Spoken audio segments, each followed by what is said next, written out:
This is Audible.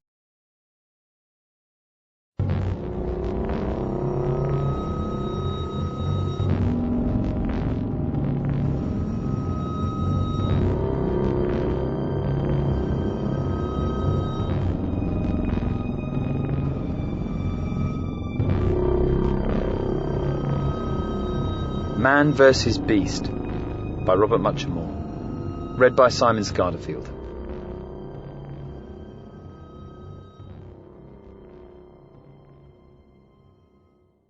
Chapter 1. Morning. Andy Pearce's bed felt fantastic. His duvet was wrapped around his chin, his muscles felt relaxed, and his warm pillow fitted snugly under his head. But the gash of sunlight leaking between the curtains was tormenting him. The 14-year-old didn't have the heart to crane his head up and look at the bedside clock, but he knew he had to get up. In less than an hour he'd have his elbows propped on a desk and a tie around his neck for the waking nightmare that was Monday morning. English, French, and drama. Today would be even worse than usual because Andy was going to get nailed for not doing his Macbeth homework. He pictured the dirty look he'd get off Mr. Walker as his bedroom door swung into the room. "I called you 3 times already," Andy's mum shouted as she bounded across the carpet towards the window. Christine Pearce looked like a sour-faced angel, dressed for work in a white polo shirt, white trousers, and white canvas plimsolls. "There's toast on the table downstairs, stone cold now, I expect." The room exploded with light as Christine swished the curtains apart, then whipped away the duvet carrying her eldest son.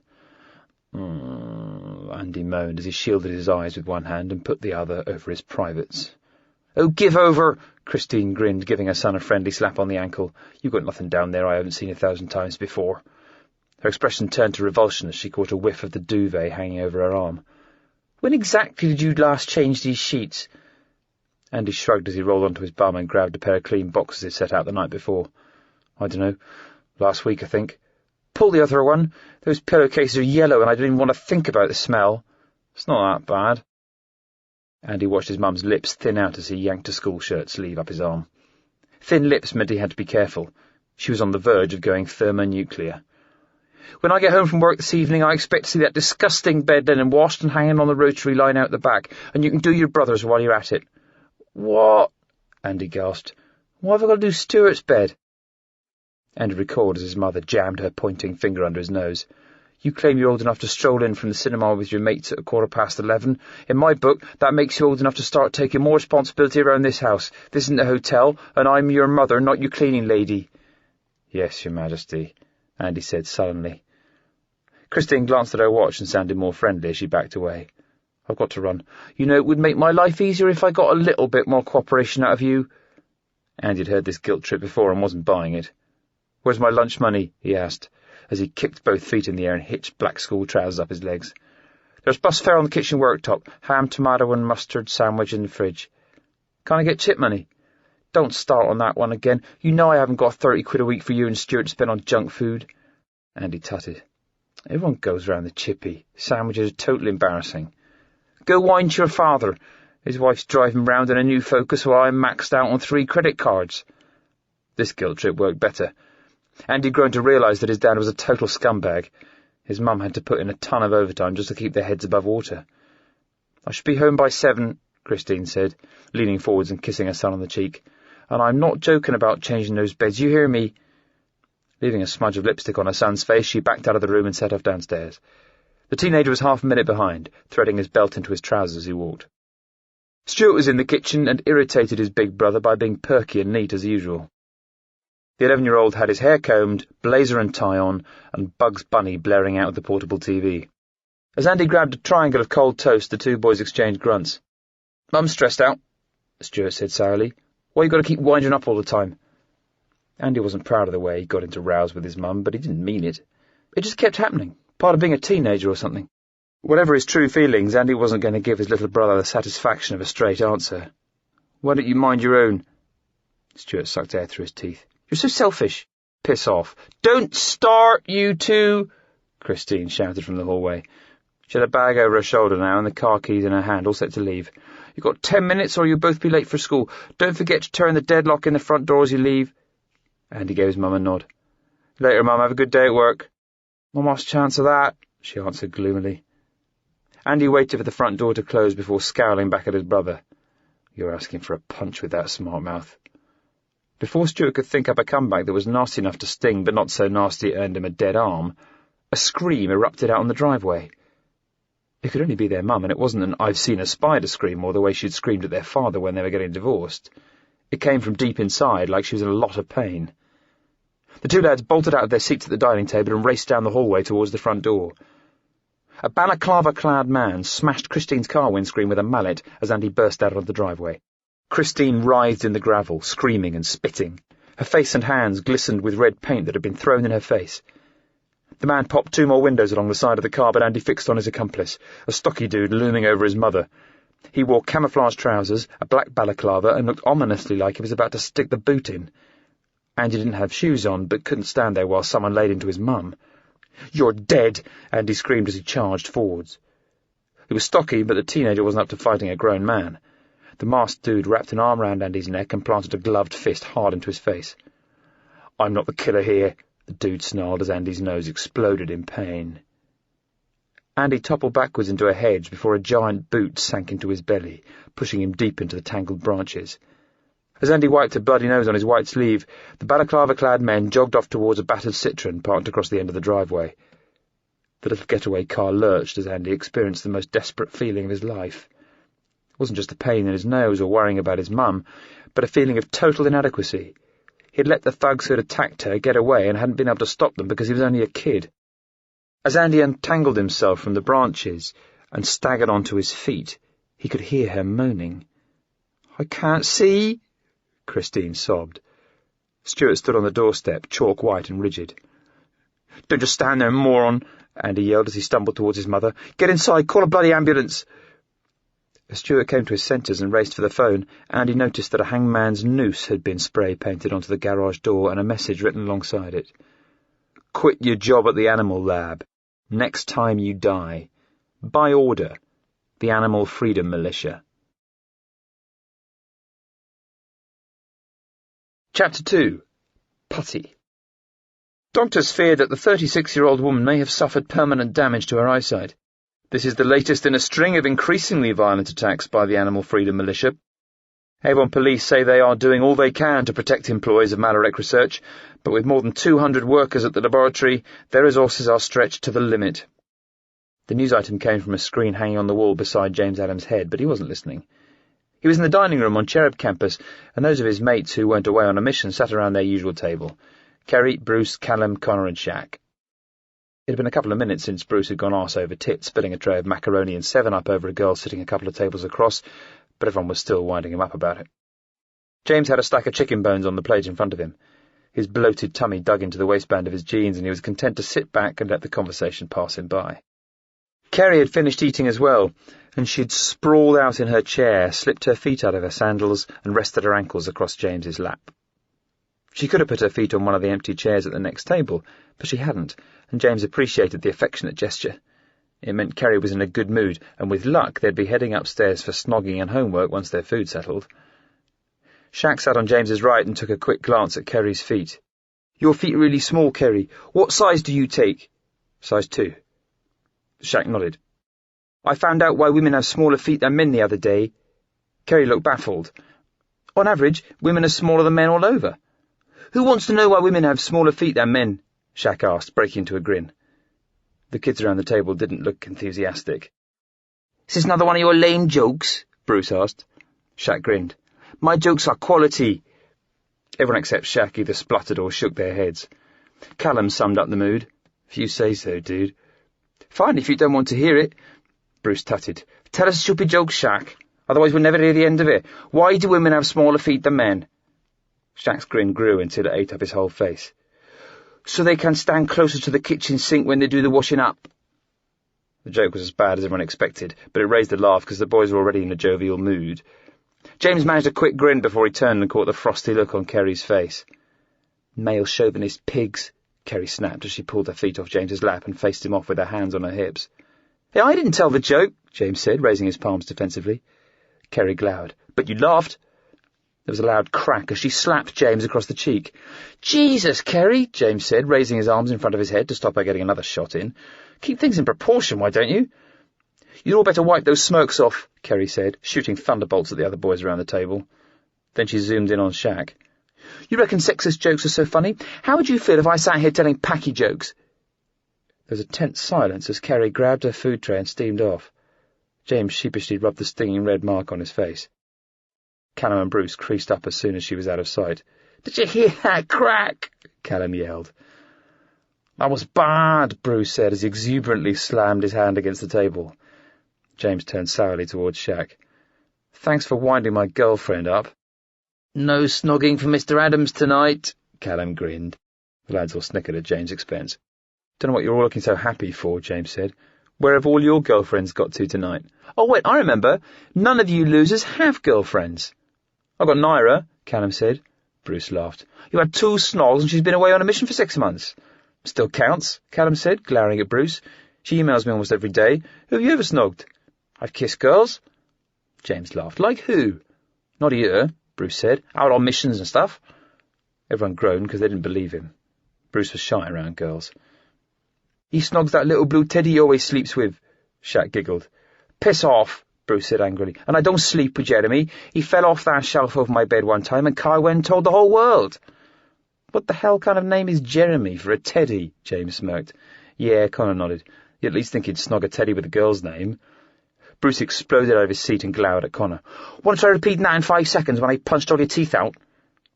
James backed up his chair and grinned at his mates as he stood up. "I'll leave you 4 pussies to sort your squabbles. I'd better be in my room when Kerry comes knocking." "You reckon," Shaq said, "that's really going to happen when she just cracked you one?" "I happen to have an ace up my sleeve," James grinned. "Little Miss Perfect is failing algebra.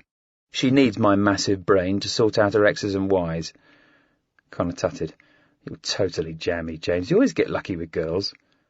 James looked smug as he walked away from the table. "What can I say, guys? Chicks can't resist me. They're putty in my hands." James went up to his room, stepped over the dirty laundry and sat on his double bed reading the copy of Great Expectations his English teacher had inflicted on him. He was supposed to be 250 pages in already, but he was mired in the low 70s and couldn't concentrate because he expected Kerry to knock at any minute. But he was having doubts by the time he reached page 106, and when a knock finally came, it was a triple. "Lauren?" James yelled as his sister's long blonde hair dangled inside the door. "Aha!" Lauren smiled, pointing at James as she stepped into the room. "Your face is well red. Kerry said she gave you a good stinging." James slid his bookmark in and straightened himself up. "You saw Kerry? Is she coming over?" "Doubt it," Lauren said. "She'd just be up in my room getting help with her maths homework." "You little traitor," James gasped. "What did you do that for? I'm way better at maths than you." "She's in the right mood with you, James. And I might not be as good at maths as you, but I still get all A's and I'm ahead of Kerry. Anyway, it serves you right for cracking a sexist joke." "Shaq told the joke. I barely laughed."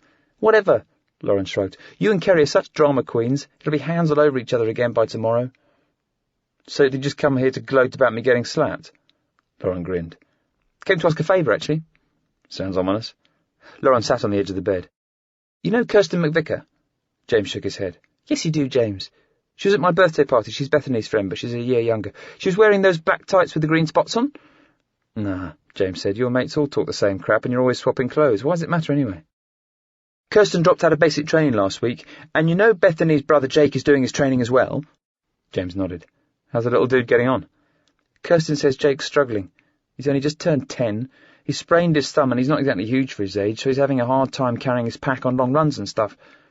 "Pity," James said. "Hope Jake doesn't fail. He's a bit full of himself at times, but—" "Popcorn kettle if ever I heard it," Lauren interrupted. "Anyway, me and Bethany made up a plan to give Jake a boost.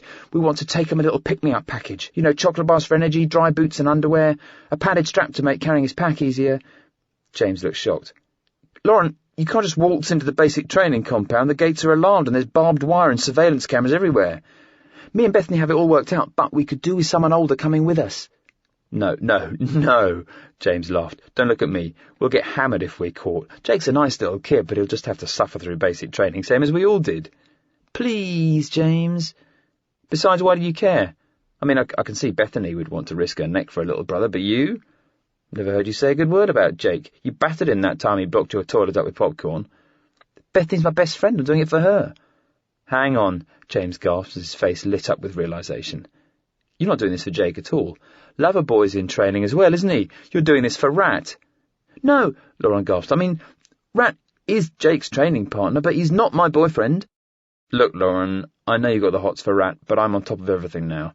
All my homework is up to date and my grades aren't bad. I must have spent 1,000 hours running punishment laps and scrubbing toilets since I came to Cherub. I'm not sticking my neck out for anyone unless it's life and death. Thought you might say that, Lauren grinned. So I'll have to call in the favour. What favour? I don't know. You squad. James felt his heart jolt as Lauren gave him her evil smirk. Her face had altered since she was a toddler, but that expression hadn't changed a bit. It was the look she used to get right before jamming an ice cream cornet in your face. It was the look she had when she broke the video and told their mum she saw James do it. Remember last year when we were in Idaho? Lauren said airily. Remember cheating on Kerry with a girl called Becky? James nodded grimly. I never told anyone, but, that information could slip out at any time and Kerry would kick your ass, so I just want one little favour in return for eternal silence. You what? James yelled.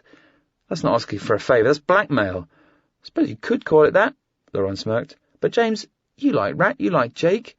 Is it really such a big problem? What kind of scumbag blackmails their own brother? James asked indignantly. Lauren ducked the question. James, me and Bethany have everything planned out. There's no way we'll get caught. You know what, James said, trying to sound confident. I'm calling your bluff. That thing with Becky happened more than a year ago, and Kerry knows I'm no angel. She'll understand. Lauren grinned as she headed for the door. Fine.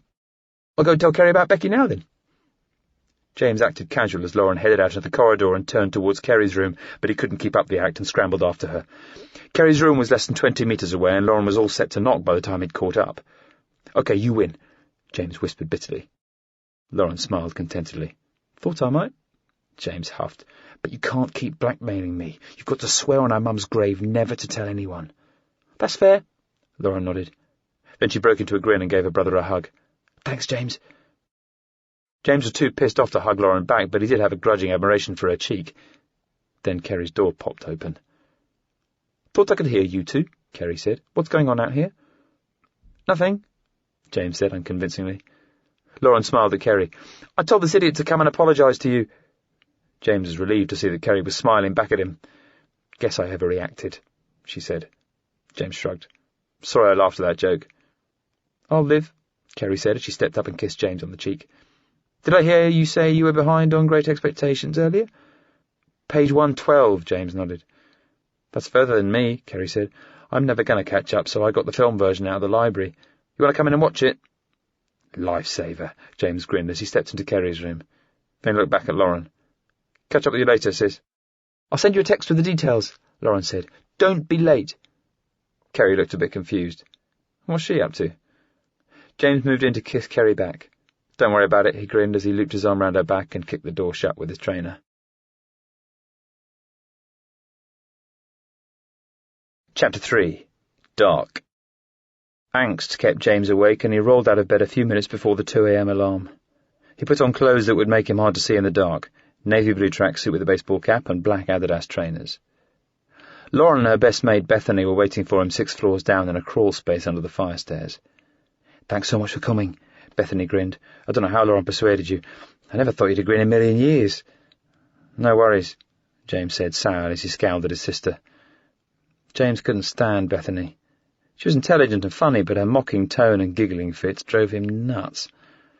Are you sure nobody saw you sneak down here? Lauren asked. James shrugged. Not as far as I can tell. Cool, Lauren said. The shooting range is next to the training compound, so if we get stopped, we'll say we've been assigned to a mission and we're heading off to sign out some stun guns. That's only going to work if it's someone who doesn't know us, James pointed out. Yeah, Bethany said, but how many people are going to be wandering around campus at this time of the morning? Suppose, James said. So what's our plan? The less time we're out of our beds, the less chance we'll get noticed, Lauren said. So I'll explain as we run. Grab that pack and get moving. You sure this fire door isn't alarmed? James asked as he reached towards a large blue backpack. Lauren shook her head. Have some faith, bro. Me and the Bethster have every detail worked out. James felt his shoulder sag as he hooked the pack over his arms. Christ, I thought we'd taken them a few bits of food and stuff. What's in here? Lead weights? Me and Lauren have the clean clothes and food, Bethany explained. You're carrying all our equipment, wire cutters, electrical tools, and 3 sets of waders. We're the brains, you're the muscle, Lauren grinned as she pushed the fire door open. It was early summer, but the air still had a nip at this time of the morning. There was no alarm, and Lauren looked back at her brother as if to say, I told you so. Knowing their packs would jangle if they ran, the 3 kids kept to a brisk walk. They cut across a squelchy corner of a football pitch before heading into the woods that covered all of the undeveloped areas on Cherub campus. After dealing with a tangle of undergrowth, their feet found a dirt path. "This takes longer than walking across the open fields, but nobody uses this trail except for running cross-country," Lauren explained. "And if we do come across anyone, we can use the trees as cover," Bethany added. James felt slightly reassured. The girls had obviously put in a lot of thought. Once they were clear of the buildings, Lauren broke into a jog, but they couldn't run fast because the moonlight penetrating the branches was barely enough to make out the path. James moved up alongside his sister. "We're going right up to the back of campus," Lauren continued, breathing heavily. "Remember when me and Carl were on punishment and had to dig out all those ditches?" "Uh-huh." "Most of them carry water off the farms that surround the campus. They all feed into the stream that runs across the training compound. In a couple of places, we cleared out ditches that join the stream inside the training compound. All that stops you getting in is a few strands of barbed wire, and we can easily snip that." "Before you ask, we've checked and it's not electrified or alarmed," Bethany added. "What about video cameras?" James asked. "They're everywhere. The instructors know if a squirrel farts inside that compound." "There's 53 cameras," Lauren nodded, "but they all run off a single circuit. If we pull the fuse, the whole lot stops working." "How'd you find that out?" "Matt and Newman got punishment cleaning out the administration building," Bethany said. "We sweet-talked him into making a copy of the electrical plans for the whole of campus." Lauren giggled. "And now you've got to go to the cinema with him." "Shut up," Bethany gasped. "Don't you worry. I know I promised, but I'll find a way to wriggle out of it." "Martin's going to be so gutted," Lauren said. "Doesn't it crack you up, the way one of his ears sticks out and one doesn't?" "You can talk, Lauren. You fancy Rat, and he's no oil painting." Both girls were giggling at their little in-jokes, which irritated James. "Make some more noise, why don't you?" he sneered. "There's nobody around," Lauren said dismissively, but both girls realised they were being dumb and calmed down. It took 10 minutes jogging along the winding path to reach the back of the training compound. The three kids had slowly increased their speed as their eyes adjusted to the moonlight. They were in good shape, and none of the trio was seriously out of breath as they pulled up beside a ditch that was about 1.5 meters deep. Lauren slid a torch out of the back of her jeans and shot it around. "This is the spot," she whispered. "James, get the waders out." James was relieved as he slipped the weight off his shoulders and unzipped the pack. It hadn't rained in a week, so they could find some hard ground to change their footwear, but they'd passed through a couple of boggy areas and their trainers were coated in mud. After throwing 2 smaller sets of booted rubber trousers at the girls, James caught a whiff of feet as he wriggled the waders up his legs and hooked the straps that held them up over his shoulders. "Where'd you get these?" James moaned. "They're nasty." "Carl had them when he was on punishment," Bethany explained. "He wore them every day for 6 weeks. I'm not surprised they're a bit ripe."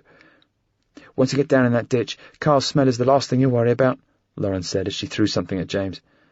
He narrowly missed the catch, but realised it was a head-mounted lamp as soon as he picked it off the ground. "The light's good for 50 metres, but don't use it any more than you have to," Lauren said. James slipped the elastic strap round his head and quickly flipped the tiny LED bulbs on and off to make sure they were working. Bethany was still struggling to get into her waders, and Lauren sorted her out, while James hooked on what was now a much lighter pack and set off towards the ditch.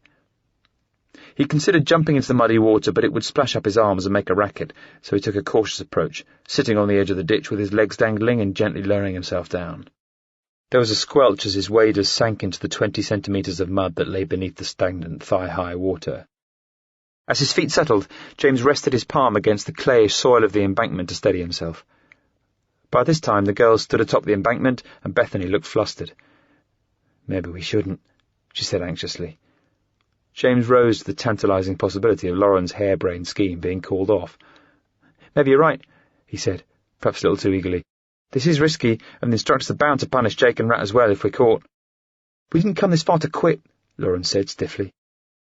Bethany nodded apprehensively. "Lauren's right. I always get the jitters." Lauren scowled at James. "And don't you encourage her." James stared gloomily at the water as the two girls held hands and slipped down the embankment together. Bethany looked a touch wobbly as she took her first steps, but Lauren had months of wading experience under her belt and led off at a pace James and Bethany struggled to cope with. It was less than 10 metres from the spot where the path met the ditch to the tangle of barbed wire at the back of the training compound, but James' thighs already ached from pushing his legs through the swirling mud. Lauren flipped on her headlamp to inspect the zigzagging strands of barbed wire. She tried pushing them, but they were taut. "They've reinforced it since I was down here on punishment," Lauren whispered anxiously. "I hoped we'd be able to push the wires down and make a gap big enough to step through, but we'll need to cut it." James turned his back to Lauren so she could unzip his pack and grab the chunky set of wire cutters from inside. You know this is vandalism of Cherub property, James said. If they catch us, we're in serious trouble. Lauren sounded annoyed. Stop moaning, James. I'm trying to think. James watched as his sister artfully cut a single strand of wire. It left a gap of about 1/2 metre at one corner of the ditch, right next to the embankment. We'll get a bit muddy, but we can squeeze through, Lauren said. She snipped off the loose strand of wire before bending it up and hurling it into the trees. Nobody comes out here unless one of the ditches dams up. They won't miss one strand of wire. James agreed with his sister's logic, but wasn't in any mood to go around throwing compliments at her. Squeezing under the wire was a palaver that involved going through one at a time and feeding their packs through afterwards. James was broader than the two girls and ended up with mud streaked across the back of his tracksuit. Once they were through, it would have been quicker to climb out of the ditch and run along the embankment, but they didn't want to risk being caught on video, so they carried on wading, keeping as low as possible with the white of their faces shielded by baseball caps. 70 metres beyond the wire, Lauren leaned against the embankment and quickly flashed a powerful beam of her headlamp. They caught one side of a concrete shed before she ducked down again. Party time, Lauren grinned. The ditch here was shallower than where they'd dropped in.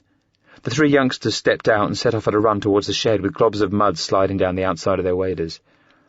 When they reached the shed wall, Lauren and Bethany pushed the straps holding the waders up off their shoulders. Get them off and put your trainers back on, James, Lauren ordered. What's the point? James asked. We've got to go back the way we came. No, we don't, Lauren explained. There's only ever one training instructor on duty at night. As soon as they see that the cameras have stopped working, they'll come down here. We'll run in the other direction to the main training building. We can hand the packages across to the trainees, then we'll sprint out via the front gate. What about the alarm? James asked. It doesn't matter, Bethany said. They'll find out that it went off eventually, but the instructor won't be anywhere near the control room to hear it.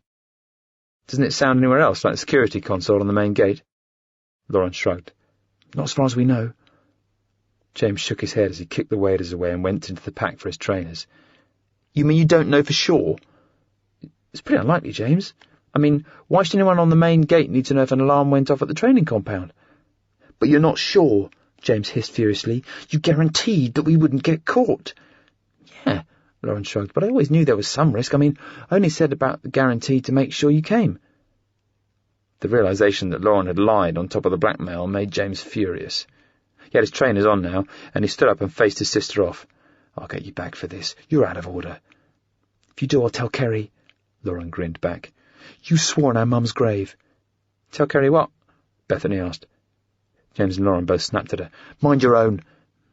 Bethany knew James didn't like her, but she was annoyed with Lauren. We're in the middle of the training compound here, she said acidly. Can't you leave your family feud till we're back in our rooms? She had a point. Okay, Lauren said, looking at Bethany. You put all the waders in the big pack. James has a plastic box with electrical tools in the front compartment of your pack. Grab that and come with me. James walked around to the front of the shed, happy at least that he hadn't landed the filthy task of cramming 3 slippery sets of waders into the pack. The shed door was aluminium with a yellow and black warning sign riveted to it. Electrical hazard, 640 volts. Qualified personnel only. Danger of death. You said this was just a fuse box, James gasped. Lauren shrugged. There must be some other stuff in there, but I can handle it. James grinned with relief when he spotted the heavy-duty padlock on the door. We haven't got our lock guns, he said, and there's no way we'll manage to crack that monster off. Don't need to, Lauren said as she slid a key out of her jeans and pushed it into the padlock. Good old Martin. Was in the same filing cabinet as the plans for the electrical system. They stepped into the shed, which hummed with the sound from a washing machine-sized transformer. A panel mounted on the wall opposite had a dozen rows of switches with fuses lined up underneath. Open the box. I need an electrical screwdriver. James's fingers were numb from the water in the ditch, and he fumbled as he peeled back the plastic lid. Which one's the electrical screwdriver? Lauren shot him a contemptuous look as she snatched it.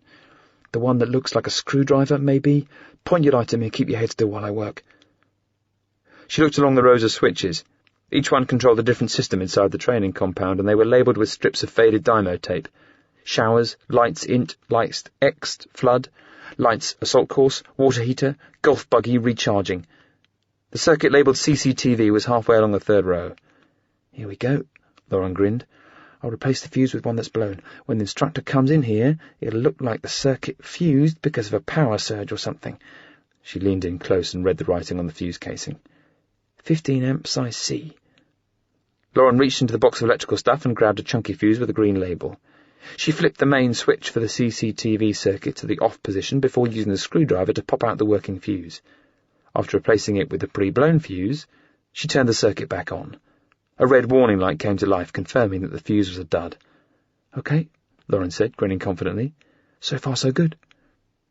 They both flicked off their headlamps as they stepped outside. Bethany's hands and arms were covered in mud, a result of her struggle to get the waders back into James's pack. "All done?" she asked. Lauren nodded as she looked at her watch. 2:31 a.m, she said. "I reckon we've got about 10 minutes before the instructor gets here to replace that fuse."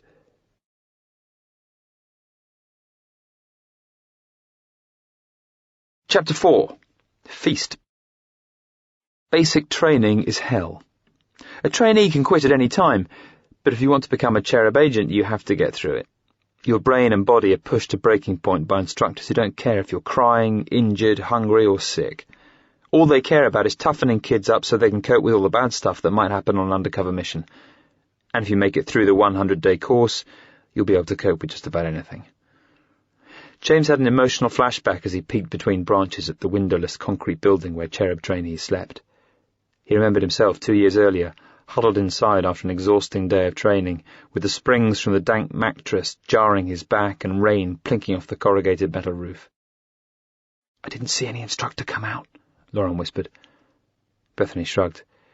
"They must have noticed all the cameras going off." The threesome crept around behind the bushes until they came to the building's double-doored entrance.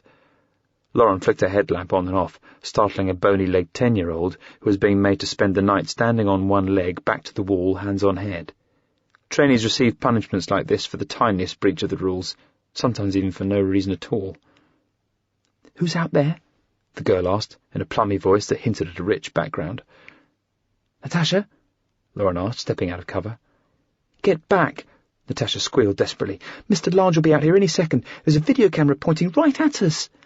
"No, there isn't," Lauren grinned as James and Bethany followed her out of the bushes. "We've used the circuit. He's probably out trying to fix it." As soon as Natasha heard that the cameras were off, she took her hands off her head, put her foot down and began to massage her aching calf. "Ow!" she moaned. "It's so painful standing on one leg like that. But I'm telling you, Large is still in there. I would have seen if he'd gone out." "Damn it," Lauren said. "How can he just be sitting there if we've blown up the cameras?" Bethany asked. "Unless he's nodded off," James said.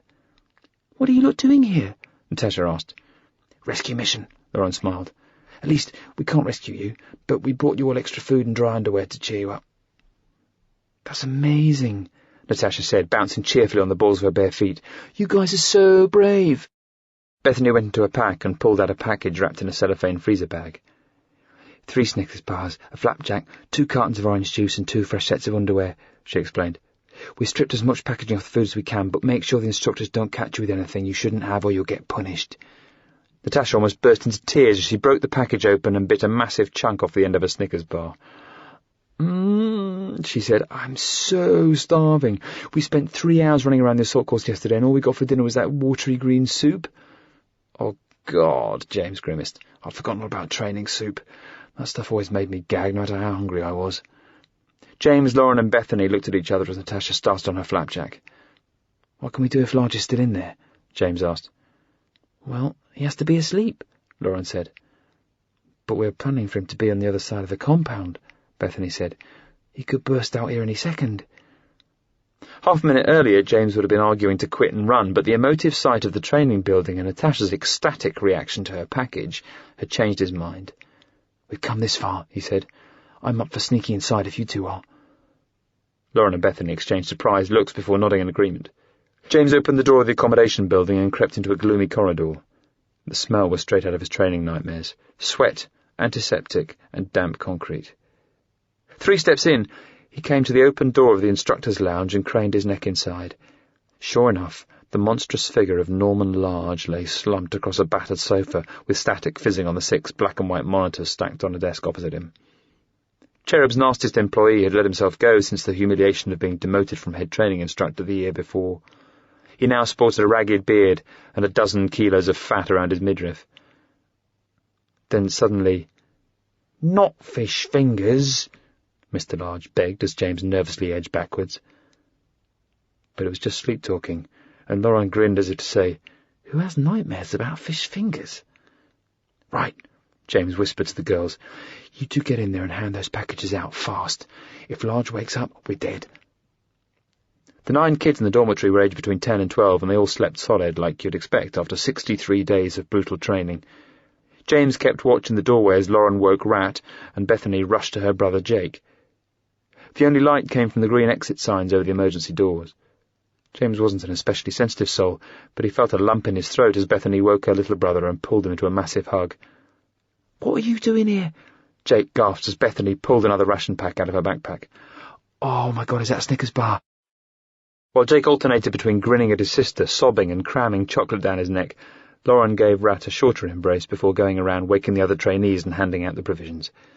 Within a minute, all 9 trainees sat up on their beds, excitedly eating chocolate and sucking orange juice out of cartons. They seemed happier than their bruised and weary bodies gave them any right to be. A couple of lads who James had given maths tuition to came up and asked him for an update on all the latest campus gossip, while Lauren gathered up the cartons and wrappers so that no signs of their visit got picked up by the instructors who would inspect the room at sunup. A snore came from the lounge a couple of metres from where James was standing. As he glanced around, he forgot the jubilant atmosphere and remembered how dodgy their situation was. "Come on," he whispered, "it's not a tea party." As Bethany and Jake exchanged a final hug, Lauren zipped up the pack full of litter and headed towards James. But when she turned back for a final glance at Rat, Lauren paused for a second, then ran to his bed to give him a kiss.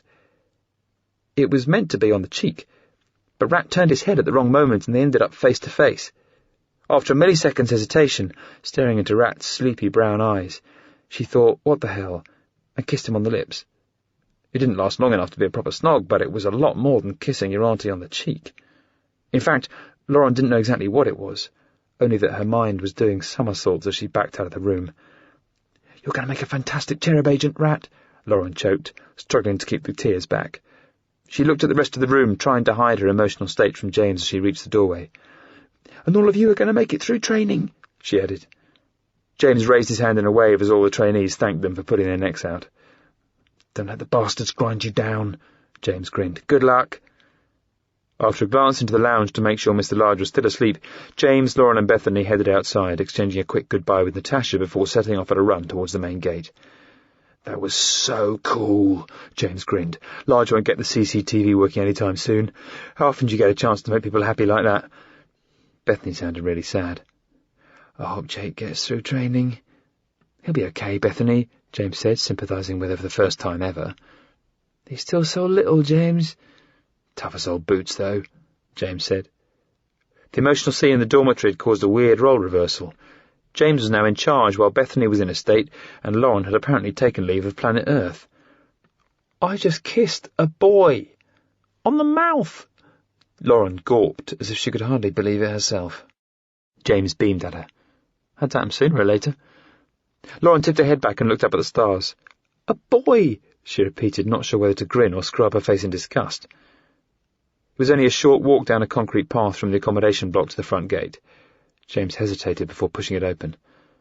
"Earth to Lauren," he said, waving a hand in front of her face. "Get it together, girl. When I push this gate, the alarm goes off. Mr. Large will wake up from the land of fish fingers, and we'd better be well out of it." Lauren said airily. The instant James rattled the gate, a klaxon sounded and floodlights lit up the perimeter of the compound. Deciding to put speed before stealth, he led the trio into the middle of the football fields instead of the winding route through the trees they'd taken on the way out. It was a 6-minute run back to the main building, flat out and more or less in a straight line. They cut around to the fire door at the rear, which Lauren had propped open with a wedge to stop it closing on itself. The trainers were sodden and they pulled them off in the stairwell before hurrying upstairs in their damp socks, with trainers hooked over their fingers. James said goodnight to the girls on the 6th-floor landing, leaving them 4 more flights to reach their room on the 8th. James had a weird mixture of feelings as he walked into his room. He was really annoyed about Lauren blackmailing him, even though he now realised it had all been for a good cause. He flung off his outer layer of clothing and crashed onto the beanbag in front of his TV, totally knackered. It was 3:06 a.m. He hadn't slept a wink, and his legs killed from all the running and wading. He had a fitness training in less than 4 hours, and still had to shower and put his muddy clothes in soak before he could get into bed. But before any of that, James needed a drink. As he crouched in front of his miniature fridge, trying to decide between Pepsi and Sprite, the phone beside his bed rang. Phones don't ring at 3:06. James picked up gingerly, guessing it was Lauren or Bethany with a query about something that had happened, but the voice was much older, soft, and with a slight Scottish accent. "Hello there." James's heart warped to 1,000,000 beats per minute. It was Mac, the chairman of Cherub and most senior staff member on campus. "Oh," James said, faking a yawn. "You woke me up." "Did I indeed?" Dr. McCafferty laughed. "I take it you sleepwalked the entire journey through the trees across the training compound into the trainees' dormitory and back up the stairs to your room." "You," James said, pounding his fist against the carpet as he realised that the shit had hit the fan. "Sat here watching the whole thing on our backup CCTV system," Max said, finishing James's sentence. "So I'll be seeing you, your sister Lauren, and Bethany Parker in my office at 9:30 tomorrow morning. Is that clear?" "Yes, sir," James said gloomily, cursing his luck as the phone went dead in his ear.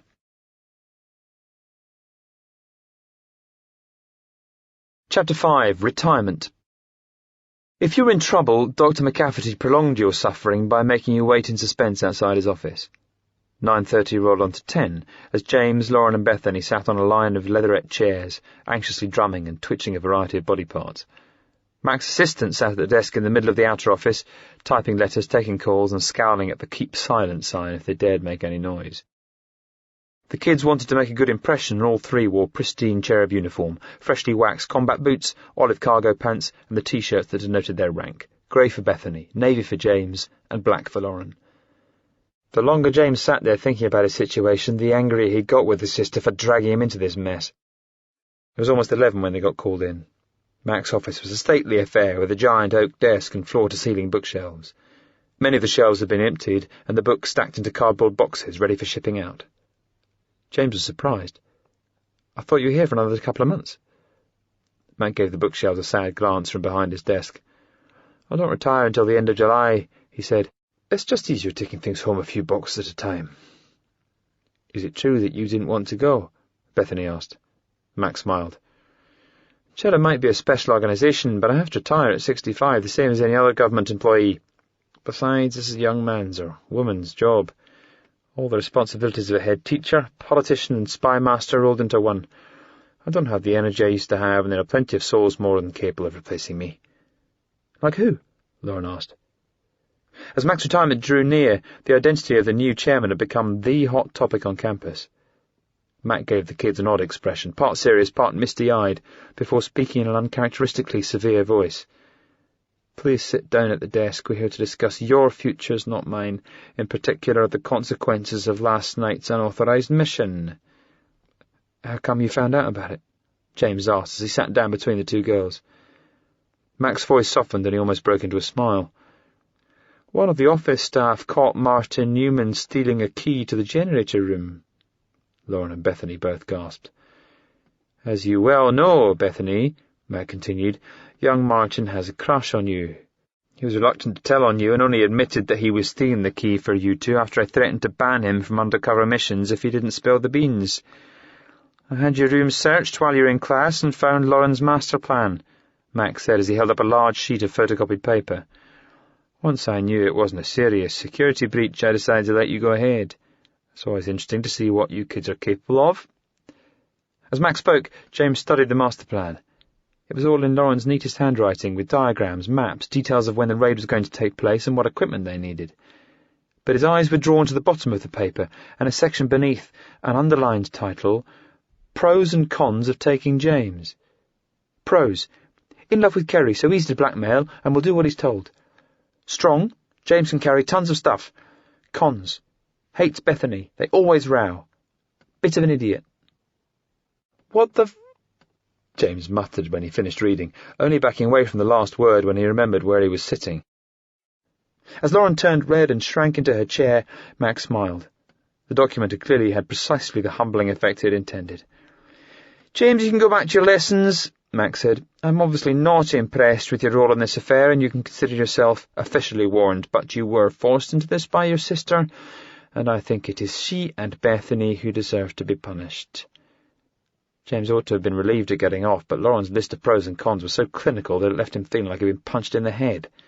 He loved his sister more than anyone in the world, including Kerry, but at that moment it didn't seem like the feelings were mutual.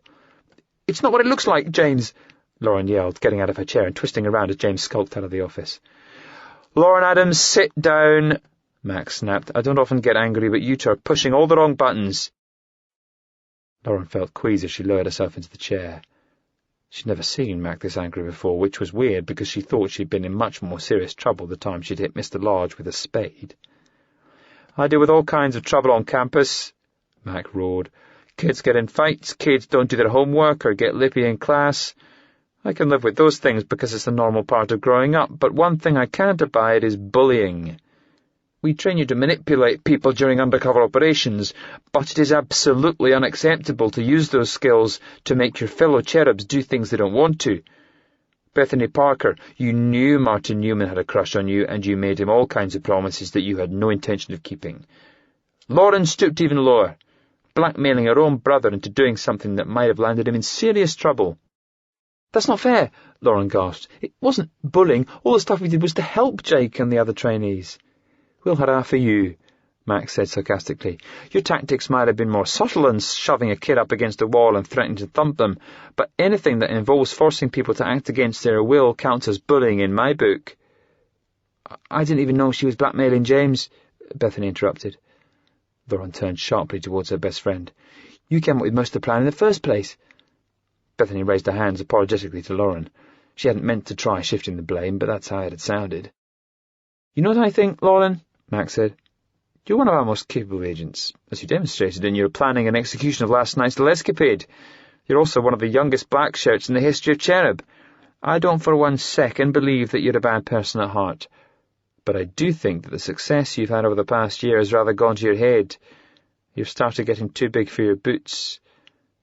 I'm giving both of you 400 punishment laps around the athletics track. As you run, perhaps you can think about your casual disregard for our rules, for campus property, and, far more importantly, the utterly dreadful way you've behaved towards James and Martin. I'll also be cancelling your next month's pocket money to pay for the damage to the barbed wire, and I expect you both to write carefully considered apologies to your victims." The girls were gobsmacked by the 400-lap punishment. They usually had their active jaws getting a well-earned break as their mouths dropped open. Then Max smiled a little. "You don't have to run it all at once, obviously. I'll give you 3 weeks to fit the laps in. 20 laps works out at 8 kilometres per day, and you'll even get a day's rest in the middle." Lauren felt tears welling up in her eyes. The running was going to be tough, but she survived worse. What really worried her was the gaunt look on James's face as he steamed out of the office. It was like she had ripped out his heart.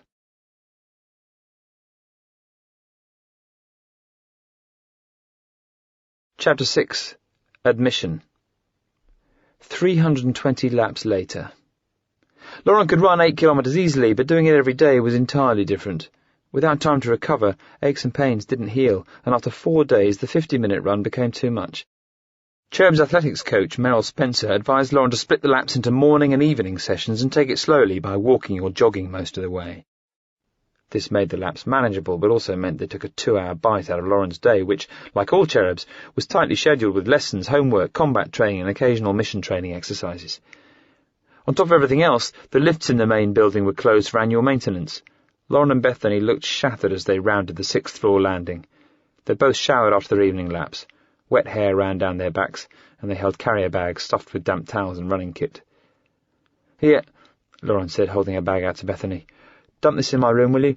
I've made up my mind. I'm going to see if James is in." "Don't," Bethany said sharply. "Let him stew for a while. He'll come running when he wants something out of you." "Ah!" Lauren said, shaking her hands at the side of her head. "Stop speaking like that, Bethany. It's you thinking like that got us into trouble in the first place." "Thinking like what?" Bethany said indignantly. "You always plan out how everyone's going to react," Lauren said. "You've always got to think 5 steps ahead." "Fine. Gives you dirty washing," Bethany tutted. "Just don't blame me if you make everything worse." Part of being best friends was being able to say stuff that you'd only dare think about your other mates. Lauren and Bethany always had little digs at each other, but it never turned into a big row. "Wish me luck," Lauren grinned as Bethany snatched the rustling bag. "Yeah," Bethany smiled back. "But if our pocket money hadn't been confiscated, I bet you every penny that James would blank you." "With friends like you," Lauren said, tailing off as she started off down the 6th-floor corridor towards her brother's room. As Lauren closed on James's door, she realised it was going to be awkward and kind of hoped he wasn't in. She didn't do her usual distinctive knock because she didn't want to get marching orders before making it through the door. "What?" James asked aggressively as he turned away from the homework piled on his desk and saw his sister in the doorway. Lauren felt sad as she edged into the room. "You don't really hate me, do you, James?" It was a difficult question, and James didn't want to answer it. "I've got a massive Russian essay to write," he said irritably. "I don't have time for this now." Lauren had been preparing a speech in her head the whole time she'd been doing her evening laps, but now she was on the spot, her mind was blank, and all she could do was whine. "I've said sorry like 50 times, James. I even bought you that game for your PlayStation. What more do you want me to do?"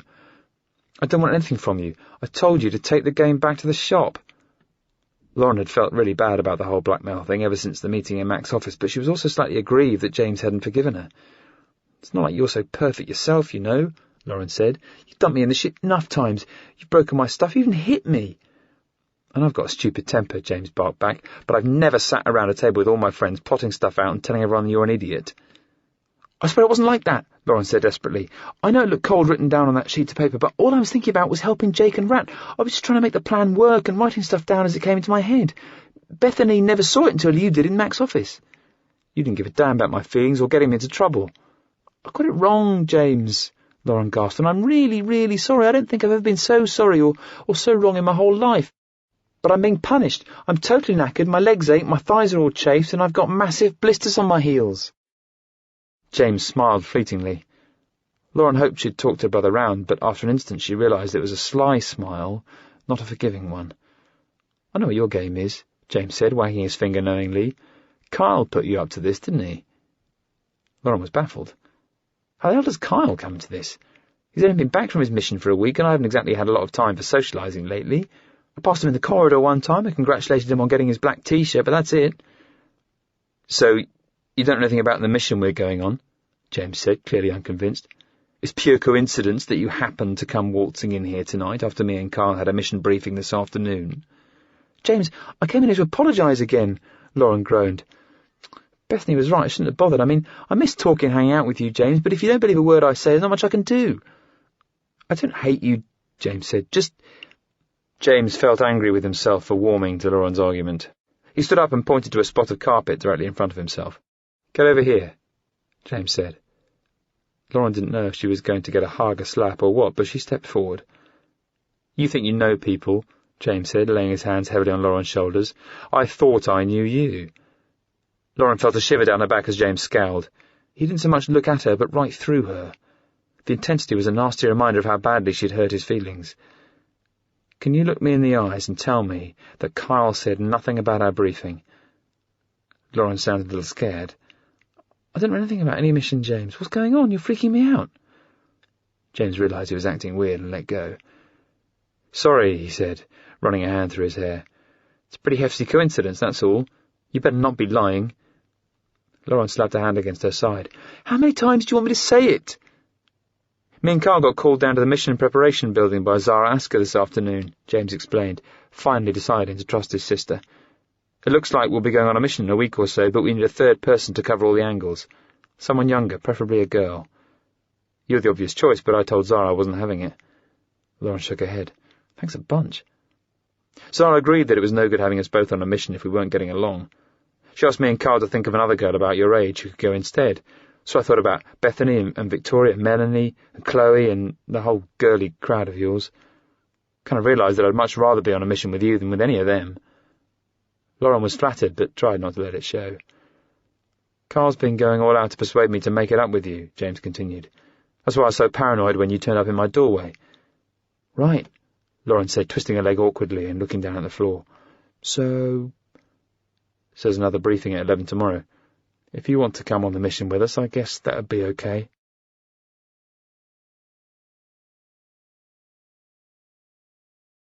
Chapter 7. Uncomfortable. Next morning, Lauren and James bumped into each other as they headed towards mission preparation after second lesson. They spoke without really saying anything, carefully measuring every word so as not to open up wounds. As usual, the state-of-the-art retina identification system that controlled access to mission preparation was out of order. A note pinned on the door explained a more primitive enforcement system. "Any kid we find who doesn't belong in here will be made to run around the assault course until they puke." Zara's spacious office was 50 metres down a gently curved corridor. She was in her mid-30s, but seemed older with a mumsy air, even when sitting behind a desk that clearly belonged to someone important. 16-year-old Kyle Blumen slouched on a suede-covered sofa off to one side, with his boots propped on a glass-topped table. He was reading from a stack of vanilla-coloured folders that contained police surveillance reports. Kyle had always been on the small side, but a recent growth spurt, bleached hair and a dusting of facial hair meant he had finally started to look something like his age. "Aha," Zara said, smiling as James and Lauren stepped up to her desk. "Have the terrible twosome made up?" Before James could answer, a little shriek came up from the floor beside the desk. Zara's 3-year-old son, Joshua, scrambled away from a spread of toys and stood in front of James, begging to be picked up. "James! James! James!" the toddler gasped excitedly as he got raised off the ground by his hero. "You're getting so big I can hardly lift you up," James lied. "Sorry to inflict him on you, James," Zara grinned. "Our childminder buggered off to Corfu with her boyfriend without giving us any notice, and you had to take Tiffany to the doctors with a temperature." "Nightmare," James laughed. "Remind me never to have kids." Zara nodded. "Whoever the new chairman turns out to be, I'm going to be straight round their office demanding employee daycare." Little Joshua gave James a pleading look. "Play with me." James didn't know what Zara had planned and looked uncertainly at her.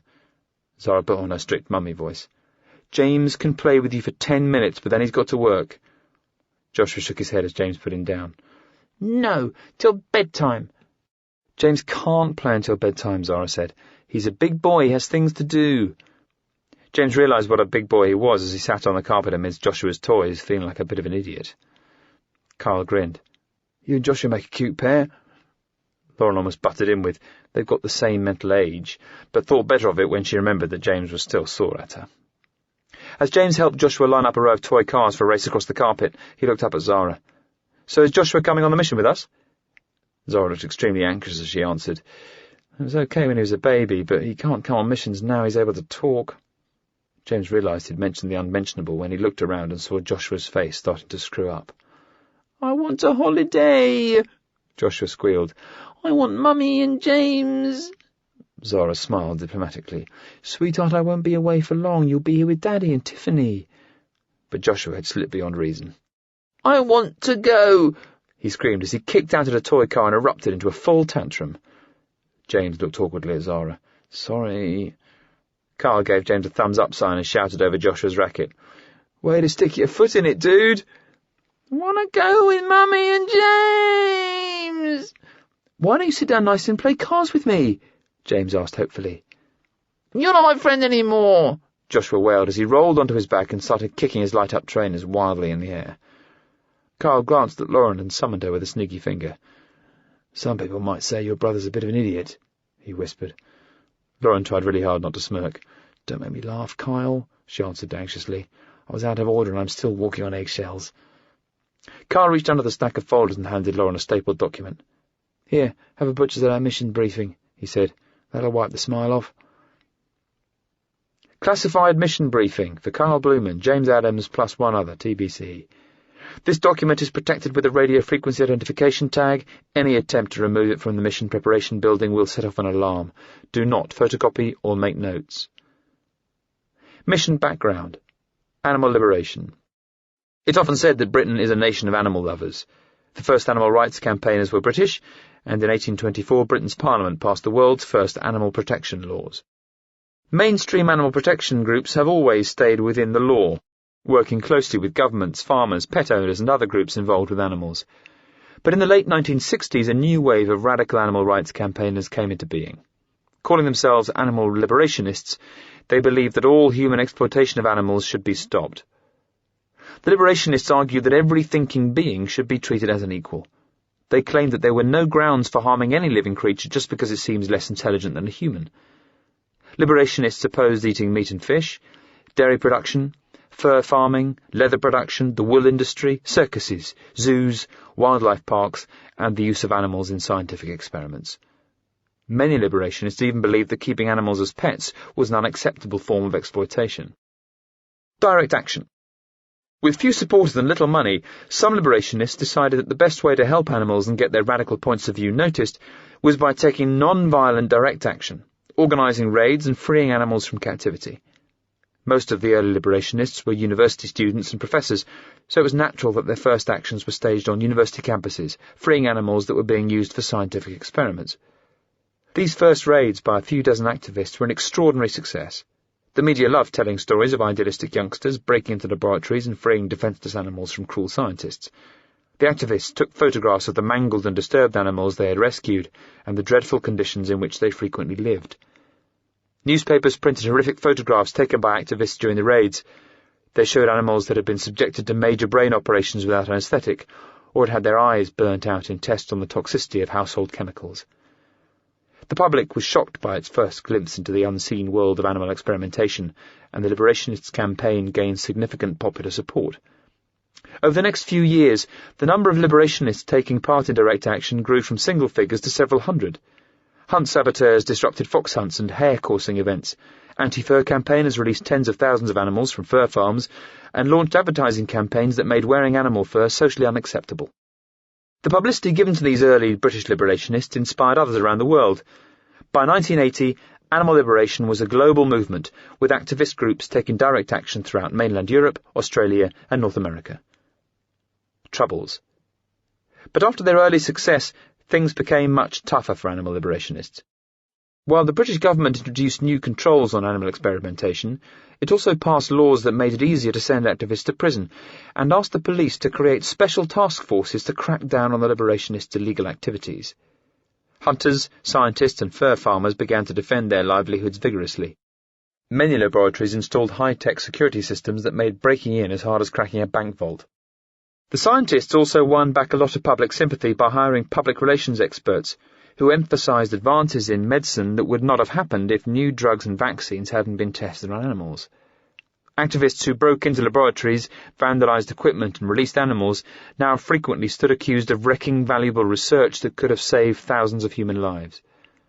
But most importantly, the liberationist campaign lost its shock value. Media interest waned as people who were horrified by their first sighting of pictures of animal experiments became blasé the fourth or fifth time they saw them. And while the public was sympathetic when liberationists campaigned against activities that most of them did not take part in, animal experiments, wearing fur and fox hunting, support fell dramatically when liberationists targeted more common activities such as eating meat, drinking milk, fishing and wearing leather. Schism. These setbacks caused a crisis within the animal liberation movement. Many of the less committed activists buckled under police pressure and gave up the fight. Some were arrested and imprisoned for up to 10 years on charges of theft, arson and criminal damage. Others became radicalized by the setbacks and decided that using violence was the only way forwards. All of the early liberationists were against violence. Their argument was simple. Humans and animals are equal. Therefore, violence to humans is just as unacceptable as violence towards the animals they were campaigning to protect.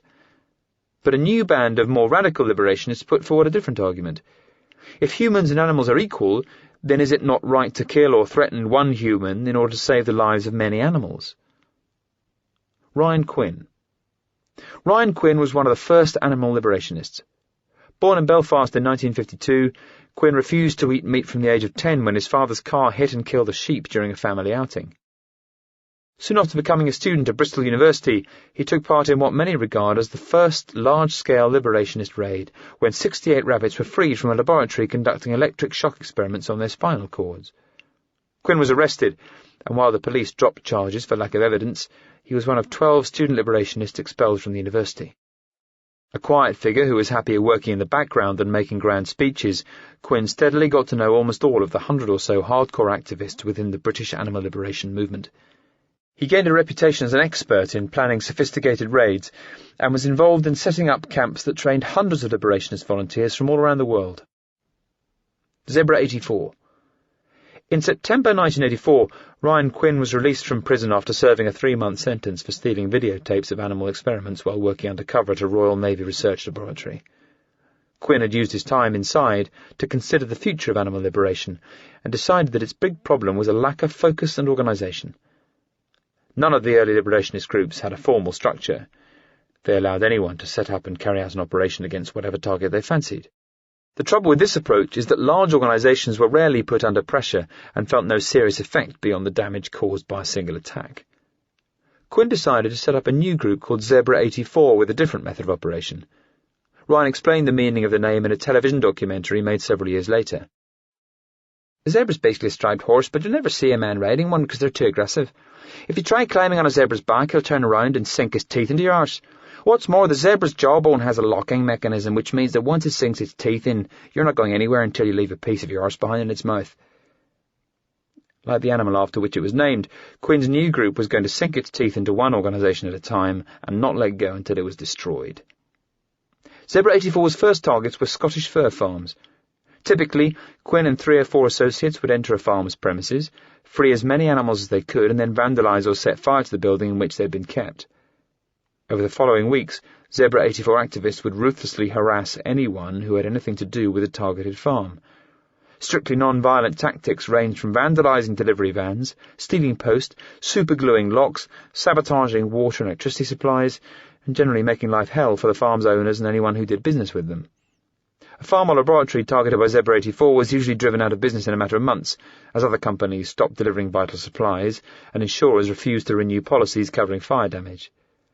Over the next 15 years, Zebra 84's controversial tactics made it the most notorious and effective animal liberation group in Britain. Despite the success of Quinn's tactics, he resisted the temptation to expand, always relying on a small band of loyal activists and never targeting more than one organisation at a time. This elitist attitude enhanced the group's standing, and Zebra 84 steadily gained a reputation as the special forces of the animal liberation movement. Quinn bites off more than he can chew. 2001 saw Zebra 84's biggest success. Following 20 arson attacks, dozens of student marches and persistent vandalism of construction equipment, including the toppling of a 40-metre-high crane, Quinn's group successfully halted the construction of a £17 million animal experimentation lab being built by one of Britain's most prestigious universities with funding sourced from cancer charities and the Ministry of Defence. Puffed up from this success, Quinn decided that Zebra's next target would be Malarec research. With 1,100 employees at animal laboratories in Britain, Canada and the United States, Malarec is responsible for up to 10% of all the animal experiments conducted in the world each year, including all of the experiments done by the world's 2 largest manufacturers of consumer products, washing powders, shaving foam, hair dyes, etc., and many experiments done by the world's biggest drug companies. 14 million animals per year die in its labs. Quinn knew the campaign against Malarec would be the longest and most difficult of his life. But his small group did not have the resources to defeat a large multinational company, so he used his legendary status within the animal rights movement to form alliances with other liberationist groups in every country where Malarec does business. The Sting. More than a dozen groups came together to form the Zebra Alliance. Unfortunately for Quinn, one of the American groups he'd contacted had been infiltrated by the FBI. Video recordings made by undercover FBI agents in which Quinn told an anecdote about toppling the crane were sent to the British authorities.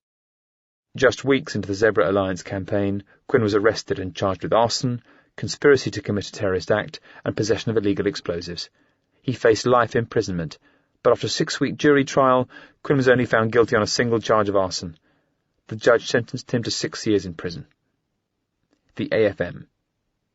Many believed that the groups aligned against Malarec would crumble without Quinn's leadership. While the American and Canadian campaign efforts were thoroughly infiltrated by the FBI and amounted to little more than a few heavily policed protest marches, the campaign against Malarec's UK experimentation facility had a significant effect on its operations. Many suppliers withdrew services to the company after being harassed. Customers and employees were intimidated by threats of property destruction, and the company was unable to renew insurance cover on its buildings. But 18 months into Quinn's prison sentence, the Zebra Alliance appeared to have hit a brick wall. Malarec UK had been granted special insurance cover by the British government, and its parent company had just announced increased profits. 2 days after the profits were announced, Malarec's UK chairman Fred Gibbons was lying in bed when 4 masked women burst into his bedroom. The women grabbed Gibbons and beat him severely with aluminium baseball bats. Gibbons suffered 16 broken bones, including a fractured skull. His wife was also badly beaten as she tried to fend off the attackers with a golf club. The Zebra Alliance was quick to distance itself from this attack. Quinn emphasised that the alliance was a non-violent coalition and condemned the assault on Gibbons.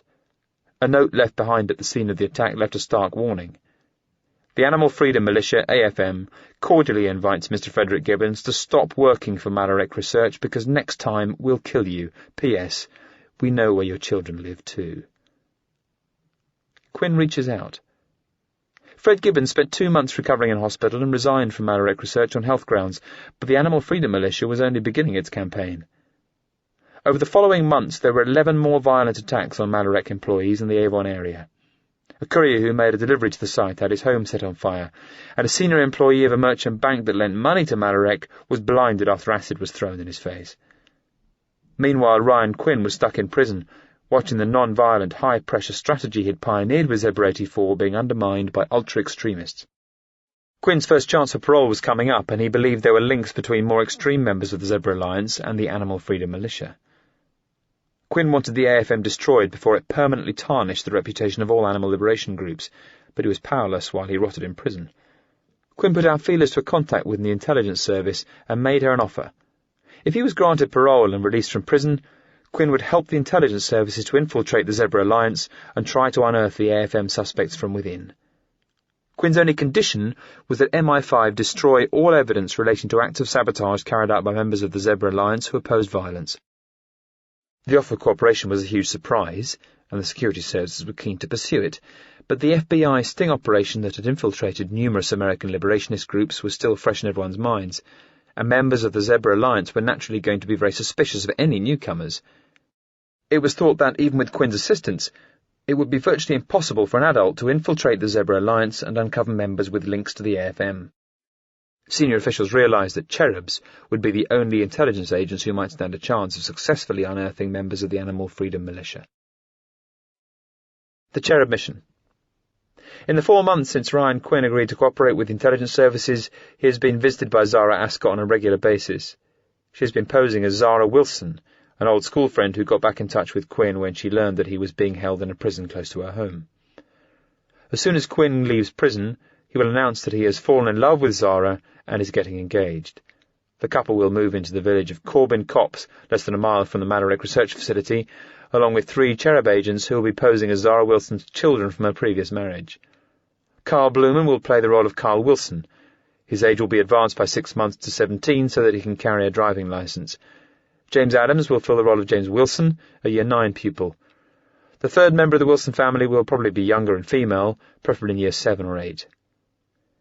In order to fit in with any animal rights activists they encounter, the Cherubs will have to adhere to a vegan lifestyle. This means not eating meat, fish or dairy products, or wearing garments made from animal-based materials such as wool or leather. The children will attend the local comprehensive school while attempting to involve themselves with the Zebra Alliance and unearth information about the Animal Freedom Militia. The Cherub Ethics Committee unanimously accepted this mission briefing. All mission candidates should carefully consider the following factors. 1. This mission has been classified medium risk. Although the AFM is not a top-tier terrorist group like Help Earth, they do have a reputation for infighting and violence. Any suspected AFM members should be treated with extreme caution.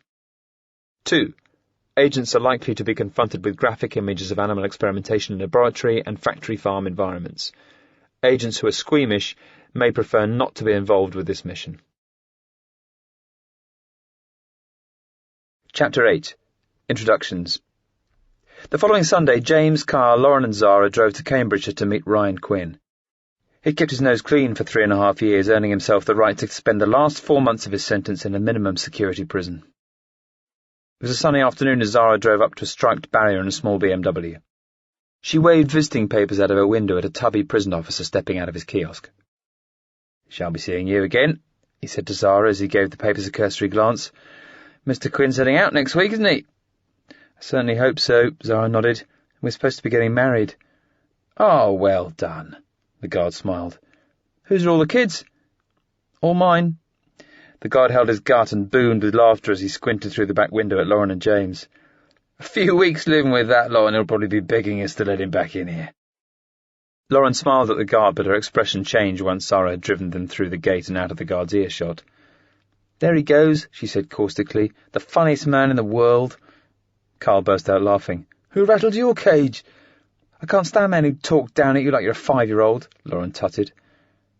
They cruised over speed bumps towards the car park, passing flower beds and a couple of bare-chested inmates pushing fly mows over the grass. "Call this a prison?" James carped as he stepped out of the car and studied the lines of the magnolia-painted dormitories where inmates slept. "Looks more like a holiday camp to me." Zara led the way past the lines of cars towards the visiting block. It was a single-storey building, and the mixture of plastic stacking chairs and prisoners' artwork on the walls reminded James of the classrooms at his old primary school. Because it was a nice day, most inmates had taken their visitors outdoors to sit in the sun. The only company for the lonely-looking attendant was a couple snogging madly in a dim corner. Ryan Quinn had been allocated one of the private rooms where inmates met their solicitors. Zara led the kids in and grabbed a seat at the table. There were only 3 chairs, so James and Kyle leant against the wall. James thought Quinn looked more like a drama teacher or someone who worked for the council than a criminal. He wore naff-looking plastic sandals, drainpipe jeans, and a stonewashed rugby shirt that came straight out of the 1980s. He was the type who must have been skinny in his prime, but middle age had granted him a gut and great tufts of hair that bristled out of each nostril when he exhaled. "So this is the government's secret weapon," Ryan said, smiling wryly at the kids as he spoke in his heavy Belfast accent. "The most outrageous example of state fascism I've ever encountered, all logoed up for the benefit of Nike, Metallica and Arsenal Football Club." "Nice to meet you too," Carl said, leaning forward to shake Ryan's hand. "That was very cutting. I do what I can to keep the multinationals grinding the jackboot of oppression down on the developing world, though I've actually got a bit of sideline as a gay liberal." Quinn was surprised by Carl's knowing response, and his startled expression made Zara laugh. "One of the reasons cherubs do so well, Ryan, is that people like you underestimate them," she grinned. "Carl plans to study law at Cambridge when he leaves Cherub. James just aced his Maths A-level 4 years early after studying for less than 10 months. Lauren is a second Dan karate black belt. She's practically fluent in Russian and Spanish, and last year she almost killed a man 4 times her size with a hotel biro. All 3 have received advanced espionage training, and their capabilities are in line with adult special forces." "Or a Zebra 84 training camp?" Carl smirked. Ryan cracked up laughing. "You've done your research, then, Kyle. Maybe when you're too old for Cherub you can come over and work for the good guys." James nodded. "Yeah, you've got a lot in common with each other. I mean, vegetarians and homosexuals, it's all the same kind of thing, isn't it?" James only opened his mouth to prove he was paying attention, but regretted it as soon as he saw everyone turn and scowl at him. "James, why don't you go dig a great big hole and jump in it?" Kyle asked. "I was just... Jesus, Kyle, there's no need to get all touchy." Kyle tutted. "Here's a tip, James. From now on, have a go at using your brain before you open your mouth." "Call it you too," Zara interrupted stiffly as she burrowed into her handbag and pulled out a purse. "I'm sure our young ambassador for political correctness didn't actually mean it. James, there's some vending machines out in the hallway. Take my change and sort out what everyone wants to eat and drink." There was a queue at the machine that dispensed depressingly small cups of instant coffee, so it was nearly 10 minutes before James came back and plonked a tray of drinks, crisps and Jaffa cakes on the table. Meantime, Kyle had been out into the hallway and grabbed a couple of extra chairs. As James sat down, Lauren opened up a packet of crisps. But as she dipped her hand in, Ryan snatched the bag out of her hand and began reading from the label. "Tyler's thick sliced tasty chicken flavour. Ingredients: potatoes, vegetable oil, chicken stock powder, monosodium glutamate, colour, salt." Ryan leaned across the table and stared intensely at Lauren. "Have you ever seen the inside of a chicken farm?" Lauren shook her head. "The birds are stacked in mesh cages 8 or 10 levels high, with 10 or 12 birds crammed into each tiny cage. Chickens get extremely frustrated being huddled together like that, so the farmers cut their beaks off as soon as they're born to stop them pecking at each other. Unfortunately, the beak isn't dead tissue like a horse's hoof. It contains hundreds of thousands of nerve endings, and it feels about as painful as having your nose chopped off without being given any anaesthetic. After 6 weeks crammed inside mesh cages, without ever standing on a blade of grass or seeing a glimmer of sunlight, their birds are ready for slaughter.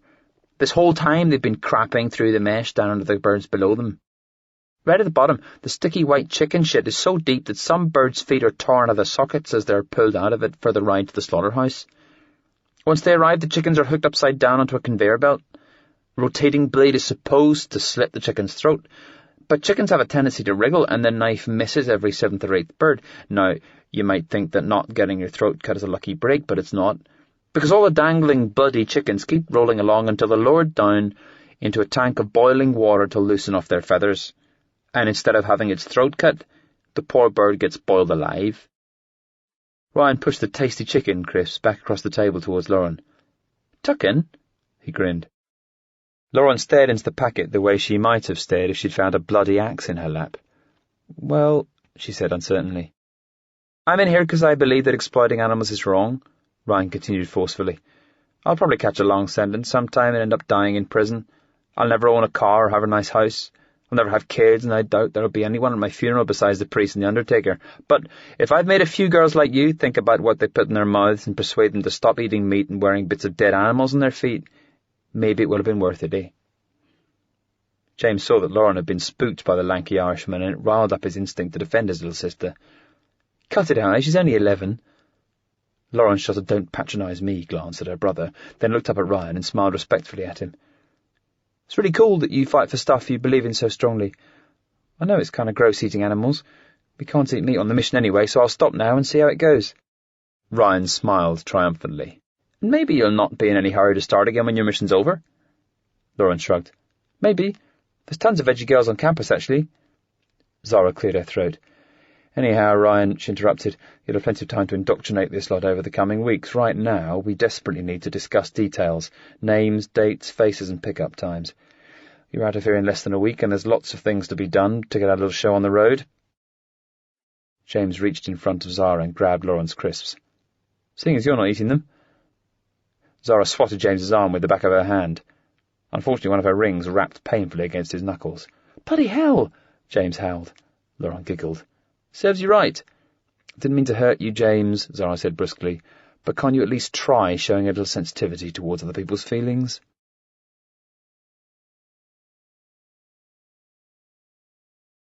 Chapter 9. Corbin. 5 days later, Zara and the kids got up early and packed all their stuff into a 7-seat people carrier. A tearful Joshua had to be pacified with the promise of presents before they set off towards Bristol in the southwest of England. 10 miles shy of the city itself, the sat-nav told Zara to pull off the motorway at the next junction and take the second exit from the roundabout. After drifting past a line of superstores and a housing estate that had spawned around the motorway, the land opened out into fields with tall hedgerows blocking in the sides of the twisting A-road. Carl wound down his window to feel the benefit of the country air, only to close it seconds later as the car filled with a pungent blast of manure. "Phew," Lauren gasped as she wafted a hand in front of her face. "My eyes are watering. That's worse than having to use the bog after James." "I think," Zara said as she ignored the sat-nav's instructions to take a left, "if we take the next road in, we'll still reach the village, but we'll get a glimpse of the Malarek laboratory on the way." "Won't take much longer, will it?" James asked. "I'm busting for a piss." 2 or 3 minutes, Zara said. "I can pull over if you're really desperate." James shook his head. "I'll hold for another 10 minutes. "Take the first safe opportunity and make a U-turn," the sat-nav said in its politely synthesized voice. Zara leaned across the dashboard and switched the navigation screen off. She'd visited the area while preparing for the mission and knew her way around. "This is the one," she said as she slowed up for a tight turn. The direction sign pointed towards the village of Corbin Copse half a mile, but as soon as they were around the bend, a very uncountry-like sight came into view. All the hedges had been replaced by tall concrete sections, topped with barbed wire and video cameras. Reflective yellow signs had been placed along the roadside by Avon Police. "No stopping or loitering, 10 mph, slow," and "Drivers entering Malarek research premises, lock windows and doors, now." Zara obeyed the order to slow down, giving the kids a chance to view the carnage along the grass verge. Tons of litter and sodden placards abandoned by protesters, who'd also daubed thousands of slogans on the concrete walls. As the car rounded a slight bend and approached the entrance, the road turned into abstract art, thickly layered with streaks of red, blue and yellow paint that protesters had aimed at vehicles entering or leaving the research facility. James recognised the location from an archived Sky News report he'd watched in Zara's office. It had shown a battle between police, Malarek security guards, and more than 100 protesters, chanting, hurling objects at cars and trying to batter down the front gates. A few protesters did manage to force their way inside the laboratory compound and smashed more than 100 windows before they were arrested. But there wasn't much action on this particular Friday lunchtime. The scene outside the corrugated metal gate was subdued. 2 police officers in yellow bibs stood guard and more sat around in a porter cabin across the road. The protest was confined to an area marked out with crowd barriers 50 metres from the entrance. It consisted of 3 middle-aged women and an elderly man. They sat in deck chairs, eating sandwiches and sharing a flask of coffee, while their placards rested against the wall behind them. A banner painted on bedsheets had been tied to the police's metal barriers. "Hoot to stop the suffering." These protesters were some of the people Zara and the kids would be getting to know over the coming weeks, so she waved out of her window and gave a good blast on the horn. The 4 protesters smiled and waved back. Zara picked up speed once they were past the entrance, and another few hundred metres brought them to a miniature roundabout, with the white cottages at the edge of Corbin Copse facing towards them. As they pulled up, a Land Rover that had been following close behind cut onto the opposite carriageway and squealed to an aggressive halt alongside them. The driver looked 20-ish and wore dirty blue overalls, suggesting a morning spent working on one of the surrounding farms. "Why don't you piss off back to where you came from?" he shouted. Zara was startled by the outburst. "Pardon me?" "You heard," he shouted. "Bloody Grockwell's coming up here to court. You've seen it now, so turn around and sling your hook." James opened the electric window beside his head and gave the young driver a two-fingered salute as he sped off. "Up yours, you hick." "What was that in aid of?" Lauren asked. Zara explained as she cut over the centre of the roundabout, turning right into the village. "The locals don't like protesters. I mean, living out here in the middle of nowhere and suddenly finding that you've got hundreds of demonstrators and the TV news turning up on your doorstep twice a week." The car headed up a steep hill through a main street that consisted of a pub set in a large garden and a strip of shops. Except for a convenience store on the corner, the shops had all been converted into homes. Beyond Main Street lay two modern housing developments where most villagers actually lived, but Zara pulled onto the driveway of a detached cottage without leaving what the locals called the Old Village. The tiny front garden was overgrown and the exterior was shabby, but it would only have taken some pruning and a lick of paint to make it fit the picture postcard image of an English cottage. "Man, what a hole," James said as he stepped through the front door and caught a lungful of musty air before bolting upstairs to find the toilet. "Must have been built by hobbits," Carl said, lowering his head to avoid ceiling rafters as he dumped his suitcase on the carpeted floor of the poky living room. "The owner wasn't keen on renting to a family with kids," Zara said. "We ended up buying her out because this location is just perfect. You can cut through the fields at the back and be at Malarek's front gate within 5 minutes, and some of the protesters drink in the pub down the road. The downside is that we've only got 3 bedrooms. "Bag's not sharing!" Carl and Lauren both shouted as James came back from the toilet with wet hands. "No towel," he explained as he wiped them on his tracksuit bottoms. "2 of us have got to share," Carl said. "Great," James said sourly. He realised he had no chance of getting a room to himself because he could share with his sister or he could share with another boy, but Lauren and Kyle couldn't share with each other. "I don't know what you lot are complaining about," Zara said. "I've got to share a bed with Ryan Quinn." James burst out laughing. "Then he's going to be horny after 3 years in prison." "Not funny, James," Zara said stiffly. "I've had a king-sized bed put in that room, and I've made it clear to Ryan that if so much as a finger crosses the middle, I'll have his nuts in a jam jar."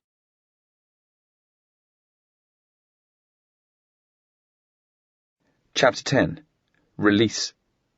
They flipped a coin, and for the 3rd time in his life, James ended up sharing a bedroom with Kyle. Another flip earned Kyle the top bunk. It wasn't the end of the world, but James was used to the comfy double bed in his room on campus and hated having his feet dangling over the sides and the way the springs creaked whenever Kyle changed position. At least it was better than sharing with Lauren, who snored like a pig. It was Saturday morning.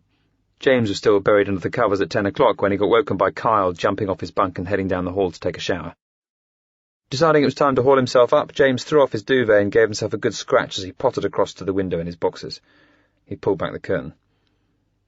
"Holy crap," James spluttered as he looked down and saw 6 people standing on the tiny square of lawn at the front of the house. They all held polystyrene cups and a few had cameras strung around their necks. "Carl, get out here," James yelled. "What?"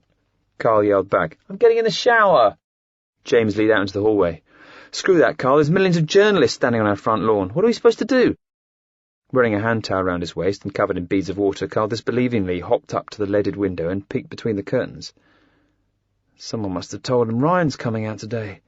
"Well, duh," James said. "What are we going to do about it?" "Don't panic," Carl answered. "I've been on missions where the press are involved before." "Aren't we supposed to keep our faces out of the media, though?" James asked. "I mean, what was the name of that kid who got his face on the front page of all the papers? His Cherub career was burned. There was no way they could send him undercover after that." Carl nodded. "Jacob Rich, but that was years before my time. Apparently he was working on some threat to blow up one of the young royals. The 14-year-old princess falls off a horse in front of 200 photographers, and the idiot runs across to pick her up off the ground. She pecks him on the cheek as a thank you. Next day, his face is on the front page of all the papers, claiming that he's her first love." "So what if that happens to us?" "Wear a baseball cap and point your head down. If anyone's taking pictures, stay in the background, but I wouldn't sweat it. Quinn's a long way short of royalty. He'll be lucky if he can get his mug on page 16. "Guess you're right," James nodded. "Have you seen Lauren around?" Carl shook his head. "She must have gone into Bristol with Zara. They're meeting Ryan at the station." "You fancy a fry-up?" James asked. Carl nodded. "We haven't got any eggs, but I think there's veggie sausages and tofu in the fridge." "Bloody hell," James moaned, screwing up his face in disgust. "I can't hack this vegetarian muck." Someone like you who's a bit on the porky side would probably benefit from being a veggie. Besides, you scoffed enough of Zara's vegetable lasagna last night. James shrugged. Yeah, Zara's cooking's really improved since we were in Luton, but it still could have done with the garnish, like a nice 12-ounce steak or something. Carl cooked a late breakfast of veggie sausages, mushrooms and fried bread while James took a shower.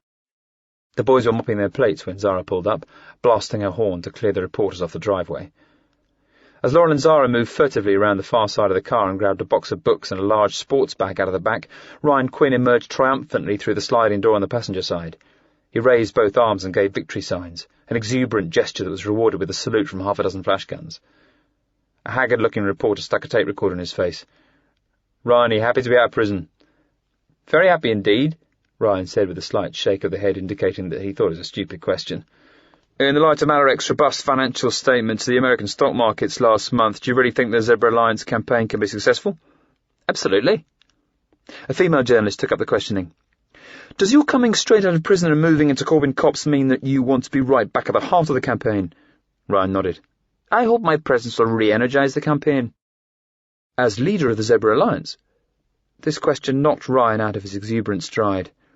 "Well," he mumbled uncertainly, "the campaign has been ably managed by others while I was detained in Her Majesty's hostelry. I'll be meeting with the Alliance Committee over the coming days with a view to deciding my future role. Now, I'm going inside for lunch, but I'll be visiting the protest site later, and I hope you'll all be there to see it happen." "One last question," the female journalist continued. "What are your feelings on the activities of the Animal Freedom Militia?" "I condemn all acts of violence towards any species, including humans." "Do you think the AFM has damaged your campaign?"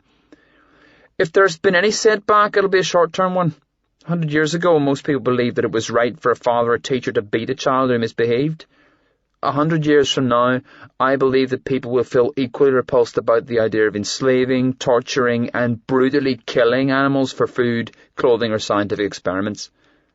Quinn had a childish grin across his face as he stepped into the hallway and pushed open the front door. "Hello, boys," he said, looking at James and Carl. "Sure feels good being back in the heart of things." Despite Ryan's plea for the journalists to stay, they'd got the photo and quotes they'd come for and had no intention of spending any more time than they had to hanging around Corbyn Copse. "Expect night else," Ryan said bitterly as he peered through the living room nets at the deserted driveway. "The lazy buggers can't even hang around an extra half hour." "We should still head up to the protest site," Zara said. "I called my contact with the local cops. There's always a fair crowd up there on the weekends, and I want the kids getting stuck in amongst the protesters as soon as possible." "Sure, we're going up there." Ryan nodded as he pushed home the last piece of a sandwich Lauren had made for him. "I've already arranged to meet Madeleine Lang." "She's the one who's running the Alliance now, isn't she?" Lauren asked. Ryan nodded. "Young, fiery, and utterly bloody hopeless." The kids had read a ton of flattering press reports on Lang and were surprised to hear that Ryan held her in contempt. "I didn't realise you had a problem with her," Zara said. "Nice hair, looks good in a photograph," Ryan sneered. "That's why the press is in love with her. But she doesn't understand how to focus a campaign or keep the momentum going. I've spoken to a few people, and it looks like we'll have to go root and branch and rebuild this whole fight against Malaric from scratch." "You've got to get back on the Zebra Alliance committee before you can take over," Carl reminded him. Ryan wagged his finger confidently. "Don't you worry, laddie. I was playing politics when you weren't even a glint in your mother's eye. I'll be back running the show before you know it." As Ryan said this, he grabbed his army surplus jacket off the sofa and headed for the front door. "Are yous all coming or not?" he asked excitedly. The shortcut to the Malaric laboratory took Ryan, Zara, and the three youngsters across a field of long grass. They crossed the deserted road near the roundabout on the edge of the village, then walked a couple of 100 metres along the verge beside the graffiti-strewn wall. Along the way, they passed a gang of protesters' little kids chasing around and screaming at each other. The group behind the police barriers was more impressive than it had been the previous afternoon, but it was still barely 30 strong. Dressed in smart black leggings and sporting a figure to die for, Madeleine Lang stood out amidst the drab bodies in walking boots and fleeces. "Hello there," Quinn said brightly. A weak round of applause broke out when the protesters realised that Ryan Quinn was on the scene. Madeleine and Ryan exchanged a brief hug and cooed as they kissed on opposite cheeks. "Still going strong," Ryan grinned. "Told you've been doing a fantastic job." Madeleine was flattered by the lie. "It's been a tough few years," she smiled, "but we're still fighting. And I see you've come out to a ready-made family." While Ryan, Zara and Madeleine exchanged pleasantries, James, Kyle and Lauren's espionage training kicked in. They didn't expect a member of the Animal Freedom Militia to leap out and announce themselves from the gaggle of protesters and their bored kids, but this was the perfect time and place to start chumming up with the Zebra Alliance activists.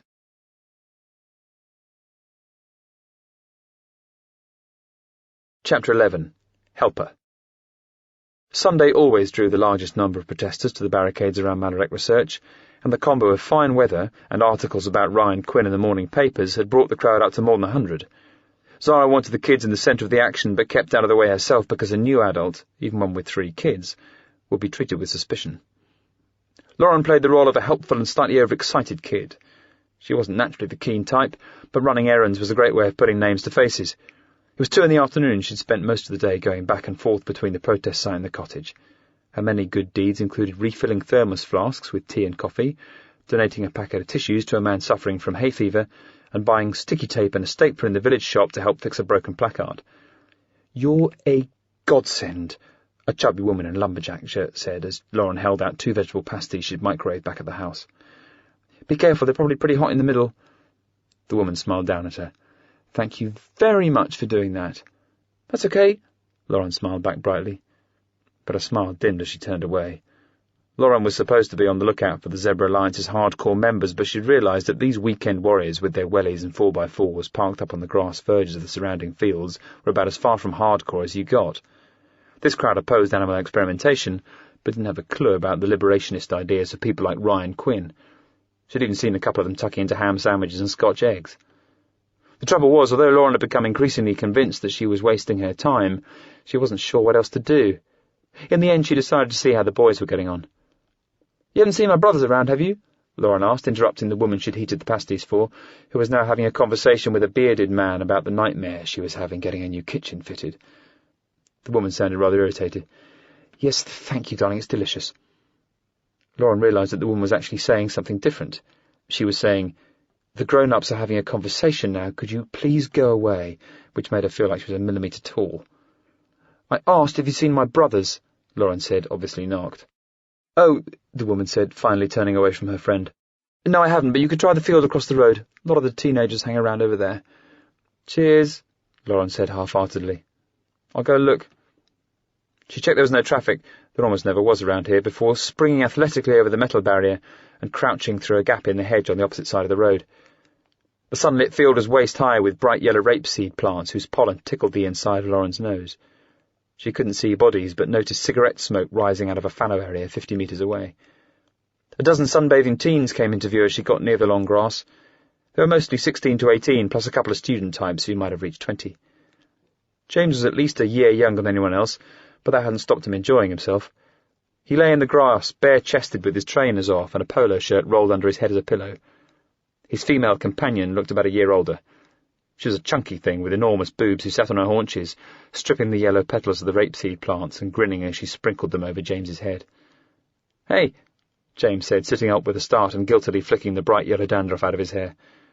"This is Robin. Robin, this is my sister, Lauren." The way James flirted with anything even vaguely female and conveniently forgot about his girlfriend stuck in Lauren's throat. But after the whole blackmail thing, she was on weak ground and knew she'd start a massive row if she passed comment. Lauren consoled herself with the knowledge that Carrie wasn't stupid. Sooner or later she'd find out what James got up to behind her back and reward him with the punch in the mouth he so richly deserved. "What's occurring?" Lauren asked. James grinned at Robin, then shrugged. "Hanging out, you know. Is Kyle around?" "Over there," James pointed, sitting behind the 2 rugby shirts. Lauren glanced at the 2 chunky lads blocking her view of Kyle.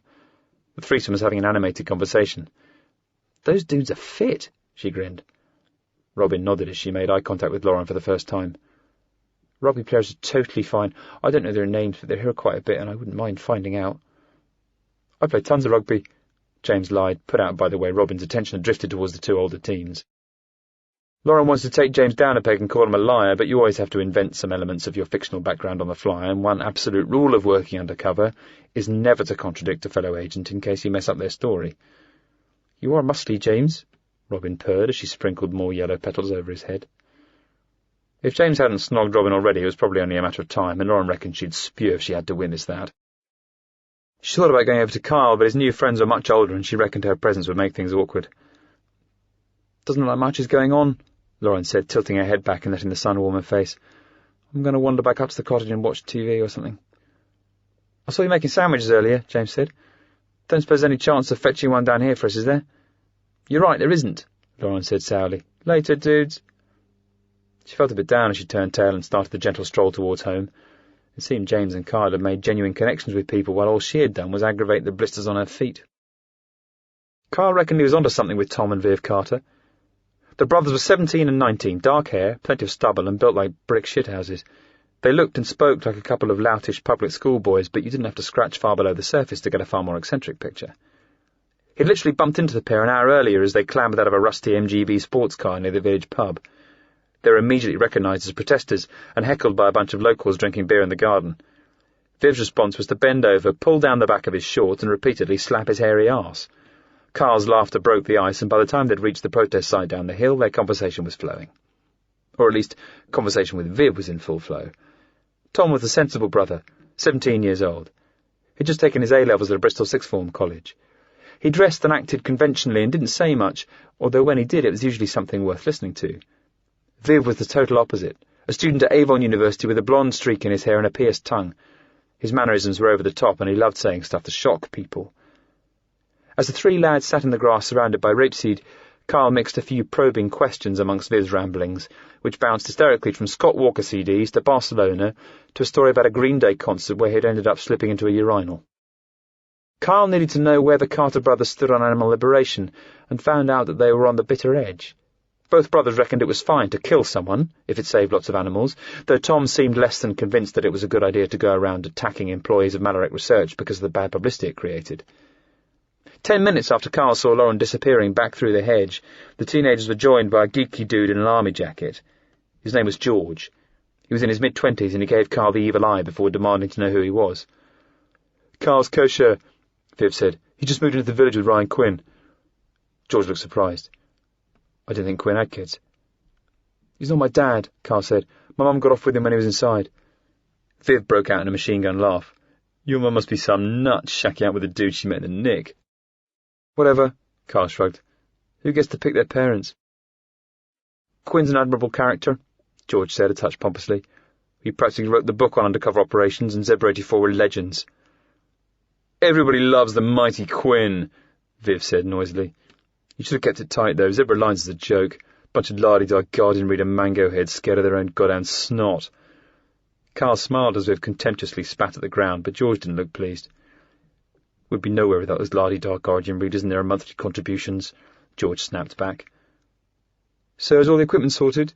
Tom asked, changing the subject before George and Viv started a full-blown row. "Mel brought it all up in her dad's Volvo," George said, before turning to look at Carl. "Listen, stranger, no offence, but we've got business here. Would you mind butting out?" "I understand," Carl said as he backed off. "I've got your mobile number, Tom. I'll call you about the meeting at the uni."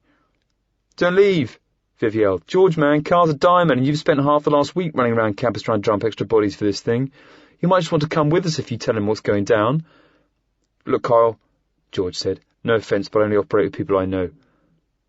Kyle obviously wanted to know what they're up to, but realised it could blow up in his face if he seemed too eager. "Don't sweat it," Kyle said, waving his hands to make it clear that he wasn't offended. "Good luck, whatever you're up to." As he turned away, Kyle noticed James running towards them. His voice sounded a touch anxious. "Something's going on up by the entrance," James explained. "Robin's mum came and dragged her off. The straight types are leaving because 2 coachloads of pissed-up students just arrived, all chanting and going bananas." George looked at his watch. "That'll be Madeline Lang's crack troops right on time." "What are they doing?" Kyle asked. "Information leaked out that Malaric is having a vanload of monkeys delivered today," Viv explained. James was mystified. "Why not do that in the week when there's hardly any protesters around?" Tom and Viv had met James briefly, but George didn't have a clue who he was. "How old are you, kid?" he asked. 14. George laughed. "And you saw through the police's clever ruse." "Hey," Viv said, closing in on George, subtly using his physique to intimidate him. "Why not tell these dudes what's happening and invite them along, Georgie boy? They're sound. I mean, their mum's bunked up with Ryan Quinn, for God's sake." "No, Viv," George said furiously as he glanced at his watch. "You don't pick up a couple of strays 10 minutes before a professionally planned operation. That's how we all end up getting nicked." "You're so full of your big man cloak and dagger mumbo-jumbo dog crap," Viv sneered. "Professional operation? My knob is more professional than you." George looked at his watch again.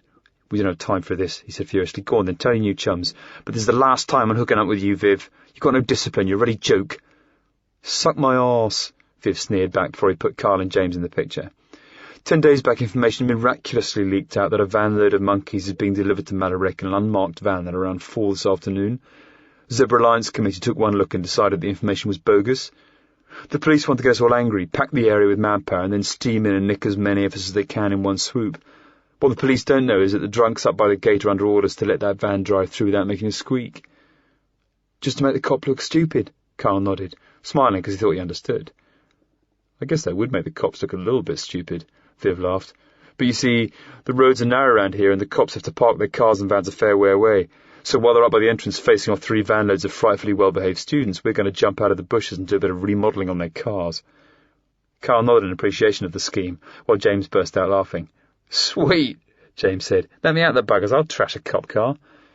That's a spirit, kid, Viv said, enthusiastically swiping James across the back. George screwed up his face like he knew this was a bad idea, but nodded reluctantly. Tom turned and looked at Kyle.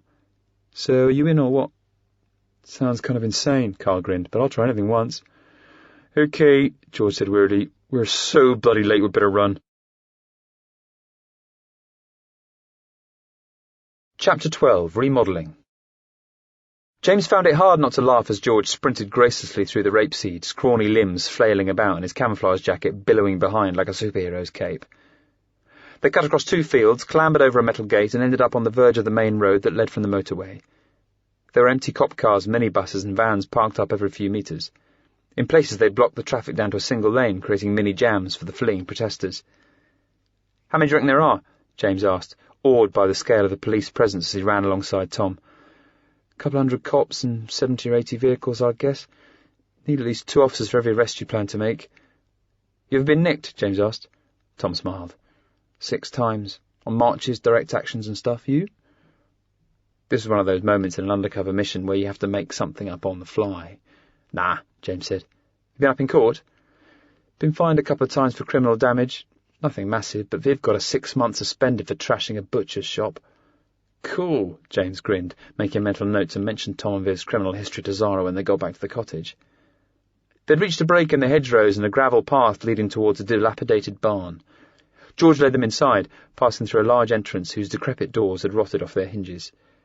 About 15 Alliance members milled around, illuminated by sunbeams penetrating missing sections of the roof. They were mostly young, 2/3 male and dressed in dark clothes and hoodies. Some were pierced and tattooed, but the majority were people you'd pass in the street without batting an eye. George hurried anxiously towards a woman holding a walkie-talkie and earned a tongue-lashing for being late. James, Kyle, Tom and Viv mooched towards a man handing out balaclavas and disposable gloves. Now we're finally all here, the walkie-talkie woman shouted to the crowd, glowering at George. Put on your gloves and take 1 hammer and 1 spray canister. I don't want any heroics, so attack 1 or 2 police vehicles each and then disperse into the field. Bear in mind that some police cars have video cameras installed and recording at all times, so wear your headgear until you're clear of the action. You can then abandon your mallets and sprays, provided you're not dopey enough to get fingerprints on them, but gloves and balaclavas will pick up traces of DNA, so take them home and destroy them. Lastly, if any of you are arrested, do not speak to the police. Be civil, even if they provoke you, and ask to speak to a solicitor from Parker, Lane and Figgis. The Zebra Alliance will cover your legal costs, provided you don't cooperate with the police. Now, what's the name of your solicitors? Parker, Lane and Figgis, the crowd murmured back. And don't forget it, the walkie-talkie woman shouted. The crowd pulled on gloves and balaclavas before going outside and picking out hammers and pressurised bug sprayers from the rear compartment of a Volvo estate car. Fortunately for James and Carl, quite a few activists had chickened out, and there was equipment going spare. What's in here? Kyle asked Viv as he hooked a cylinder of pale blue liquid over his shoulder. Industrial-strength paint stripper, Viv said. Highly corrosive, highly flammable, strips paint off metal in a flash. Also melts certain plastics and synthetic fabrics, including the ones they make car seat covers out of. Just make sure you don't get on your skin. Okay, people, walkie-talkie woman shouted. I just received the go signal. The cops are all lined up in their riot gear and our scout just spotted the monkey van turning off the motorway. Good luck, and remember the golden rule. When in doubt, run like hell. A couple of activists cheered, and Viv made a typically flamboyant warbling sound as activists headed away from the barn in all directions. James and Carl jogged off behind Tom and Viv, but found George blocking their path. I'll be speaking to the committee about you on Wednesday night, he said angrily, looking up at Viv. You're renegade and I can only see your attitude leading to serious problems for the Alliance. Viv raised his hand as if he was going to swat George around the head. "George, you're tedious, gutless, pen-pushing little twit. I don't really care what you do or what you say, so long as you stare at my face." "We'll see if the committee feels the same way," George said arrogantly, before bolting out of Viv's way and tripping over himself in the process. "You want to watch out," Tom said to his brother as they set off again. "The committee love Georgie boy. You're going to get kicked out of the alliance if you're not careful." "I'm an anarchist," Viv said dismissively. "I never should have joined anything with a committee in the first place." The four lads ran half a kilometre, staying behind the hedgerows until they reached a muddy farm entrance with 3 police vans and 2 cars parked up side by side. They'd cased it on the way over, so they knew there were no cops about. James felt a rush of excitement as they broke cover. "Vive la Révolution!" Viv shouted as he swung madly at a police van with his hammer. James raced across to a BMW motorway cruiser and took off a door mirror with the first swipe, then ran around knocking out the side windows. He took 3 swings at the windscreen, but failed to shatter the toughened glass. "Do the inside with your spray," Tom shouted as he and Carl trashed the next car along. James took the canister off his shoulder, poked the sprayer nozzle through a broken window and soaked the interior before squirting the corrosive liquid all over the white bodywork.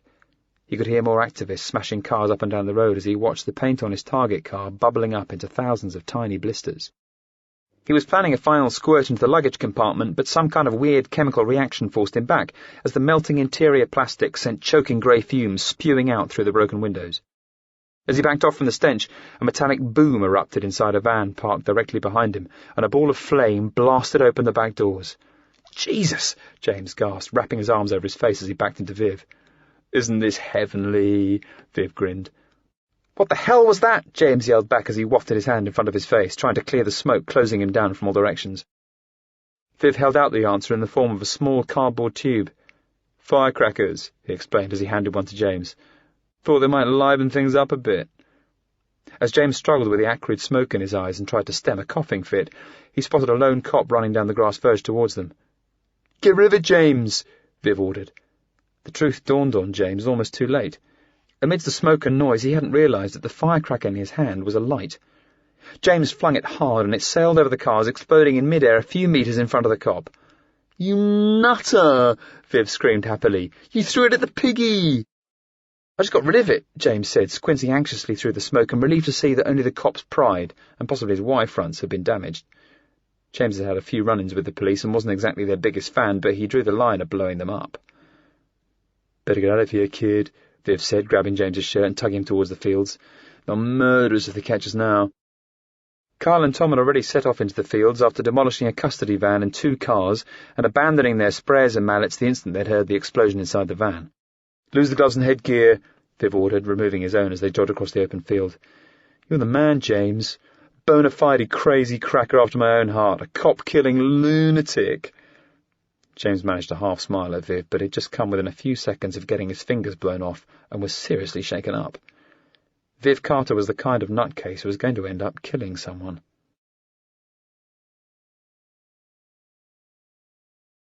Chapter 13. Uniform. 2 senior Zebra Alliance officials were arrested following the attacks, but released without charge. In total, 33 cars were damaged, and 25 of these declared total write-offs. Police sources estimate that the bill for damages could exceed £500,000. Avon Chief Constable Derek Miller admitted that he now faced a shortage of vehicles, but denied that it would seriously undermine police operations in the area. Miller refused to comment upon rumours that an attempt to feed misleading information to the animal rights activists had dramatically backfired, but he did admit that 3 senior officers have been suspended from duty pending a full inquiry. BBC Radio Bristol. Lauren had always enjoyed tearing into the cellophane-wrapped perfection of something she'd never worn before, stripping off the tissue paper, peeling the stickers and snapping the plastic label tags. But not this time. It was Monday morning, and the packets contained a grey shirt, knee socks, and a white blouse. She could hear James and Carl fighting over the bathroom upstairs, and Ryan was on the phone in the kitchen, raving to someone about bloody Madeline lying this and bloody Madeline lying that. As Lauren pulled the adult-sized Gorillas t-shirt she'd slept in over her head and started getting dressed, she tried consoling herself with the fact that the summer holidays were only a month away, and so she wouldn't have to keep going to school if the mission dragged on. But that wasn't much of a relief, because it still left her facing the thing she hated most. Settling in. Cherubs are supposed to act like ordinary kids, so they have to go to school. And while Lauren could run 10 kilometres with a heavy pack, speak 3 languages and cook a squirrel in 5 different ways, she still dreaded being the new kid in Year 7. She hated the boys who took the mickey and told you that their mate fancied you, the girls who snubbed you because you weren't part of their clique, and the teachers who didn't give a damn so long as nothing bothered them. As Lauren pulled up her knee socks, she tried cheering herself up by imagining that it might be okay this time. She'd arrive in class, her form teacher would be friendly, and she'd find one or two girls who were a good laugh and easy to get on with. Then she looked down at the weird shoes she had to wear and realised that it wasn't going to happen. Zara had ordered them out of a vegan shoe catalogue, and they'd looked okay in the picture, but the reality wasn't quite right. The uppers were made from thick, shiny plastic, and the soles were made from...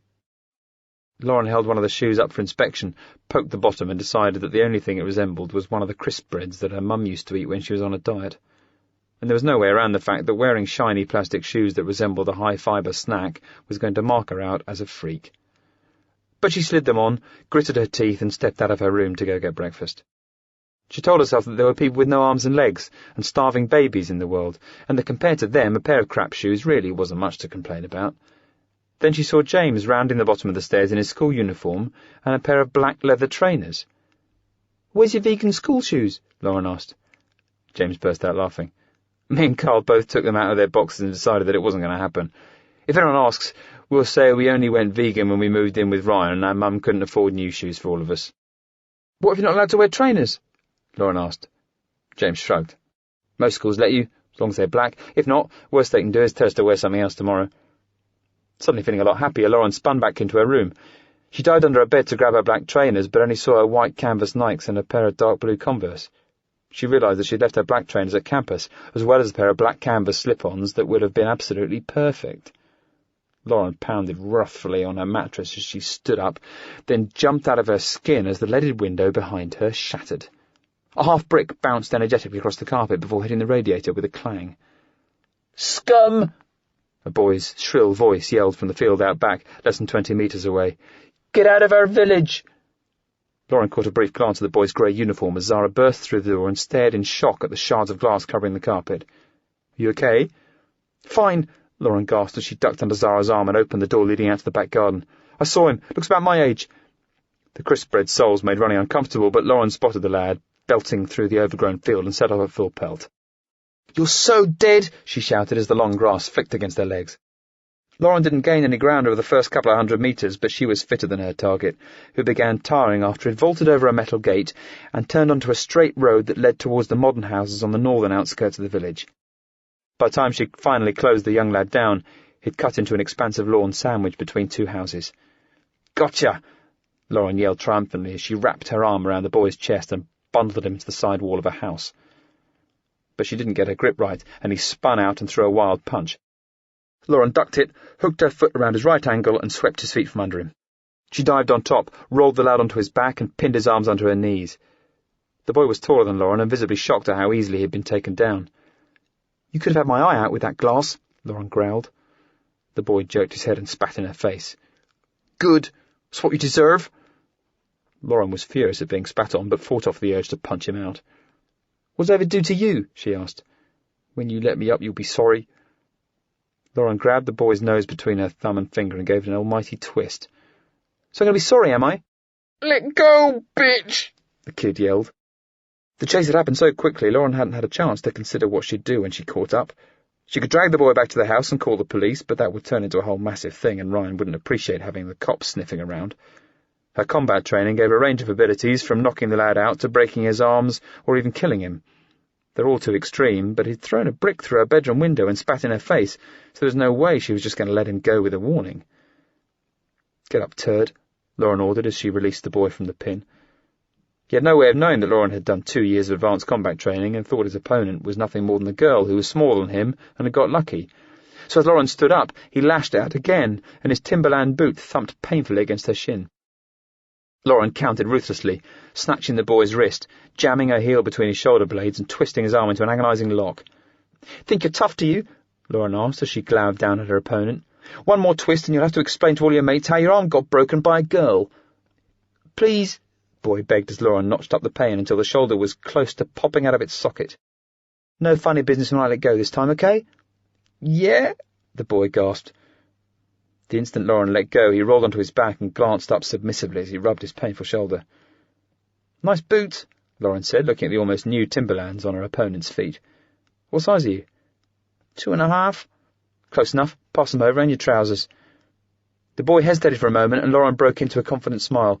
Look, dude, the choice is yours. Take them off, or I beat the living crap out of you and pull them off myself. The boy leaned forwards and began to unlace his boots. Once they were off, he unbuckled his belt and stood up to wriggle out of his trousers. Give us, Lauren said, snatching the black trousers and beginning to inspect the pockets. She threw his door keys to the ground and used one of his clean tissues to wipe the spit off her face. Then she unbuttoned the back pocket and slid out a nylon wallet.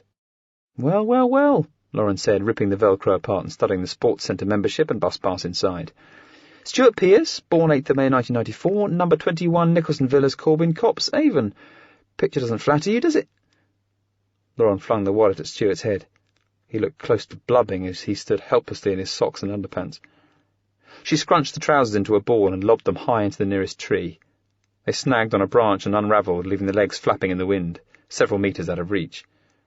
If you or any of your mates come near my house again, I'll smash every bone in your body, Lauren snarled as she bent down and picked up the boots. And thanks for these, kid. They're exactly what I was looking for. Lauren gave the boots a good blast of deodorant and wore 2 pairs of socks because they were a bit big. They had to get a bus to school, and James was still giggling as they headed for the stop with Kyle. Imagine having to run home in your undies, James smirked. You're so bad, Lauren. Yeah, well, he could have done me an injury throwing that brick in my window, and the dirty git spat in my face. Mind you, I reckon I enjoyed myself a bit too much. It's true what they say about power going to your head. I'd be troubled if he grasses, James said. Lauren tutted. Won't happen, James. If he grasses me up for nicking his boots, he'll get done for bricking the window, which is 10 times worse. I know who he is, Carl said triumphantly. Who? Lauren asked. Her name's Stuart Pearce, Carl said. Was bugging me all through breakfast. I read a report about the AFM attacking a woman named Christine Pearce. She lived in Corbin Copse and had 2 sons, Stuart and Andy. I bet that's why he bricked us. I read that, James nodded. They threw enamel paint in her face and blinded her. Lauren stopped walking and looked guiltily down at her boots. Poor kid, she gasped. I can't wear these, everyone's going to hate me. I'd better dive home and put the veggie shoes on. James looked at his watch. Not if you want to catch the school bus, you won't. The stop was on the road between the old and new parts of the village, not far from the alleyway where Lauren had humiliated Stuart. There were about a dozen secondary school kids waiting at the stop. 3 of the bigger ones steamed forward, blocking James, Kyle and Lauren's path. We're not looking for trouble, Carl said, just the bus. Lauren caught a glimpse of Stuart sitting on a wall about 20 metres away. He'd sneaked home for another pair of shoes and trousers, but held his shoulder like it was still hurting, and his eyes had red rings that suggested tears. You don't want trouble, the tough-looking lad smirked as he squared up to Kyle. He was a bigger version of Stuart with zits, and Lauren realised it had to be his older brother Andy. Well, you're getting trouble, another lad said, facing off James. Start then, James said cockily, giving the boy a shove. See where it gets you. Carl knew James had a temper and pulled him back. Peace, man, Carl said, raising his hands. I know you're Andy Pearce. I read what happened to your mum in the paper, and I'm sorry. But we've all to live here together, and... Don't you talk about my mum, Andy Pearce spat. She's blind. She lost her job, and we're going to lose our house because of scum like you. A few other boys, including some chunky-looking sixth-formers, murmured their support for Andy. Our mum's shacked up with some guy, and we got dragged down here to live, Carl said. It's not our fight. While Carl and Andy argued, the lad James pushed had closed in again and silently mouthed, Your mum. What was that, penis head? James asked. I said your mum. James stepped back and held out his arms. Come on then, big man, take a shot. Show me what you got. Don't start, James, Lauren said uneasily. The lad took a swing. James ducked out of the way before bobbing up and planting a right jab square in his opponent's mouth. It was a nasty punch, but not the jawbreaker James could have thrown if he'd really wanted to. Leave it out, Carl yelled. Anyone else want to try? James shouted as the kid he'd punched stumbled back against the bus shelter and spat blood on the pavement. The punch had cranked the tension up to number 11, and the local kids were shouting and yelling advice ranging from calm down to kick their heads in. Lauren got the feeling that a mass brawl was about to break out, so it was a huge relief to see the school bus coming around the corner. There was a fair bit of shoving and cursing as everyone piled on board, but Carl made sure he and James sat away from the youths they'd been facing off, and most of the sting had gone out of the situation by the time the bus got underway. You dick, Carl whispered, scowling at James. You're too aggressive. James shrugged unrepentantly. I want them to know that we're best not messed with. They're miles bigger than Lauren, and I don't want them getting any ideas about starting on her when we're not around. Meanwhile, Lauren had noticed Stuart sitting across the aisle, 1 row in front of her, and slid across the empty seat behind him. I didn't know what happened to your mum until Carl told me, she whispered. I can't go round barefoot all day, but I'll fetch the boots back to your house this evening, okay? Stuart looked round with a sour face. Keep 'em, he said. I don't want 'em now they've been on your stinking feet. Chapter 14. Buns. Lauren didn't make any good friends in her first 3 days at school, but the kids in her class were okay, and nobody dared give her any hassle. The only stressful scenes had been daily slanging matches between James and Andy Pierce at the bus stop. It had only been verbals, but Lauren had a nasty feeling that it would kick off into something bigger. The mission was progressing, although nothing sensational had happened since the weekend. While the kids were at school, Ryan tapped out emails and made endless phone calls to his contacts. Zara spent a lot of time dealing with all the domestic stuff that goes with keeping a family going, and the rest catching up with the paperwork that formed a major part of a senior mission controller's job. She also made sure that the kids went down the hill and showed their faces at the protest site every day. Lauren would visit straight after school and put on a good girl act, dishing out drinks and hot cross buns to the pensioners who stood loyally by their placards for up to 10 hours a day. They were generally decent sorts, who always made a big fuss of Lauren and raved about her tea-making skills. Most of the oldies had dead spouses and grown-up kids, and Lauren got the impression that the daily vigil behind the police barriers filled a big hole in some empty lives, and hanging out with them wasn't a total waste of time. Even though they were about as softcore as Zebra Alliance members got, they'd overheard a million conversations, and their gossip let you know whether an approaching activist was considered a sweetheart, a psycho, or someone rumoured to be an undercover cop. None of it was hard evidence, but Lauren noted the names of anyone the pensioners didn't like, and scored a surprisingly high hit rate when she checked them against the criminal intelligence database back at the cottage. They also turned out to be right about the undercover policewoman. Kyle and James usually visited after homework and dinner, when the sky was beginning to turn dark. The oldies had packed up their folding chairs and newspapers by then and given way to a livelier crowd of students, young couples and the odd kid. They're a friendly bunch, but every so often an eager young buck, usually drunk, trying to impress a girl or both, would unleash paint, eggs or bags of flour at the staff driving in or out of the Malaret compound. It was 50-50 whether the thrower escaped or got nabbed by one of the police officers who concealed themselves behind the hedgerows whenever the crowd looked boisterous. The arrests were good-natured, and the suspects always got cheered as they were handcuffed and loaded into a van for the 12-kilometre ride to the police station. It was Wednesday, coming up to 4:50 p.m. Lauren was cutting across the field behind the cottage holding a tray of empty picnic cups and the remains of a packet of biscuits when she spotted Stuart Pierce standing 30 metres away, up to his knees in thistles and grass. "Hey," he said, using the least threatening voice he could manage and wearing a please-don't-kick-my-arse-again look on his face. "I know you told me not to come over here, but is it okay if we talk?" Stuart was in Lauren's year at school and they'd even been on the same basketball team in a PE lesson, but this was the first time they'd spoken since Monday. "Guess it won't kill me?" Lauren shrugged, feeling an odd mix of emotions for a kid whose mum had been blinded by the AFM, but had also spat in her face. Stuart smiled uneasily as he wandered over. "I know we got off to a bad start. I take it you're referring to the brick that you threw through my bedroom window?" "I'm sorry, Lauren. Is it okay to call you Lauren?" Lauren had come to realise that Stuart was a quiet kid. He only had one mate around school, a skinny Asian dude who didn't live in Corbin Copse. "Well, what else are you going to call me?" she smirked. Stuart realised he'd said something dumb and started going red. "I'm not a yob or nothing, you know. I never did anything like that before. Did they fix the window? I've got money saved up. I can probably pay for it." "They put a board in, but it's leaded glass, so they've got to make all the little squares into a new piece." "Oh," Stuart said weakly. "It's okay," Lauren said. "I didn't tell my mum your name, and she's claiming the money on insurance." "Cool," he said, looking down at the black plastic shoes on Lauren's feet. You know the bus when you said I could have my boots back?" Lauren nodded. "They're in my room. I thought about leaving them on your doorstep, but I didn't want to bump into your brother and his mates." Stuart tutted. "My brother's such a dick going round acting like he's sticking up for me. He used to batter me all the time when my mum was out working."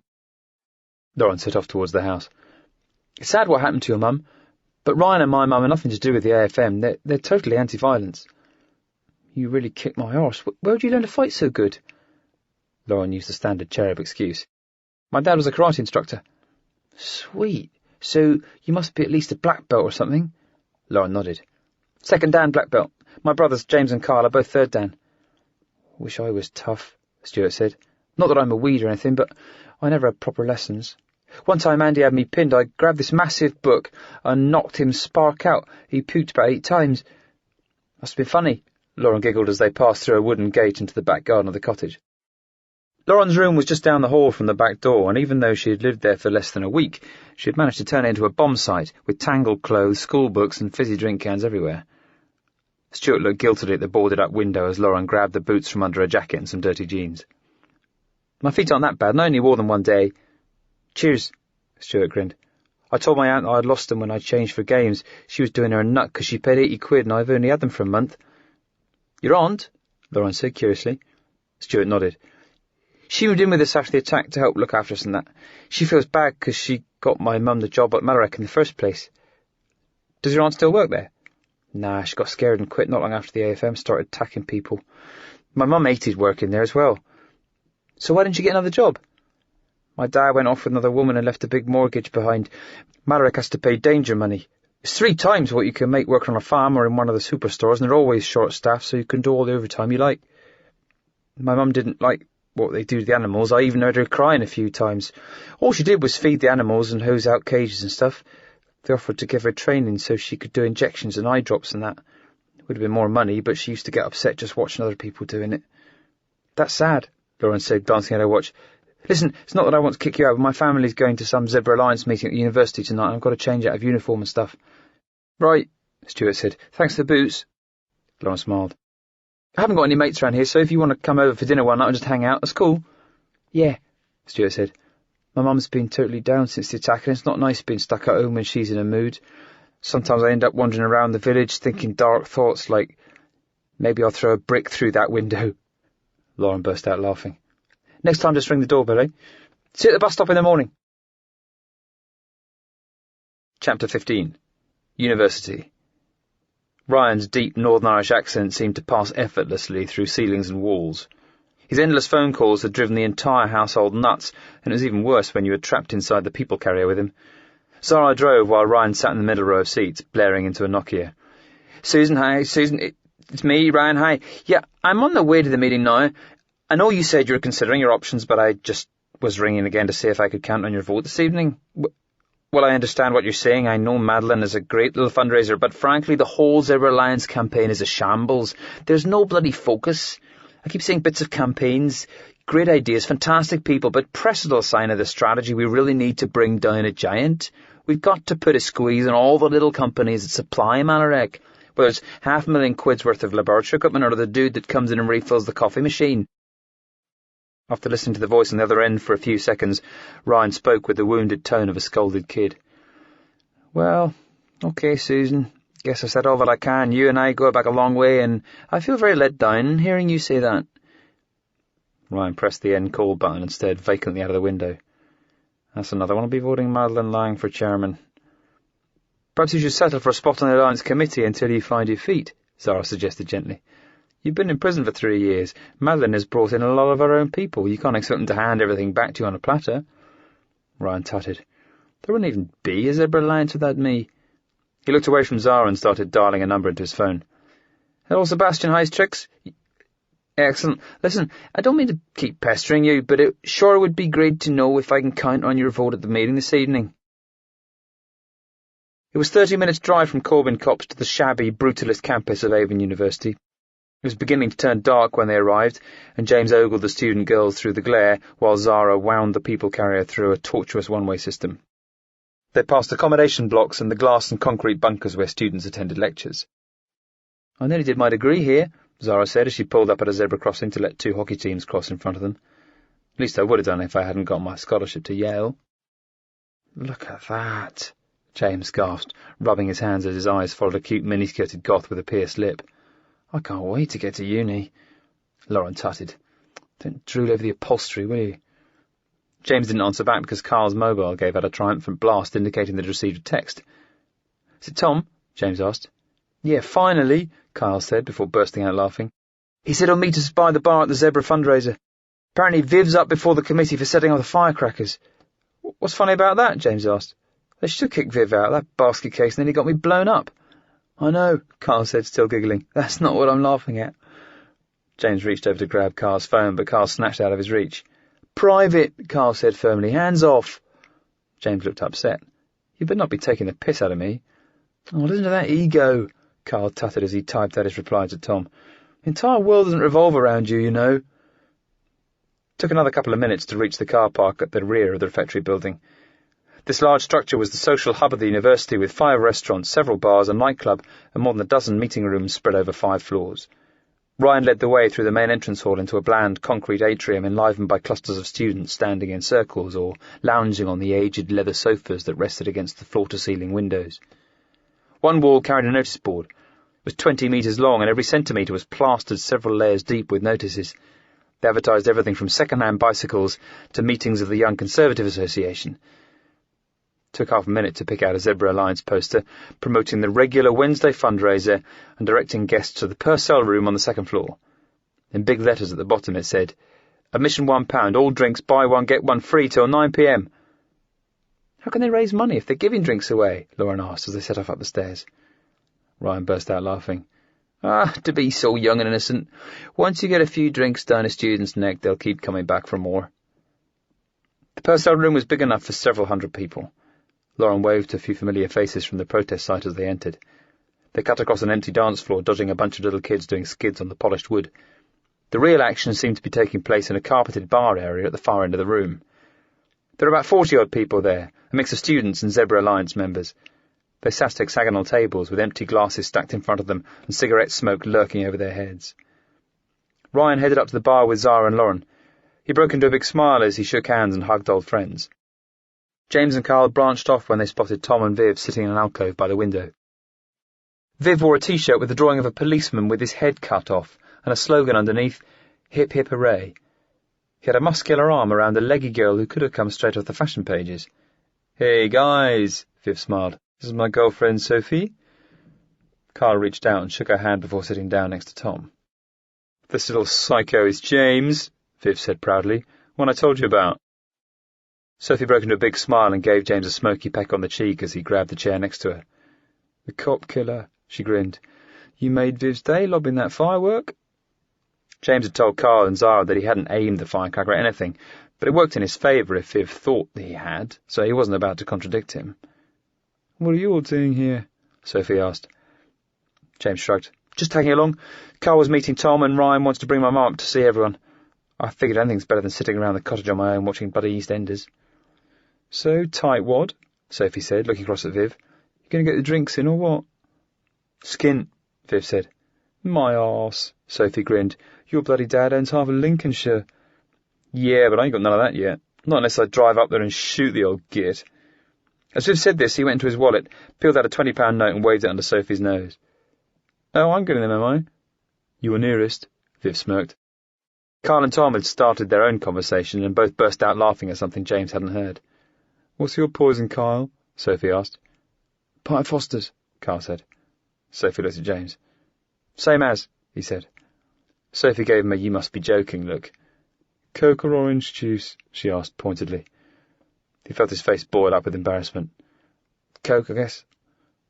James tried not to be too blatant as he watched Sophie's stunning figure slink off to the bar. Carl looked over at Viv. "So what's going on with you and the committee?" "Spineless tits," Viv sneered. "They're going to kick me out, but I'm not losing any sleep. The only reason I'm going to the meeting is so I can personally tell them where they can shove their pathetic bloody alliance." "So what will you do?" Carl asked. "Give up campaigning for animal rights?" Viv smirked. "No way, man. My dad owns 500,000 pigs and I've seen the way they're treated. I went veggie when I was 13. James was shocked. "Your dad's a farmer?" "He doesn't get up at 4 a.m. and muck them out personally, but his estate is one of the biggest pork producers in the country. Dad's 70 now, though, so it's run by a half-brother Clyde." Tom made a dickhead gesture with his hand. "Precisely," Viv nodded. 28 years old and he struts around in a Range Rover wearing green wellies, cloth cap and a walking stick like he's Lord of the Manor. "Doesn't speak to us since Viv nutted him 2 Christmases ago." James burst out laughing. "It's true," Tom giggled. "Permanently flattened the bridge of his nose. I saw him a couple of months back when I was visiting our mum. He looked like a retired boxer." Viv slammed his massive fist into his palm. "When I hit someone, they stay hit." James suddenly stopped laughing. Viv was easy to get along with, but you couldn't allow yourself to forget that he was a nutter. "So what will you do?" Carl repeated. Viv shrugged. "There's other groups out there that are doing rather than talking." "Some of them kick ass," Tom added.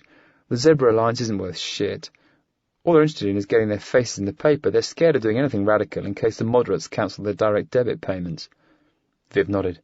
They're hardly a liberationist group at all anymore. Carl decided that the social situation made it safe to probe a little deeper. So is there a particular group you got your eye on? One or two, Viv shrugged. Carl phrased his next question as a joke, but he wanted to see how Tom and Viv would react. Maybe we should all go out and join the AFM. You know any of that lot? Might do, Viv laughed. Then he raised his voice so the whole bar could overhear. The AFM are better than these do-nothing Zebra Alliance pussies. Viv got the attention he sought as occupants of the surrounding tables turned to scowl at him. Meantime, Sophie was back with a tray of drinks. She sat in her chair before plonking a pint of Foster's in front of James. I thought the little cop killer deserved his beer, she grinned. But drink it here, don't go wandering around where everyone can see you with it. James couldn't help smiling as he brought the pint up to his lips and drank 5 mouthfuls, but put down the glass abruptly as Zara, Ryan and George came up to the table. George wore an ill-fitting brown suit that made him look particularly geeky. I'm taking Ryan and Zara across the committee meeting, he said, pompous as ever, as he looked at Viv. Would you like to come, or should I just tell them you've tendered your resignation? You kidding me? Viv asked. When have I ever turned down a chance to run off with my big mouth? Nice suit, by the way, Georgie boy. How many toasters you sell today? Some of us have to work for a living, George said. We can't all live off money inherited from our grandmothers. James looked slightly confused as George led Ryan, Zara and Viv across the hall and out the door. Isn't the meeting held here? He asked. Tom shook his head. No, the committee always meets in a secret location. It's not wise for some members to show their faces, and they're totally paranoid that they're under police surveillance. It's usually held in someone's room or in the halls of residence. As James drained his pint down to the halfway mark, Sophie gave him a nudge and gently grabbed the scruff of his T-shirt. Come over here with me. James didn't know what was going on as Sophie grabbed a pint in each hand and led him towards another table to join a couple of her girlfriends. Why'd we move? James asked. Sophie gave her 2 friends a look. I think Tom and your brother would appreciate a little privacy. Why? James asked. The 3 19-year-old girls sitting around the table all laughed. Carl is gay, isn't he? Sophie asked. Yeah, James admitted grudgingly. The coin dropped as James sneaked a glance over his shoulder at Carl and Tom. The text messages, the laughing, the way they'd been sitting there in a world of their own. It all suddenly made sense. Chapter 16. Slab. Things livened up as the evening wore on. The number of students swelled, and once the bar ran out of seating, they began propping themselves along the walls of the dance floor area. Down by the entrance, 2 folding tables had been brought in. One did a brisk trade, giving away leaflets and selling liberationist books and Stop Malarek posters. Lauren volunteered to help out on the other table, which hosted a free vegan buffet. Quite a few students looked like they needed a good meal, and she happily ladled out guacamole, bean-dipped corn chips, marinated mushrooms and fruit salad. Every so often a bunch of hotheads would swagger in from another bar or meeting looking for trouble, or at the least try winding up some veggies. One red-faced drunk in a Fred Perry shirt asked Lauren if she had any chicken drumsticks stashed under the counter. She was prepared to go along with the joke until the dude tried dunking a grubby finger in the bean dip. She grabbed his thumb, twisted it into a lock, and brandished a fork with her free hand before doing her best little girl grin. Leave, she growled. Otherwise you'll find out which orifice I plan to insert this fork into. The humiliated student staggered out of the Purcell room as Lauren received bows and applause from his mates. The food had been prepared by a middle-aged woman called Anna Kent. You're quite a little firebrand, she said, as the drunks shuffled out of the room. Anna tousled Lauren's hair, a gesture Lauren found oddly upsetting because it was exactly what her real mum used to do when she was proud of her. James felt out of his depth sitting with Sophie and her 2 mates. They asked him if he had a girlfriend, and he said no, which set the trio of girls off in a conversation about their first boyfriends. Their stories about first kisses and getting caught in compromising positions by angry parents made him laugh, and the girls bought him pints, or more often half-pints, until he felt drunk and giggly. But he was also a touch sad because the trio of beautiful, intelligent girls were all 5 years older, and no matter how much he liked them, he was just a kid as far as they were concerned.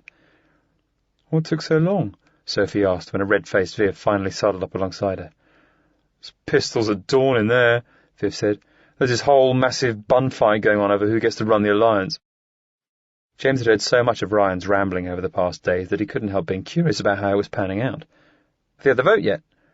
They had the first vote straight away, unanimously re-electing Ryan onto the committee, but he's made it clear that he wants to take over from Madeline.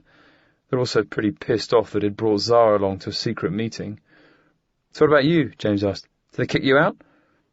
Actually, they said I was a valuable activist and just wanted to suspend me for 3 months. Well, I told them exactly where they could stick that idea. And as I was heading out, I pointed to Georgie boy and I goes, "If I ever see you again, I'm going to pin you down and shit on your head." You should have seen the look on his mug. Fueled by the beer, James started laughing out of control at the image of weedy little George getting crapped on. "That's very mature," Sophie said, smiling wryly at her girlfriends. "So what do you reckon?" Viv asked. "Can't stand this stuffy hole. Who's up for driving out somewhere and howling at the moon? Got Jack Daniels and vodka in the car?" Sophie shrugged. "Yeah, what the hell?" Viv looked at Kyle and Tom, who were now snuggled up with their arms round each other's backs. "Oi, pufters!" Viv shouted. "Can I take a spin? You coming?" Tom and Kyle both nodded as Viv looked at James. "What about you, cop killer? You up for a ride, or has Mummy got to tuck you up early on a school night?" James didn't fancy being the odd man out amidst two couples, but he had a mission and Zara would expect him to go. "She likes me home by 11, James grinned, "but she's not around to stop me, so I'm in." As James stood up, Kyle passed by, heading for the toilets, and gave him a nudge that clearly meant, "Come with me." The toilets were nasty, with a smell that made your eyes water and an overflowing urinal that had turned the entire floor into a puddle. "Okay," Kyle said, looking over his shoulder to make sure nobody was around as he stood at the urinal beside James. "I've been working on Tom. He reckons Viv is planning to get in with another group. It's apparently something to do with a mate of Sophie's." "Is it the AFM?" James said as he started peeing. "He says they're extremists," Kyle said. "I doubt it's the AFM itself, but all the intelligence reports say the number of radicals out there is small, so there's a strong possibility that they're linked." "What's our plan?" "All we can do is hang around Tom and Viv, keep ourselves in the picture and gradually put the idea across that we want to get involved with an extremist group too." "Might be tricky for me, though," James said. "I mean, you and Tom are practically ripping each other's kit off in there, but there's a big age gap between me and Viv. The thing with the firecracker might have been a perverse stroke of luck, but I can't see him hanging around my 14-year-old butt once the novelty wears off." Kyle nodded as he zipped up his jeans. "Well, you know what Viv likes about you? You just have to play it to the max and act even crazier than he does." It was gone 11 when Ryan and Zara arrived home in Corbin Copse. Lauren had dozed off in the back, but woke up as Ryan tried carrying her into the cottage. "Better have a shower before I get into bed," Lauren yawned. "I stink like an ashtray." As she headed dozily up to the bathroom, Ryan slumped into an armchair and buried his face in his hands. "That was a total bloody betrayal," he said listlessly. 3 years in prison, 5 votes out of 24. They can stuff their bloody committee. I'm setting up my own thing. "Not while this mission's going on, you're not," Zara said firmly. Ryan looked up, surprised. "Pardon me?" "We need you inside the Zebra Alliance," Zara explained. "That wasn't our deal," Ryan said indignantly.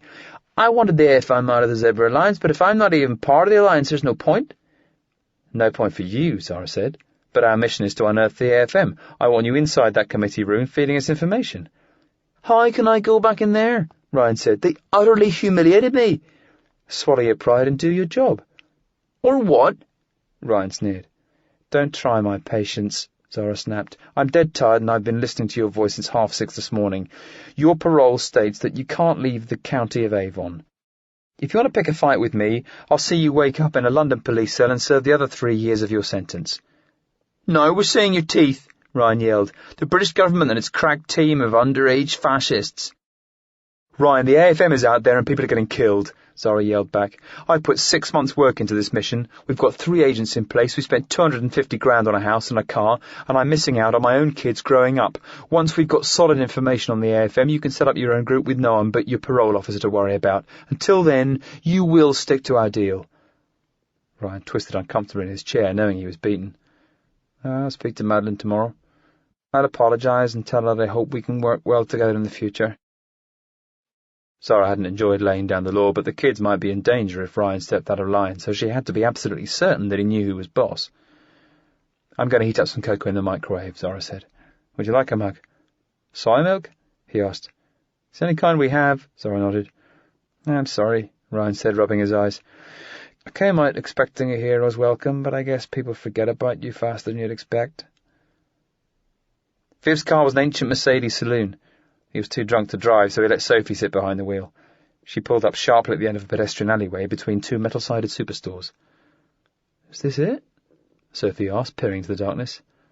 "It'll do," Viv said as he flung open the front passenger door. James did the same with the door behind him. "Keep the engine running," Viv said, leaning into the car and looking at Sophie. "Give us a shot of that JD." Tom reached around the front passenger seat and his older brother grabbed the bottle of Jack Daniels and began tipping it down his neck. Have a drop for courage, Viv said, holding the bottle out to James. The whiskey burned as it passed down James's throat, and he almost doubled over, coughing. Jesus, James croaked, clutching at his throat. While the trio inside the car giggled at James's discomfort, Viv opened up the boot. It struck James how reckless Viv was as he looked inside at spray cans, tools, bolt croppers, balaclavas, gloves, Zebra Alliance pamphlets and the video camera. If the police ever searched Viv's car, they'd have a field day. Right, Viv said, grabbing a can of spray paint and a cardboard stencil before pointing at a large triangular lump that had been broken off the edge of a paving slab. Got the strength to carry that, James? I'll manage, James slurred, feeling his muscles tighten as he reached into the boot and grabbed the chunk of stone. Viv ran off down the alleyway and promptly tumbled over a pile of black rubbish bags that were made invisible by the darkness. James cracked up laughing despite the weight straining his arms. Goat shaggers! Viv screamed, kicking out wildly at the bags and sending one on an arc several metres in the air. It crashed down to the echo of empty tin cans. The pair ambled down the rest of the alleyway and found themselves at the entrance to a supermarket. The sliding doors were locked for the night, but all the lights were on inside. The aisles were blocked up with giant metal trolleys and sour-faced staff stacking the shelves. Right, Viv said. You ready?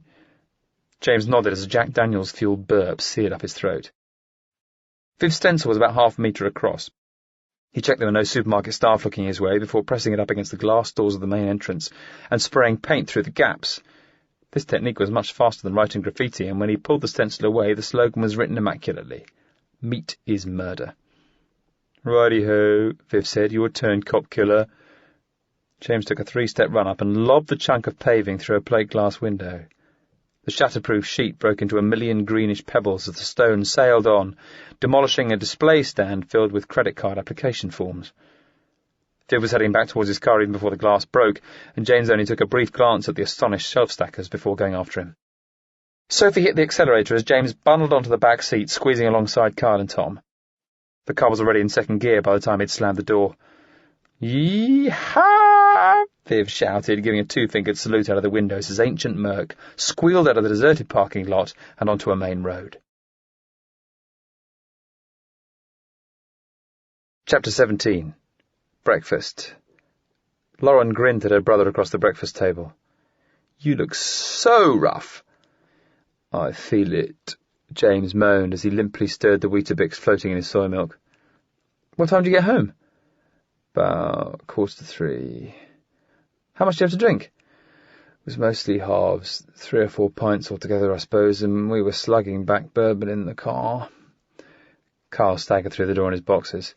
His hair was sticking up everywhere and he had dried blood on his earlobe. I don't remember that happening, James said. Me neither, Carl said. There's blood all over my pillow. Must have caught my earring on something and been too smashed to notice. Some night, James grinned, struggling not to gag as he swallowed a mouthful of cereal. I saw you getting off with Tom in the bar, Lauren said. Is it just for the mission, or do you really fancy him? Carl smiled. What do you think? He's bloody good-looking, Lauren giggled. Everyone says it's about time you had a boyfriend. Who's everyone? Kyle asked as he poured a huge heap of instant coffee powder into a mug, hoping the caffeine would give his brain the kick-start it desperately needed. Lauren didn't want to name names. You know, Carl, just campus gossip.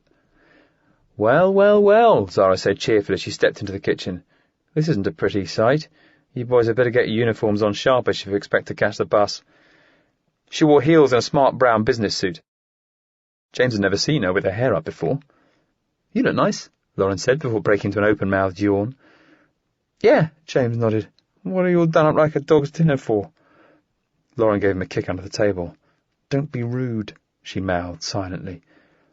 I've got to attend a senior staff meeting back at campus, Zara explained as she caught a reflection in the window and pushed her hair into shape.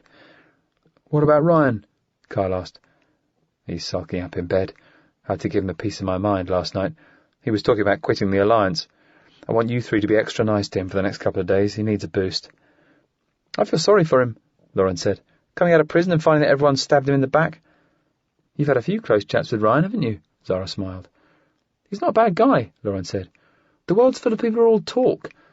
Ryan might be a bit odd, but he's devoted his whole life to doing what he thinks is right. You've got to admire him for that. But it's all a bunch of veggie crap, James sneered. It's not crap, James, Lauren said bitterly. "Maybe if you'd done the background reading you're supposed to do for this mission instead of playing your PlayStation and lusting after everything in a skirt, you'd understand how cruel people are to animals." "I understand the issues," James smirked. "Animals are dumb and they taste delicious." "Grow up, James," Lauren said, springing out of her chair. "Millions of animals suffer in factory farms and experiments every single day, and idiots like you don't even care." Okay, Zara interrupted. "Calm down, you two. James and Carl, you've got less than 10 minutes to get ready for school." "Actually," Carl said, "I was wondering if me and James should stay at home today. We've only had 4 hours sleep." "I'm really tired as well," Lauren added. "She can go to school," James tutted.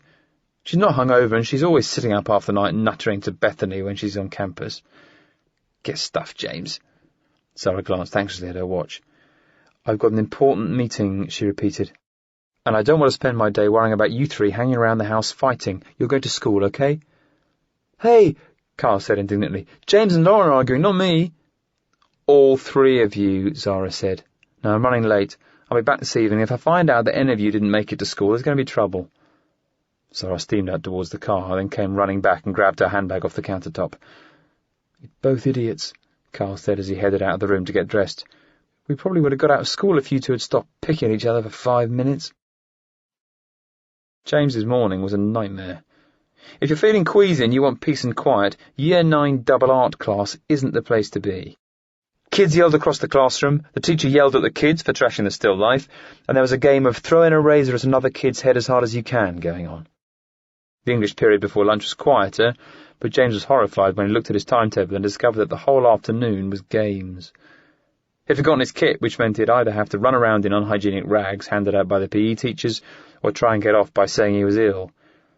James hadn't encountered the PE teachers at this school, but based on past experience, the only way of persuading PE teachers into letting you out of games was if you had a note, or some obvious problem like a missing limb or a pickaxe handle sticking out the back of your head. James decided that his only option was to bunk off. As soon as the bell went for lunch, he headed out the main gate towards a small parade of shops with hundreds of other kids and just kept on going.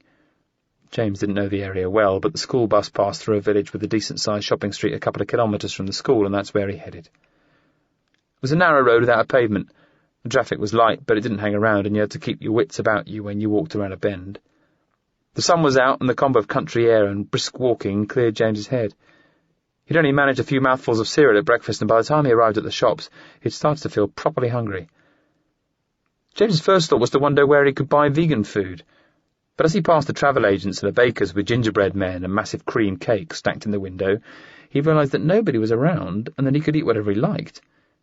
He felt inside his blazer pockets and was relieved to discover a £5 and a couple of quid in change. Even better, he spotted a burger bar across the road. It was old school, with laminated menus standing on the formica tables and ketchup dispensers shaped like giant tomatoes. It was busy, but not packed, and the waitress told James to sit wherever he liked. 10 minutes later, she slid a Coke and an oval plate in front of him. It was stacked up with fries and a massive dual-patty cheeseburger filled with cooked mushrooms and grated onion. James was still dehydrated from the booze the night before and downed half of his Coke before grabbing the burger and tearing out an enormous bite. It was easily the tastiest thing he'd eaten in days, and he loved the hot trickle of fat running out of the meat and the sharp, crunchy onions. But as he moved in to take the second bite, he looked at the 2 slices of ground-up beef and started to wonder. He remembered reading that hamburger is made from the tough old meat that comes from dairy cows once they get too old to produce milk. Milk machines, one book called them, kept crammed in tiny metal stalls for most of their lives, pumped with hormones and antibiotics, constantly impregnated to keep the milk flowing. As James looked at his melting cheese, he remembered a picture in a book of a cow with an infected udder, and stories of how the bacteria-filled pus leaks into the milk. "How's your food, young man?" the waitress asked. Good," James nodded, finally taking a second bite. It was as good as any burger James had ever eaten, but the background reading for the mission and the talk amongst the activists made it hard to separate the images of cruelty from the food he was putting in his mouth. James had no intention of going vegetarian, but as he tucked into his lunch, he had the uncomfortable realization that his conscience was going to nag him every time he ate a piece of meat from now on.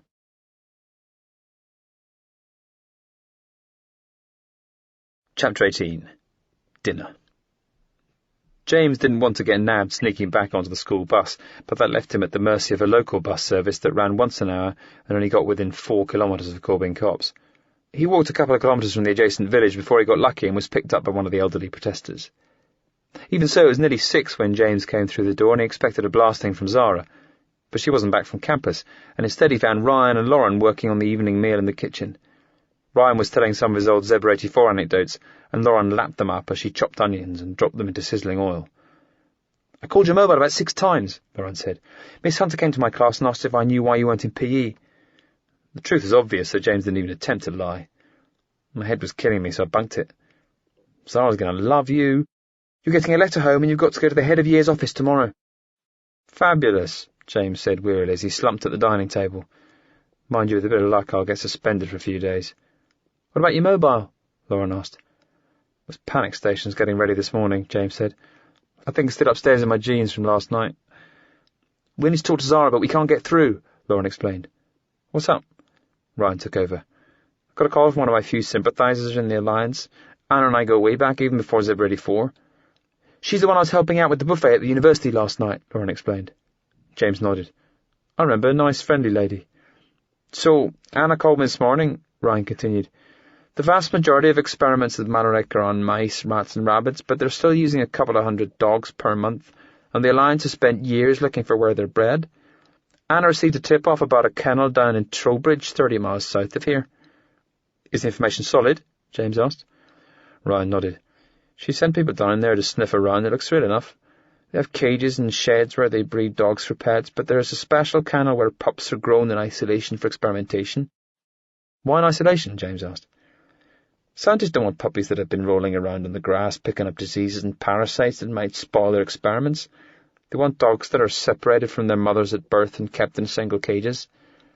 Anna's leading a mission to rescue as many of the dogs as possible, and it's on for tonight," Lauren explained as she added chopped courgettes to the pound of onions. "Turn the heat down or they'll burn," Ryan said urgently. "Thing is, I've been invited along, but I really need Zara's say-so before I can go along with something like this." "Why?" James asked. Ryan suddenly sounded knocked. "Zara and I had a chat last night, and she made it clear that I'd find myself back in prison if I stepped out of line." "When did you last ring Zara?" James asked. "Just before you got in the door," Lauren said. "I've left her loads of voicemails." "Did you try speaking to someone on the switchboard in mission preparation?" "Yes," Lauren sighed. "They said Zara couldn't be disturbed unless we had an emergency. I asked if there was anyone other than Zara who knew about our mission.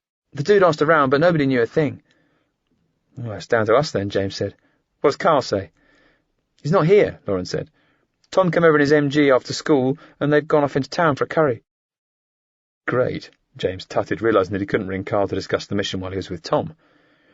"The decision's down to us then. And if you ask me, Ryan, we want you as involved in the Alliance as possible." "That's what I said," Lauren nodded as she grabbed 3 dinner plates out of the cupboard. Meanwhile, Ryan was pulling a nut roast out of the oven. "But one of us should go with you," James said. "You might meet some interesting activists." Ryan and Lauren both looked surprised at the suggestion. "I can't just turn up with a kid in tow," he said. "I suppose you're right," James said, feeling a little stupid. Just thinking out loud. "Would be good, though," Lauren said.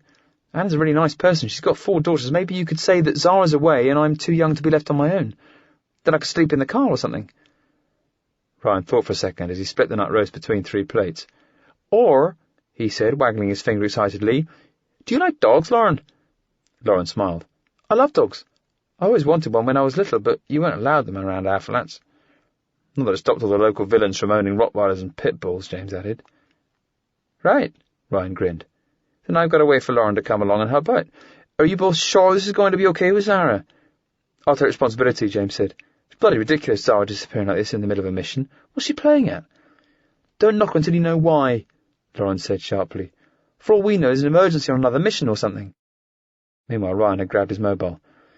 "And I've got good news and bad news. The good news is that I'm in for tonight if you still want me. The bad news is that Zara's not around and I've got a little child care problem. How would you feel about having young Lauren as an extra pair of hands at the stables?" Zara had the only car, so Ryan called a minicab, which took them on the 15-kilometre trip to a multi-storey car park in the centre of Bristol. They headed up to the 5th floor using a concrete staircase that reeked of urine, then along a corridor where Ryan knocked on a door with sanitation written on it. It was opened by a dreadlocked man called Lou, and they joined him in a gloomy room with mops standing in metal buckets along one wall and shelves stacked with cleaning solutions. You know the rules, Lou said. Everyone has to be checked for bugs. I made the rules, Ryan grinned as he was patted down. Next he pulled his T-shirt off, stepped out of his trainers and dropped his trousers down to his ankles. Once Lou finished inspecting Ryan's trainers, he looked uneasily at Lauren. I have to do the same for the little lady, he said, clearly uncomfortable at the idea of asking an 11-year-old to strip off in front of him. It's okay, Lauren smiled as she pulled the T-shirt over her head. Ryan had told her not to bring her mobile phone, and all she had in her pockets were door keys and a few pounds in change. Once the formalities were over, Ryan and Lou pulled each other into a hug. Long time no see, Lou grinned. Sorry I didn't visit you inside, but I've never been one for showing my face. Don't worry about that, Ryan said. I appreciated people making the effort, but to be honest, the company only made me feel worse. Lauren was intrigued by Lou as she slid her trainers back on. She thought she'd seen surveillance pictures of all Ryan's close associates, but this distinctive black man would have stuck out, and she'd definitely never seen a picture of him. They headed back out into the car park and found a shabby Vauxhall Astra. Ryan joined Lou in the front and Lauren stood in the back. Cars are a problem nowadays, Lou explained as he backed out of the parking spot. There's speed cameras everywhere that can read your number plate. We never go anywhere near a raid in our cars. I pick up cheap, nondescript motors at auctions and put false plates on them. Ryan nodded. Sounds expensive. It is that. I know you're no fan of Madeline Lang, but we're never left wanting for money. And as the police get their hands on better surveillance technology, our operations get more expensive. We're slowly turning into a police state, Ryan said. You said it, Lou nodded as the car pulled out of the multi-store and into the daylight. So, you and Anna keep it tight? Very tight, Lou said. It's basically us two and a few others from the old days.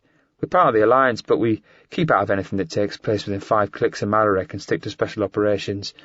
The only people we use regularly who you might not know are Anna's eldest 2 daughters.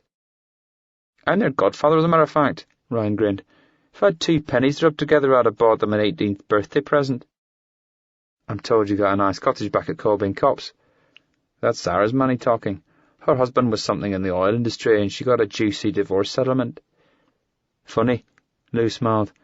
Never saw you settling into a house with kids and that. Me neither, Ryan said as Lauren caught a glimpse of his face in the mirror. She could see how uncomfortable Ryan felt lying to his friend. Chapter 19. Girls. It was turning dark when the Astra pulled into a lay-by close to the junction of 2 busy A-roads. Lauren stepped out of the car as Lou gave her directions. I'd take you up there, but we're running late. Just walk straight for about 1 kilometre. It's safe, there's a grass verge all the way. First building you'll come to is a modern house. Red brick, plastic windows and a stable block out back. They know you're coming. What time should you be back? Hard to say, Lou shrugged. Depending on the breaks, it could be any time between midnight and 3 in the morning. Or not at all if we get nicked, Ryan added. Right, Lauren said as she leaned into the car and gave Ryan a kiss on the cheek. Good luck, guys. Hope everything goes to plan. Thank you, Ryan grinned, startled by Lauren's apparently genuine burst of affection. Once the car set off, Lauren began a slow trek towards the house. As she walked, she realised that she wanted Ryan, Lou and Anna to succeed in rescuing the dogs. She wished she'd been able to go with them because her espionage training might have come in useful. You must be Lauren, a young woman dressed in wellies and jeans said a few minutes later as Lauren stepped through the front gate. The woman moved awkwardly because she had a large drum of disinfectant hanging off each arm. You must be Anna's daughter, Lauren smiled. You look just like her. The 20-year-old nodded. I'm Miranda. My sister Adelaide is in the house, putting the 2 little ones to bed. Little ones? Lauren asked. Our half-sisters Polly and Kat. They're 3 and 5. You don't live here, do you? Lauren asked. Miranda shook her head. House belongs to a supporter. It's usually let out, but the location is perfect for tonight. Do you want to come around to the stables and see what we're setting up? Sure, Lauren said. Do you want a hand with one of those drums? I can just about manage, Miranda said as she waddled awkwardly around the side of the house. The stable block had berths for 10 horses and was in pristine condition.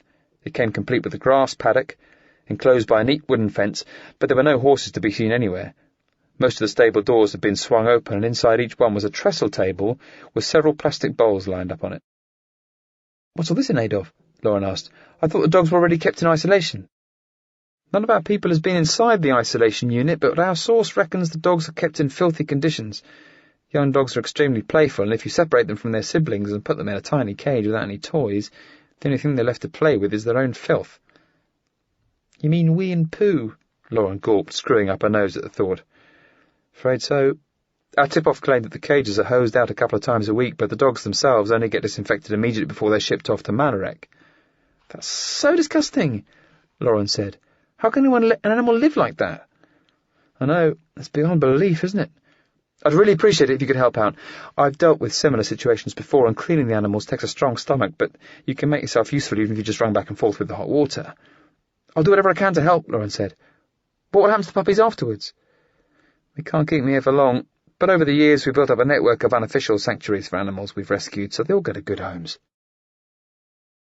By the time everything was set up inside the stables, Anna's youngest daughters were asleep. The house wasn't huge, but seemed so to Lauren after the poky cottage in Corwin Copse. She ended up in the living room, sandwiched between Adelaide and Miranda, with her socked feet resting on a coffee table and communal bowls of tortilla chips and salsa in her lap. TV was going, but they weren't really watching. Mostly Lauren listened to stories told by the two sisters. Sounded like they'd had an amazing childhood. The dads had left home when they were toddlers, and Anna's full-time commitment to animal liberation meant that she survived on donations and state benefits. The sisters had even spent 18 months in foster care while their mother was in prison.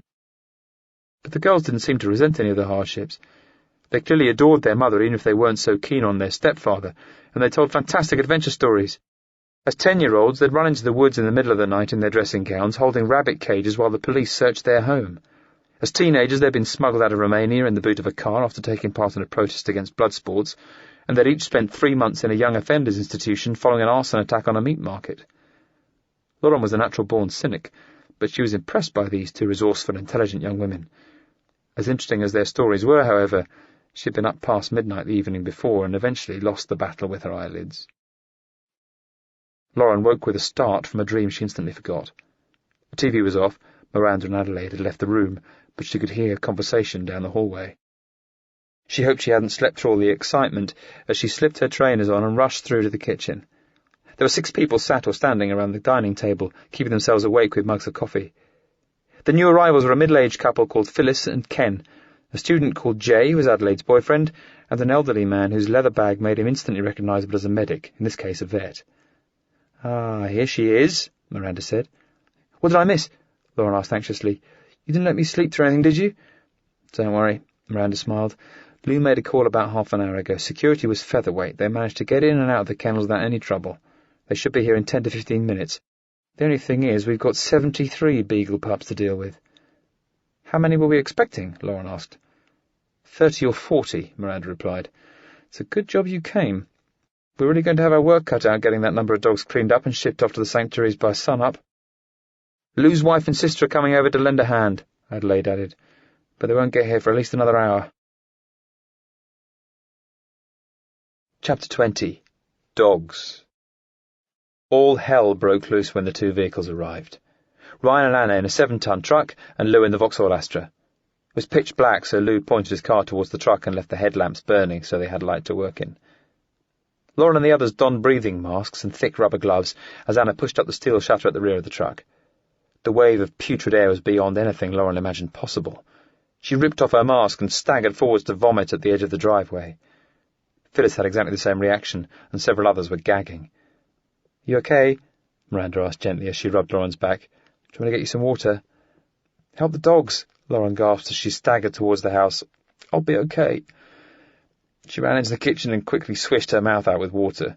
She felt queasy but was determined to get back out there and show that she could be of some use. The puppies had been placed on the floor of the truck in cardboard pet carriers. Each was designed for one small dog, but the haul of pups had been beyond expectations, and the rescuers had resorted to putting 2 dogs into some of them. Braving the appalling smell, Lauren grabbed 2 boxes that Anna handed down from inside the truck. As she ran around to the stables behind the house, one box was alive with the sound of 2 frightened pups scratching at their enclosure, while a single pup cowered at the rear of the other. Each stable had a tap rigged up with its own supply of cold water. The only source of hot ran down a long hose from the kitchen, and Adelaide had asked everyone to use it sparingly because the tank wouldn't last forever. Lauren walked into an empty stable. She put the 2 dog carriers on the stone floor and flipped on the light, revealing a trestle table with 3 bowls on it. She'd been concerned about the quiet pup and wanted to deal with it first, but as soon as she put the boxes down, a riot broke out between the other 2, and Lauren could see the dog scrapping through the air holes. She wasn't used to dealing with animals, so her heart raced as she popped the cardboard box open and, taking pains not to inhale the smell in case it made her sick again, pulled out a skinny, wriggling object no bigger than a guinea pig. The little dog twisted and yapped as her gloves tightened around its waist. Lauren wanted to cry when she saw the state of the little thing. Its eyes were bright, but its brown and white coat was stained yellow and its fur was matted with dried-out smears of excrement. "Poor baby," Lauren choked, but then she almost dropped the frightened dog as it blasted a warm jet of pee down her arm. She hurried forwards and plonked it in the first empty bowl as Phyllis came into the room holding the hot water hose. "Need a squirt?" "Guess I do," Lauren said, smiling uneasily. Phyllis had vomited at the same time as Lauren, but apparently didn't possess the same determination to get over it and still looked green. She held her breath as she ran warm water into the second and third bowls. Meanwhile, Lauren grabbed the cold hose off the floor and turned on the tap. She felt really mean as she began dribbling the cold water into the first bowl, and the little dog yipped as it lapped against its paws. It reared up on the side of the bowl and tried scrambling over the side, forcing Lauren to pin the animal gently in the middle of the bowl before spraying its coat with the cold water. The little dog squealed miserably as Lauren hosed the filth out of its coat. "I know it's not nice," she said soothingly, "but you'll feel better when we've finished and we'll find you a nice new home." "Bryn, you've started already," Ryan said, pulling on his gloves as he stepped inside behind her. "Tell you what, I'll take over the dirty end and you can deal with the disinfectant and the final rinse." Lauren handed Ryan the hose and watched as he demonstrated a technique based upon years of rescuing laboratory animals. "Start at the head and move your hands down the body in smooth strokes," he explained. "Always move from head to tail, that way you're less likely to get something unpleasant in its eyes or mouth." While Ryan expertly massaged out the filth and snipped out clumps of hopelessly matted fur with a pair of scissors, Lauren poured a mixture of disinfectant and dog shampoo into the second bowl. "Little dogs always drink the bath water and go potty when they get the taste on their tongue," Ryan said, "so prepare to get wet." Sure enough, as soon as Lauren plopped the shivering dog into the warm, foamy water, it started going berserk. She squirted shampoo directly onto the dog's coat and worked it into a lava. After a minute or so, the poor thing had yapped itself into a state of complete exhaustion, and by the time she lifted it into the third bowl to rinse the shampoo out of its coat, the panting dog had resigned itself to being washed. After a squirt of deodorant, a blast of flea powder, and a quick toweling off, Lauren held the bundle out for Ryan, who was already hosing the next pup in line. "It actually looks like a dog now," she said, grinning helplessly at the sour-faced lump in her hands. "Okay," Ryan nodded. "Well done. Take him through to the vet in stable number 2 and then get back here." "Come on, doggy," Lauren smiled as she headed out of the stable and past the cleaning operations going on next door. "The big man's probably going to stick a needle in your bum, but after that, we've got a stable laid out with water and nice bowls of vegetarian dog food, and you'll be able to make friends with the other puppies." 90 minutes later, Lauren delivered her 11th damp puppy to the vet. He seemed like a nice old chap, but he had beagle pups coming at him from 4 different cleaning stations and no time for chit-chat. As Lauren headed back towards Ryan and the other stable, Miranda stepped in front of her. "You look worn out," she said. "Phyllis is making hot drinks in the kitchen. Why don't you take a 10-minute break?" "What about Ryan?" Lauren asked. "I'll help him out, then he can go for a break when you come back." Lauren became acutely aware of the mess she was in as she stepped into the kitchen. Her jeans and T-shirt were spattered with soap suds, filthy brown water, and the residue from several dogs peeing and one throwing up. She'd gradually got used to the foul odours, but guessed that she'd smelled worse than she'd ever done in her whole life, easily surpassing the 5-day wilderness training exercise during Cherub basic training. The previously immaculate kitchen floor swam with brown water. "Sit yourself down," Phyllis said.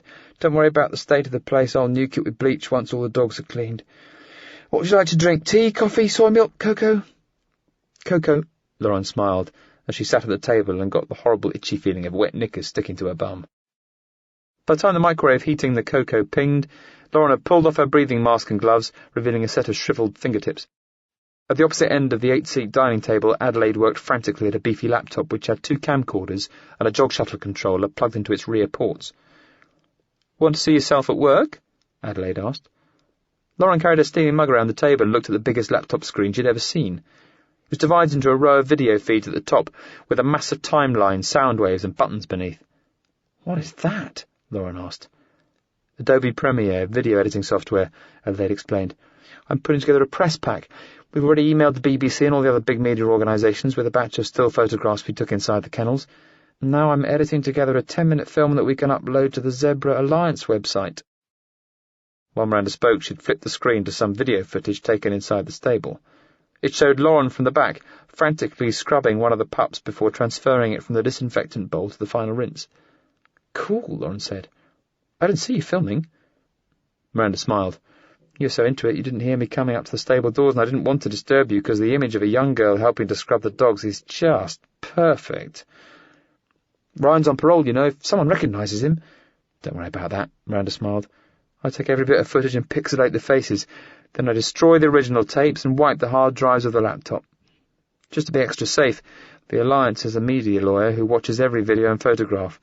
Then he gets one of his assistants to send it to the media from a 24-hour internet cafe, which makes it impossible to track down our location. So when will pixelated me be uploaded to the Zebra Alliance website?" "Less than 3 hours, hopefully. We've got magnificent footage of the filth inside the kennels. Lou even videoed a couple of puppies that had died from infected wounds in their enclosures." "Poor little things," Lauren said sadly. "It's sad the animals are so badly treated," Miranda nodded. "But the upside is that we can notify the RSPCA and the local council as soon as their offices open. Those kennels will have their dog breeding licence removed and be forced to shut down." "Cool," Lauren said. "And I bet no other kennel will want to supply Malorek with dogs." Adelaide nodded. "If they do, they'd better keep it secret from us." Lauren drained her cocoa and clonked the empty mug on the table. "Well," she said, "I'd better get back out there so Ryan can take his coffee break. I think there's less than a dozen dogs left to clean now." As she stepped outside, Lauren could see the sun rising behind a line of trees. She glanced back inside the kitchen clock and was stunned to see that it was 5:15 in the morning. Chapter 21. Meatball. "Hey," Ryan said as he gently brushed his fingertips against Lauren's cheek to wake her up. His hairy chest was bare and he wore a set of Lou's jeans that were several sizes too big for him. Lauren opened her eyes and realised that she was on a sofa, squeezed up inside a Bob the Builder sleeping bag. Sunlight blazed through the curtains. "Anna's making you lunch," Ryan said. "Lunch?" Lauren gasped. "What time is it?" 1:10. "Blimey, does Zara know where we are?" "I've spoken to her," Ryan nodded.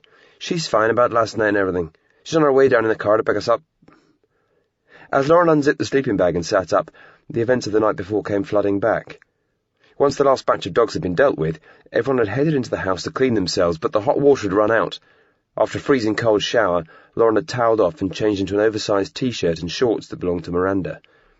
As Lauren wandered through to the kitchen, her arms and shoulders ached from the effort of scrubbing the dogs. "Hello," Anna said brightly, moving across to the dining table and pouring Lauren a glass of orange juice. "How does vegan French toast sound?" "Sounds great," Lauren grinned, hitching up her massive shorts as she sat down. She looked around and noticed that everything was spotless, with no trace of the paraphernalia they'd used the night before. "Are all the dogs gone?" Ryan nodded as he sat next to Lauren. "Lou took some, Adelaide and Miranda left with the rest." "Oh," Lauren said, feeling sad because she would have liked a chance to see them all cleaned up and happy. Anna's French toast came dusted with icing sugar, strawberries and slices of melon on the side. The hot, sweet bread was exactly what Lauren felt like after the exertion of the night before. "I'd better be going, Ryan," Anna said once she had switched off the oven and rinsed the baking tray under the tap. "I've got to pick Kat and Polly up from school at 3. Would you mind washing Lauren's dishes and locking up? You can hand the keys back to Phyllis. She's always up at the protest site on the weekend." "No problem at all," Ryan nodded. "Don't wait around here in our account. Zara should be here in half an hour or so." After eating and waving goodbye to Anna on the doorstep, Lauren found her trainers and wandered outside for some air and a final look at the stables. She felt a lump in her throat as she imagined the excited puppies sitting in the backs of cars and vans, smelling of disinfectant as they headed for sanctuary. She also felt proud. She'd worked hard, she'd been part of a great team, and there were no doubts in her mind that rescuing the dogs was the right thing to do. Even if stealing animals was against the law, and even if some animal experiments were for important medical research, there was never an excuse for forcing animals to live in their own filth. As she headed back towards the house, Lauren heard a high-pitched noise. She stood still for a couple of seconds while she convinced herself that it was one of the stable doors creaking in the wind. But as she headed away, she heard it again, and this time it sounded uncannily like a whimpering puppy. "Hello?" Lauren said loudly, then realised she was being daft. It wasn't as if the dog was going to start a conversation. She considered running back to the house and fetching Ryan, but the dog was close by and she didn't want to lose it. In fact, she could see 30 metres clear in all directions, so the dog had to be inside one of the stables. The stable doors were split into 2 halves so the horses could poke their heads out. Lauren opened the top part of one door and leaned inside to flip on the light switch. "Look at you," Lauren giggled as she saw a tiny dog cowering on the bare concrete floor near the back wall. "Did they leave you behind?" She pushed the bottom part of the door open and stepped inside. The brown-faced pup's only previous human encounters had been with kennel hands, vets, and people intent on dunking its head in a bowl of disinfectant, so it was less than delighted to see Lauren, and made this clear by baring its teeth. "I won't hurt you," Lauren said softly as the dog backed into the corner. As Lauren bent to grab the growling dog, her giant shorts slid down her legs and the pup dashed for the stable door, which she'd carelessly left ajar. By the time she'd yanked up her shorts, the pup was out on the stable yard. "Ryan!" Lauren screamed frantically as the dog belted along the gravel path leading to the paddock. She was desperate to get hold of the pup before it reached the trees, because she'd never find it once it got tangled up in the undergrowth. Fortunately, the dog had spent its entire life in a cage and hadn't got the knack of running. As Lauren closed in, with one hand holding up her shorts and the other ready to scoop up the dog, it stumbled over its own front legs and flipped head over heels onto its back. But the little thing rolled out of Lauren's grasp and headed back along the courtyard towards Ryan, who'd raced away from the washing up to investigate the yelping. He stood in the middle of the path, spreading himself out wide to grab the puppy belting towards him as Lauren charged after it. Ryan got his hand on fur, but the dog turned its body around and wriggled free. "Sod!" Ryan yelled as Lauren carried on the chase. The pup was tiring, and she'd almost caught up by the time it cut down the side of the house towards the road. It was barely 2 meters ahead of Lauren when it reached the gravel driveway at the front of the house. She heard a noise and looked up, taking her eyes off the dog just in time to see Zara's giant blue people carrier bearing down on her. Lauren experienced blind terror as the vehicle closed her down. Time froze, and her eyes fixed on Zara's sunglasses and gaping mouth inside the car. She was running flat out and had too much momentum to stop. All she could do was put her arms in front of her face to cushion the inevitable blow. Fortunately, Zara already had her foot over the brake, and by the time Lauren clattered into the front of the vehicle, it had stopped moving. Her elbow made a hollow thud on the windscreen, catching a nerve and sending a painful spasm towards her hand. But Lauren had survived worse, and she was determined to get her hands on the little dog before it disappeared. Too proud to let the pain show on her face, she rolled off the bonnet, gritted her teeth, and crouched down to see where the animal had gone after it disappeared between the front wheels. "Did you see it?" Lauren yelled desperately as Zara jumped out of the car. "See what?" Zara steamed. "Are you off your rocker running out without looking like that? I nearly flattened you." "I'm chasing after a puppy," Lauren explained as she stood back up. "It's in the bloody road," Ryan yelled as he raced around the passenger side of the car. Zara and Lauren both looked around to see the small brown and white dog standing in the middle of the road, panting and turning its head around as if it couldn't decide which way to go. A second later, a small Nissan rounded the gently curved road and skimmed over the pup at more than 50 miles an hour. "No!" Lauren squealed, covering her eyes and expecting the worst. But Ryan kept his head and dashed onto the tarmac. The dog had been swept off its feet by the turbulent air beneath the car, and Ryan grabbed the confused animal before it knew what had almost hit it. Ryan's momentum carried him onto the other side of the carriageway, and a truck holding a loaded skip blasted its horn and swerved as he reached the verge and skidded down a slight embankment, crashing into a tangle of wildflowers. Lauren and Zara let a couple more cars pass before running through a break in the traffic. Lauren was massively relieved to see that Ryan had managed to keep the wriggling dog clutched firmly between his hands. "Are you hurt?" she asked. "I'll live," Ryan puffed as Zara gave him a hand up. "But that truck aged me a few years." "You know what?" Lauren grinned. "I recognise that dog. The brown face and the one eye slightly lower than the other. It's the first one we cleaned last night." Ryan smiled as he turned the dog towards himself and looked into its eyes. "The poor fellow needs a good drink to cool down. I feel like I'm holding a hot water bottle." "What are we going to do with him?" Lauren asked. "Can't leave him here on his Todd," Ryan said. "We'll have to take him back to the cottage." "He can share my room," Lauren grinned. "I think this is fate. I've always wanted a dog." "Only for a few days until we can find somewhere else for him to go," Zara said tautly. "Only red shirts are allowed pets, so don't let yourself get too fond of him." "And it's pretty dodgy," Ryan added. "Me living in a house with a beagle pup when the Alliance just rescued 73 of them." "Meatball," Lauren smiled, ignoring all the warnings. "I'm going to call him Meatball." Chapter 22. July.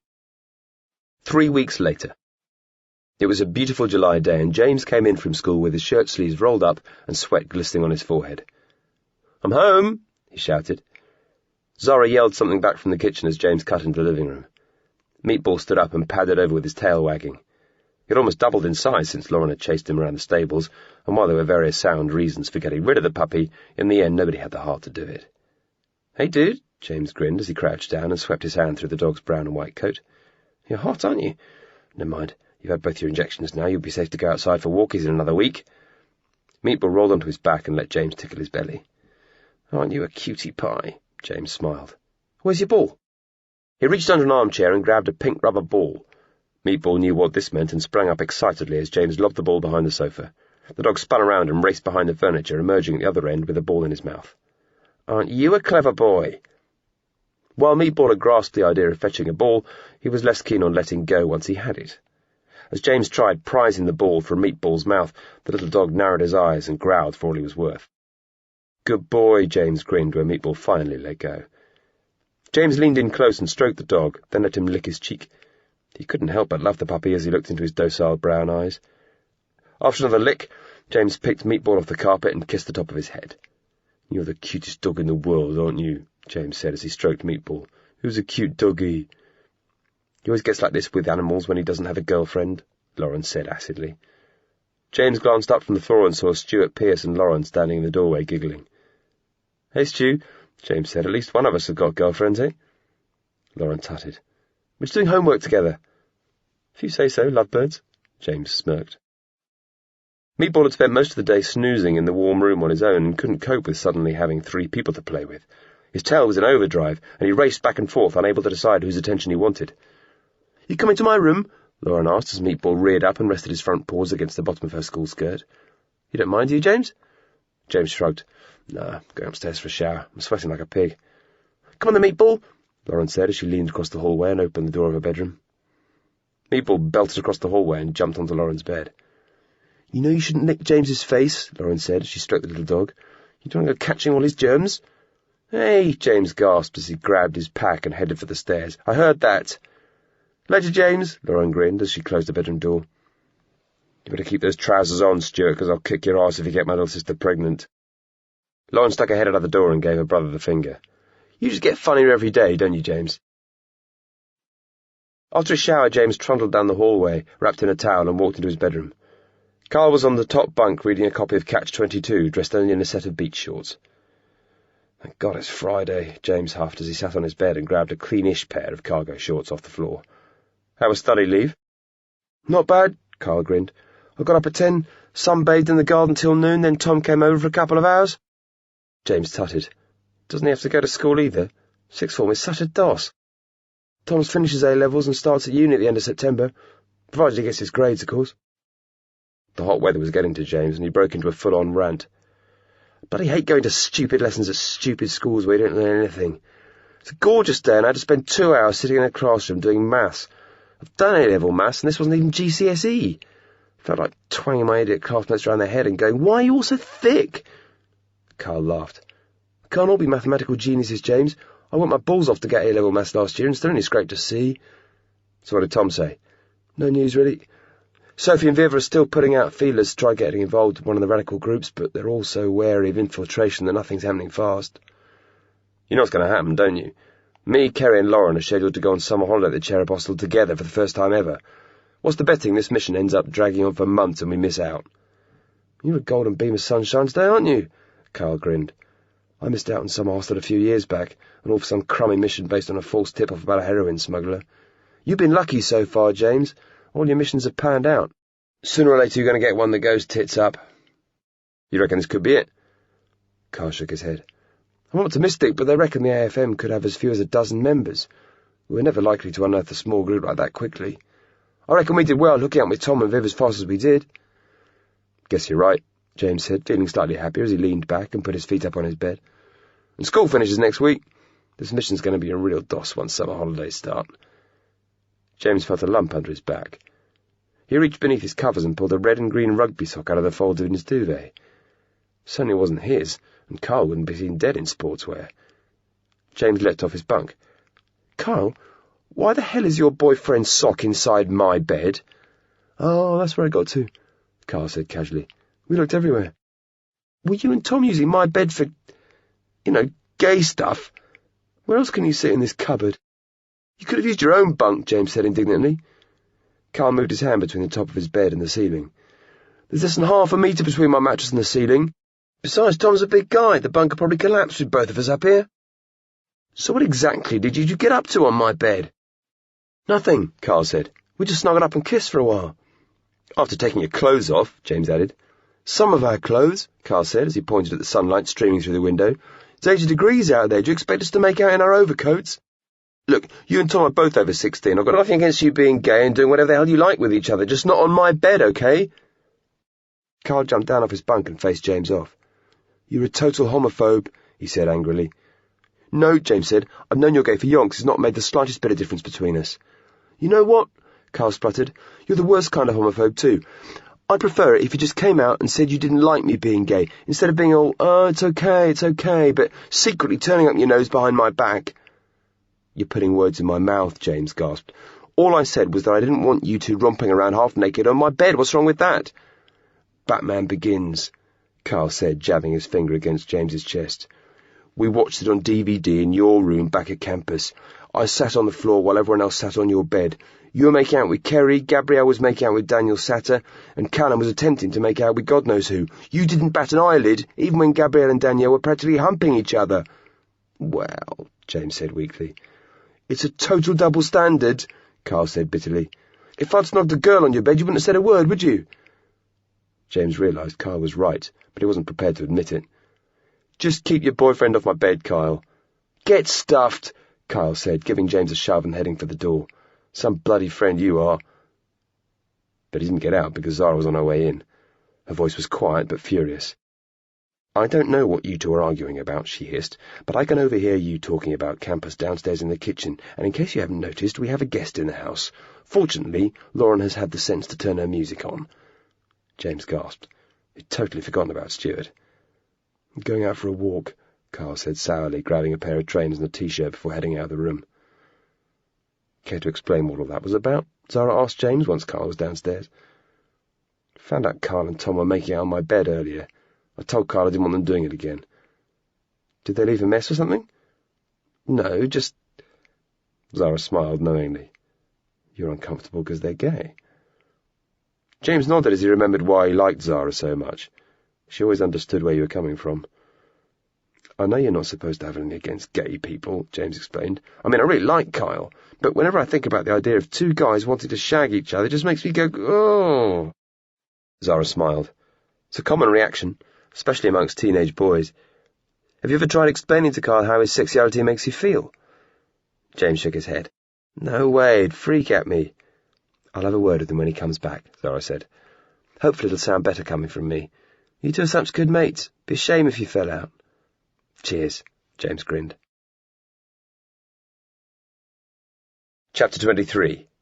Women. James was always amazed at the way an entire weekend whizzed by faster than a 50-minute history lesson on a Monday morning. He had his head resting on his desk and watched the seconds count down on the fossil watch Lauren had bought him for Christmas. The teacher was called Miss Choke, James's late mother's surname, and he wondered if she was some distant cousin of his as she babbled on about the 38th parallel, General Walker, and the Korean War. As James stared intently, looking forward to the momentous instant when his watch would display 11:11:11, the mobile phone in his pocket played its little message received sound. He sneaked the Samsung out of his pocket and flipped it open. Mr. Wilson, the teacher said sharply. It took half a second for James to register that this was his current surname and looked up. I know you're new at this school, James, but I shouldn't have to remind you that mobile telephones are to be switched off during all lessons. Sorry, miss, James said, but he was more interested in the message he'd received from Kyle. Am at front gates. Meet now. Mega urgent. Things have been awkward between James and Kyle since their row on Friday afternoon, so it had to be something to do with the mission. James said, standing up and grabbing his backpack. Family crisis. Sorry, miss, but I got to run. The teacher looked startled, and James's classmates were staring at him with looks that clearly said, Poor the other one, it's got bells on. Just because it's the last week of term does not give you the right to come and go as you please, Miss Choke said angrily, as James stuffed his history books into his pack. Yeah, James gasped as he headed for the classroom door and set off at a run down the short corridor. Sorry. He bolted down 2 flights of stairs and out of the main school entrance, ignoring the woman at reception, demanding to know exactly what he thought he was playing at. Carl was across the road outside the school, dressed in jeans and polo shirt with a backpack slung over his shoulder. What's going on? James asked, looking around anxiously. We'd better get moving. The school secretary was doing a nut and they're bound to send someone out after me. Carl pointed at an old Mondeo parked less than 20 metres away. Don't worry, I got a cab. We've had the call. What call? The feelers Viv put out, Carl explained. Apparently him and Tom met up with some dude on the university campus late last night. I got a call from Tom this morning, another from the activists about an hour later. They want to meet as soon as possible. Sweet, James said as they headed towards the cab. So are we back on speaking terms now, or what? Carl shrugged as he opened the front passenger door of the car. You're not exactly my favourite person in the world, but Zara had words, and we have a job to do. As James climbed in the back of the cab, he could see the school's deputy head on the other side of the road, waiting for a break in the traffic. Where to, boss? The driver asked in an East European accent. Take us into Bristol, Carl said. Some shopping centre called King Street Parade. Do you know where that is? The driver got lost going through the tangle of one-way streets in the centre of Bristol, and the fare ended up being over 20 quid. So what are we supposed to do now? James asked as they headed up an escalator towards a food court that had once been the top floor of a department store. They told us to sit at a table and wait instructions, Carl explained. We've got no idea how sophisticated these groups are, so we'd better assume that we're being listened to. Stay in character at all times. Right, James said, almost tripping at the top of the escalator because he was concentrating on ripping off his school tie. The food court was a standard deal with a dozen deserted kiosks and 20 people queuing up at the McDonald's. It wasn't quite lunchtime, so there was plenty of space to sit. Shall we get something to eat? James asked as they sat down at a small table. Carl's phone rang the split second his bum touched his plastic chair. Hello? A female voice came back at him. Carl thought it sounded sinister, although that probably had more to do with the realization that he was being watched. I see you made it, she said. Took you long enough, didn't it? I told you I had to get James out of school, Carl said, craning his neck around in an attempt to spot the woman on the other end of the phone. Don't bother looking, Carl. You'll meet me soon enough. What equipment have you got on you? Carl was baffled. Equipment? Telephones, wristwatches, pens, pencils, tape recorders, pocket knives, wallets. You must have some of that stuff on you. Sure, a couple of bits. Okay, I can see you've both got backpacks. I want both of you to take everything off, including your telephones, and place them inside the packs. Is that clear? Crystal, Carl said. Once you've done that, wait at your table for 90 seconds, then head to the lift and take it down to parking basement 3. When you step out of the lift, you'll see our van. Climb in the back, hand us your packs without making eye contact, and then lie face down on the floor. The phone went dead in Carl's ear. And? James asked. Carl allowed himself to smile a little. Looks like we're in. 2 minutes later, a set of elevator doors broke apart, and James and Carl stepped out, surveying the lines of parked cars looking for their ride. While the other passengers headed towards their vehicles, Carl stood by the doors looking confused. You sure you got the right floor? James asked. She definitely said basement 3. Carl was beginning to wonder if it was one of Viv's crazy jokes when a red Volkswagen Transporter turned off the entrance ramp and started coming towards them. The woman in the driving seat had made herself unrecognizable with a baseball cap and dark glasses. She pulled up gently as the rear doors swung open. As instructed, James and Carl clambered into the rear compartment and lay face down on the ridged metal floor. Packs! A woman shouted as someone else closed the rear doors, plunging everything into darkness. As the van pulled away, James tried glancing up. Face down, kid! The woman shouted, clanging her boot on the metal floor in front of his head to emphasize the point. As the van twisted its way around a series of ramps to leave the car park, one of the women in the back flipped on a roof-mounted interior light before both of them squatted down on cinema-style fold-out seats and began rummaging through the backpacks. Homework diary. The woman with James's backpack smiled. That takes me back a few years. Pens, books, mobile telephone. The woman flipped James's mobile open and began looking through the stored numbers. As always, James had a special SIM card fitted just for the mission, so none of his friends or contacts on campus were listed. Once Carl and James's phones had been checked out, the women switched them off to prevent their signals from being tracked. I suppose you're a bit young to be an undercover cop, the woman grinned as she zipped up James's backpack. Both of you sit up, face towards the rear doors, and take off everything except your underpants. Don't try looking at us unless you want my boot up your arse. Stripping down was an awkward experience because the van kept stopping and starting as it moved through some heavy traffic. The women checked the pockets and turned each item of clothing inside out before throwing it aside. The boys couldn't see out of the van, but by the time they were told to get dressed again, they'd clearly made it out of the city centre and were doing a good speed on a stretch of open road. A quarter of an hour later, the van pulled off the fast road, and after some twists, turns, and the squelch of mud under the tyres, came to a halt.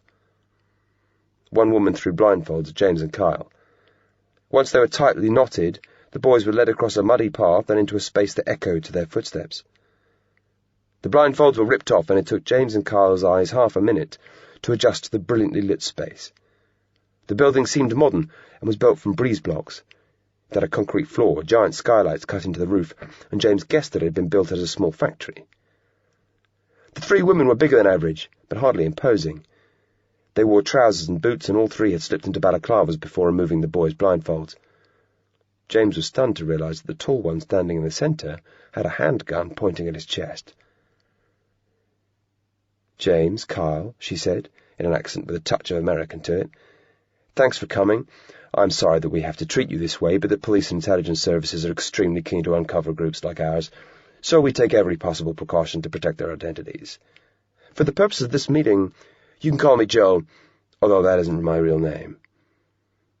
James and Carl each took a small bottle of mineral water from one of the other women. It had been stifling inside the van, and both lads unscrewed the caps and drank greedily, keeping one eye on the gun. "So you're the AFM?" James asked. "Some of us have undertaken actions in that name in the past," Joe nodded, "but we've moved on. We're setting up a new organization, the Animal Freedom Army. If you really believe in animal liberation, this is probably the best opportunity you'll ever have to make a difference."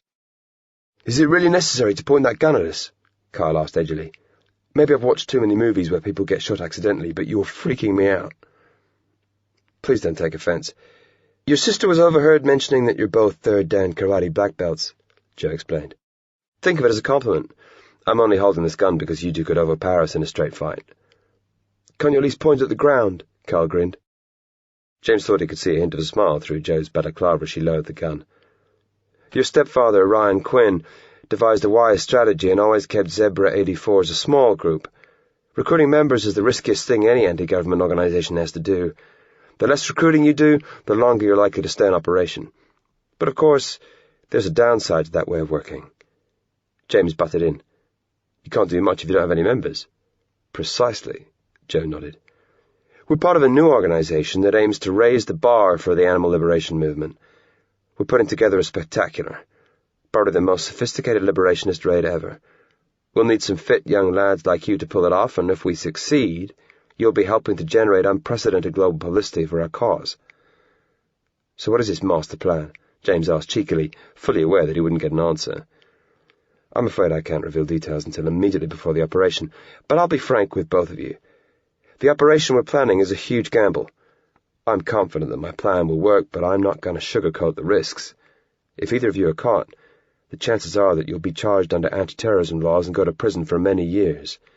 You're both extremely young. Are you really comfortable with that possibility?" Carl shrugged uneasily. "No smoke without fire, I guess." "Are Tom and Viv going to be involved?" James asked. Joe nodded. "They've both agreed to work with us." "I'm in if Tom and Viv are," Carl said. Joe smiled. "It's good that you're both enthusiastic. But when you're planning a complex operation, every member of the team must show absolute commitment. The only way I can be confident that you won't back out under stress is if your abilities are put to the test." "Tested how?" James asked. "If you accept the invitation to join our group, we'll assign you an operation to carry out with Tom and Viv. The task we set will be risky, but straightforward. If you perform it successfully, you'll be considered a paid-up member of our group, and you might even get to see our faces." "Sounds fair," James said. "So, do you tell us about our operation now, or what?" Carl asked. Joe shook her head. "My colleagues will drive you back into town, and you can expect to hear from us at some time within the next couple of weeks. I want you both to think seriously about what we're asking you to do. If you have any doubts, just say the word and you can walk. But once you've made a commitment to our group, I expect it to be absolute. If one of you chickens out and ruins a major operation, we might have no option but to kill you in order to maintain security. Is that understood?" James and Carl both nodded. "Should we take him back to the van?" one of the other women asked. Joe nodded, but suddenly changed her mind. She stepped forwards and pointed the gun at James's black school trainers. "Are they leather?" she asked accusingly. "Yeah, Mum's always been veggie, but we only went vegan when we moved in with Ryan." Joe shook her head with contempt. "If I see you walking around with bits of dead cow on your feet again, I'll shoot your bloody toes off."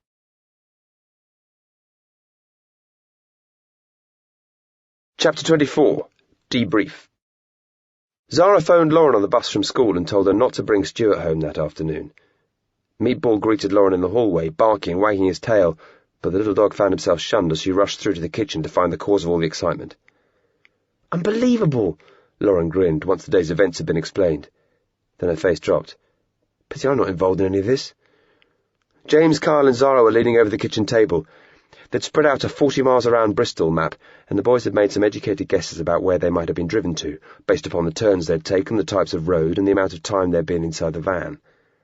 The trouble was, Bristol is the intersection point of the M4 and M5 and a network of minor motorways that lead traffic across the bridges into Wales.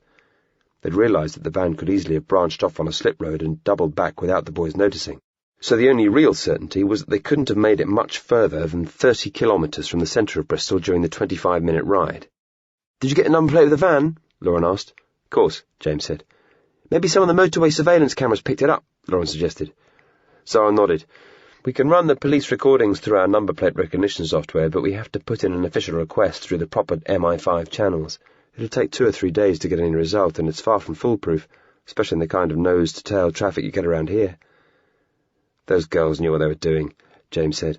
"The number plate's the most obvious way to track them down, so I'd bet my left nut that the van was wearing falsies, and they'd probably change them again as soon as they dropped me and Kyle off." "The building you boys described was quite distinctive," Zara said. "It was modern, and it was out of use. I'll get one of my research assistants on campus to call up the commercial estate agents and see if they've got any buildings that fit your description on their books. If that fails, they can take a trip around the local council offices and start working through the planning applications for anything like that built in the last 10 years or so." "How long will that take?" Lauren asked. Zara shrugged. "Days, maybe even weeks. I think things are going to progress too quickly for the information to be of much use, but you can never be sure." James looked at his sister. "Did we tell you why Joe pointed the gun at us?" Lauren shook her head. "She said it was because one of their associates had overheard you telling someone that me and Carl were karate black belts." "Ooh," Lauren said, intrigued. "Must be someone I've spoken to up by the Manaret gates. But who out of that whole flask and sandwiches crowd is going to be involved in radicals?" "The more time you spend hanging around them, the more chance that you might get to find out," Zara said. "And it goes to show, just because your part of the mission isn't the most glamorous, doesn't mean you should go around moaning that it's a waste of time." "What fun," Lauren smirked. "But if I hear one more story about prostate surgery, or if one more old dear tells me what a lovely little girl I am—" "It's not all good news," James said. "I know we're making progress, but I reckon we should be worried.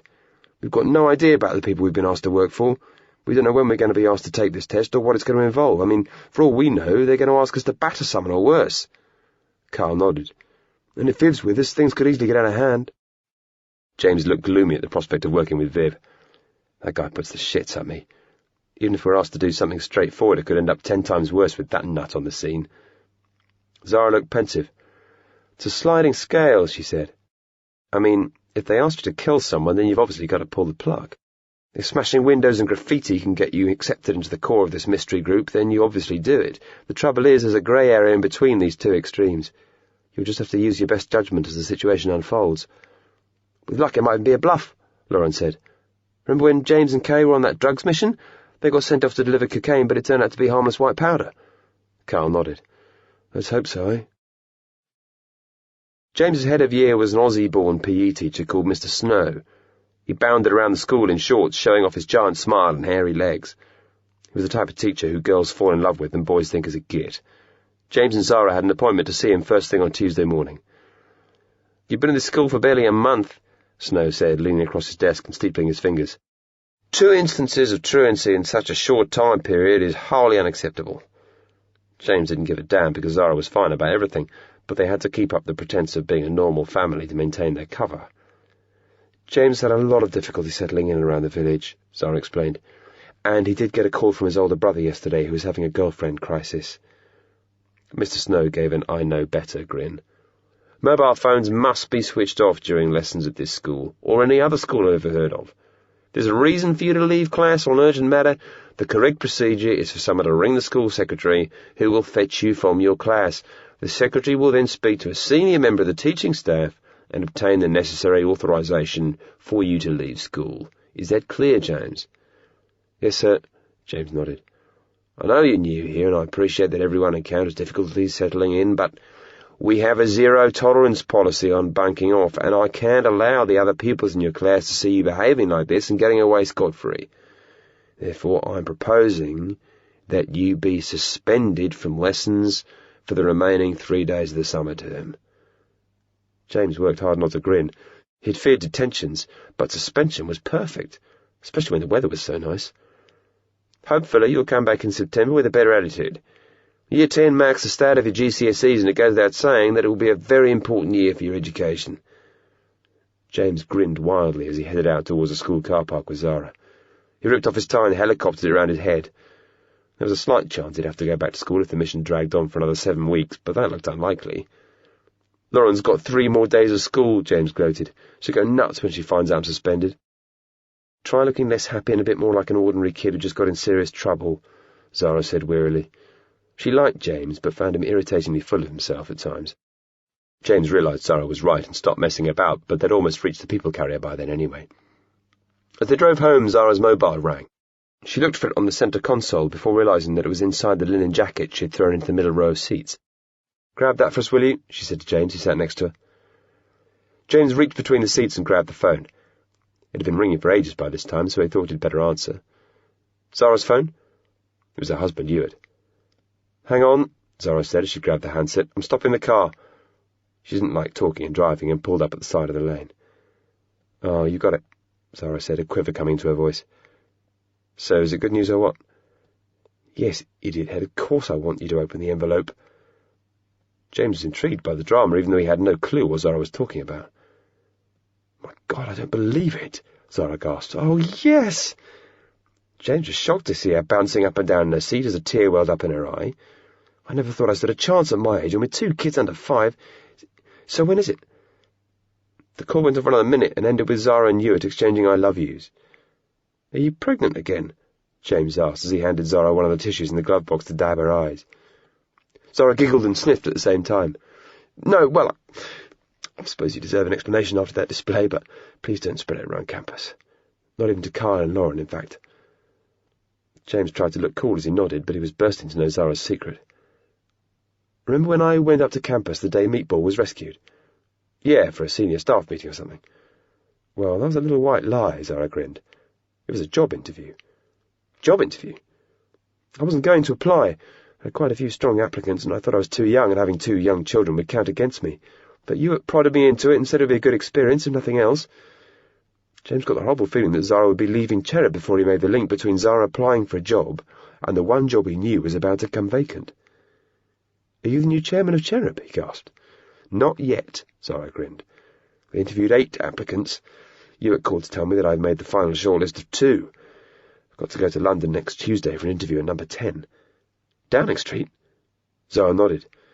"The final interview takes place with a panel of 3. Dr. McCafferty, the Prime Minister, and the Intelligence Services Minister." James was happy for his favourite Cherub staff member. "I can't believe you managed to keep it under your hat for so long," he grinned. "I really hope you get the job. Who's the other candidate?" Zara squirmed a little. "Well, that's the trouble. He's called Jeff Cox. He's an outsider with no Cherub experience, but he's much better qualified than me. He's in his 50s. He worked as an intelligence operative in the 1970s and then left to become a teacher. He spent the last 7 years as headmaster at one of London's nuttier comprehensives, turning it from a sink school into a science and technology academy with some of the best exam results in the country." "Sounds like an idiot," James said, waving his hand dismissively. "I'd vote for you." "Most people would probably regard me as the underdog, James. But you never know. I didn't even think I'd make it onto the final shortlist." "This is so cool, Zara. The only thing is I'm going to be lying awake in suspense wondering if you're going to get the job." Zara burst out laughing. "You'll be losing sleep, James. How the blazes do you think I feel?" Chapter 25. Call.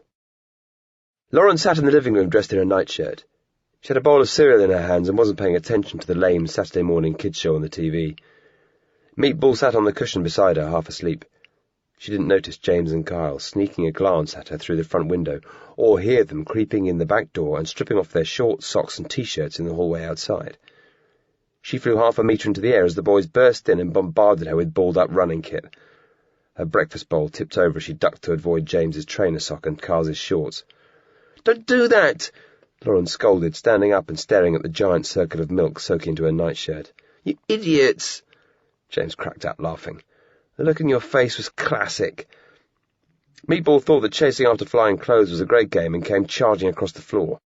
But he ran headfirst into a running vest dangling over the arm of the sofa and got his front legs caught up in the neck hole. Carl laughed as he crouched down and untangled the dog. "You two," Lauren said, folding her arms angrily but smiling at the same time. I'm trying to have a quiet Saturday morning doss here, now I'm soaked. Ah, James said, putting on a baby voice. I know my little sister Poos can't stay angry at Big Brother James. Come on, give us a kiss. Don't you dare, James, Lauren snapped, putting her arms out to stop him. You stinker B.O. James thought his sister might really blow up if he went through with the kiss, so he backed off and started gathering up the items spread across the floor. How's the run? Lauren asked. Good, Carl nodded. Did about 7 Ks right around the Malaret compound, out through the fields, then we sprinted the last bit, back through the new part of the village. Stuart's trousers stayed up in that tree, James added. Should have come with us, Carl said. It's amazing how fast your fitness drops off when you're on a mission and you're not training regularly. Yeah, James nodded. Believe me, you don't want to get put on an emergency fitness plan when you get back to campus. You know what psychos instructors are. I know, Lauren nodded. But unlike you two skiving gits, I've been at school all week. I reckon I deserve one morning of TV and Cocoa Pops. Next time, Carl asked. Sure, Lauren nodded. Oh, Carl, she added. I could hear your phone ringing when I was on the loo. You better check your messages. Right, cheers, Carl said. Might as well take the first shower, James. I'll see who called. As James grabbed a towel out of the cupboard at the top of the stairs and locked himself in the bathroom, Carl cut into his bedroom, stepped over James's mess, and grabbed his mobile off the window ledge. He had missed 2 calls from Tom. He hoped there might be an invite to go see a film or something later on, but as his phone returned the call, something dawned on him. Tom and Viv lived the bachelor lifestyle, partying into the small hours and never surfacing before noon on weekends. Carl, baby, Tom said exuberantly. You must have had a call from our terrorist friends, Carl said. How do you know? Your first missed call was at 9:43. You're not usually conscious at that hour, let alone making phone calls. Tom sounded worried. She gave me instructions, but there's an almighty spanner in the works. Viv took Sophie out to some new vegan restaurant in town. He's been up and down all night with guttache, and he keeps getting the shivers. Did you say that to the person who called? Yeah, and she chewed my ear off. We expect results, not excuses. If you can't work your way around a simple operational difficulty, then our organisation has no use for you. Then she slammed the phone down. Carl was relieved that Viv was in no state to come along, but he couldn't say that to Tom. Well, me and James just went out for a run, so we're both in good shape. What else did she say? Not much. You know how cautious they are. The call lasted under a minute. She told us to head up to Rigsworth Services on the M5. Got to get there by 6 this evening and head into the buffet area. Someone's going to meet us? Carl asked. She didn't go into details, but just told us not to be late. Rigsworth's only an hour's drive, but I reckon we'll give it an extra half hour in case there's traffic. So I'll swing by Viv's Merc and pick you and James up around 4:30. Tom had only passed his driving test a few months earlier and looked edgy behind the wheel of the Mercedes, which was double the size of his MG. He kept in the slow lane and looked worried every time he had to pull out to overtake a tractor or caravan. It was the first weekend of the school holidays, so half the country was on the move and the service station was hell on earth. Tom circled the car park for 10 minutes looking for a space. Inside they had to queue up to use the urinals, the restaurant area was jammed, and every kid in the joint seemed to be bawling about something their brother had done or something they hadn't been allowed to buy in the gift shop. In the end, Carl bought 3 bottles of mineral water from a vending machine and the boys propped themselves on a tiled ledge by the windows at the back of the food court. James's phone rang at 6 on the dot. How's it going, youngster? A female voice asked. She didn't give a name, but it sounded like Joe. Not bad, James said. So what are we doing? Is someone meeting us here or what? You'll be meeting an old friend of sorts. Head into the car park, row G, 3 bays from the end. The keys are taped under the wheel arch on the driver's side. You'll find your instructions and all the equipment you need inside the vehicle. The phone went dead. James slid it inside his black tracksuit bottoms. He stood up and led the others outside. They headed into the early evening glare, dodging the traffic circling for a parking spot. There she be, mateys, James said, inexplicably putting on a pirate voice when he spotted the red VW van. It was the same van he'd ridden in with Carl 3 days earlier, that the lower half of the bodywork had been sprayed canary yellow and logos had been stuck along both sides and on the rear doors. Rapid Track, Specialty Courier. James reached under the wheel arch and threw the key at Kyle. Tom looked a little put out. I thought I was driving. No offence, gorgeous, Kyle grinned, but you drive like my grandma. The trio piled into the front of the van, Kyle in the driver's seat, Tom in the middle, and James on the passenger side. James flipped open the glove box and a mass of paper slid out onto his lap. Bloody hell, James moaned as he reached down and picked them all off the vinyl floor. The first thing he came to was a leaflet advertising Rapid Track. Whether it's a human kidney, oversized artwork, or a 6-tier wedding cake, Rapid Track has been delivering the undeliverable for more than 30 years. To emphasise the point, the accompanying picture was of a white-coated doctor vaccinating a baby, while a pretty nurse stood in the background holding a red and yellow rapid track package. The next document James came to was a map of Wales. It was folded, but he could see parts of a detailed route that had been marked across it with a highlighter pen. Next he came to a large envelope with "Read Me" written on it. He peeled back the gummed flap, slid out 4 identical sets of stapled paperwork and handed one to Kyle and Tom before he started reading. "Hello, boys. Today marks the launch of a new animal rights group. Yours is one of 3 synchronized actions that will be carried out under the banner of the Animal Freedom Army. This document gives you all the details you need to carry out your operation successfully. You'll find the equipment you require in the rear of the van. Over the last 3 years, pressure's been put on all of the major international courier firms, and all have agreed to stop delivering to Malorec research premises within the UK. However, Rapid Track has refused even to meet with members of the Zebra Alliance and continues to make deliveries, which include the transportation of live mice and birds to be used in experiments. In March 2006, Rapid Track even took delivery of a special unmarked van so that it could continue its lucrative trade with Malorec. It's the last reliable courier service available to Malorec Research, and one of the core companies that enables it to continue to do business. This operation will make it clear to the Rapid Track management that profiting from animal experiments is unacceptable. Please read the rest of this document carefully, paying particular attention to the sections on leaving behind DNA, fingerprints, and other biometric evidence at the scene, and on the safe destruction of your vehicle. Good luck. The AFA team.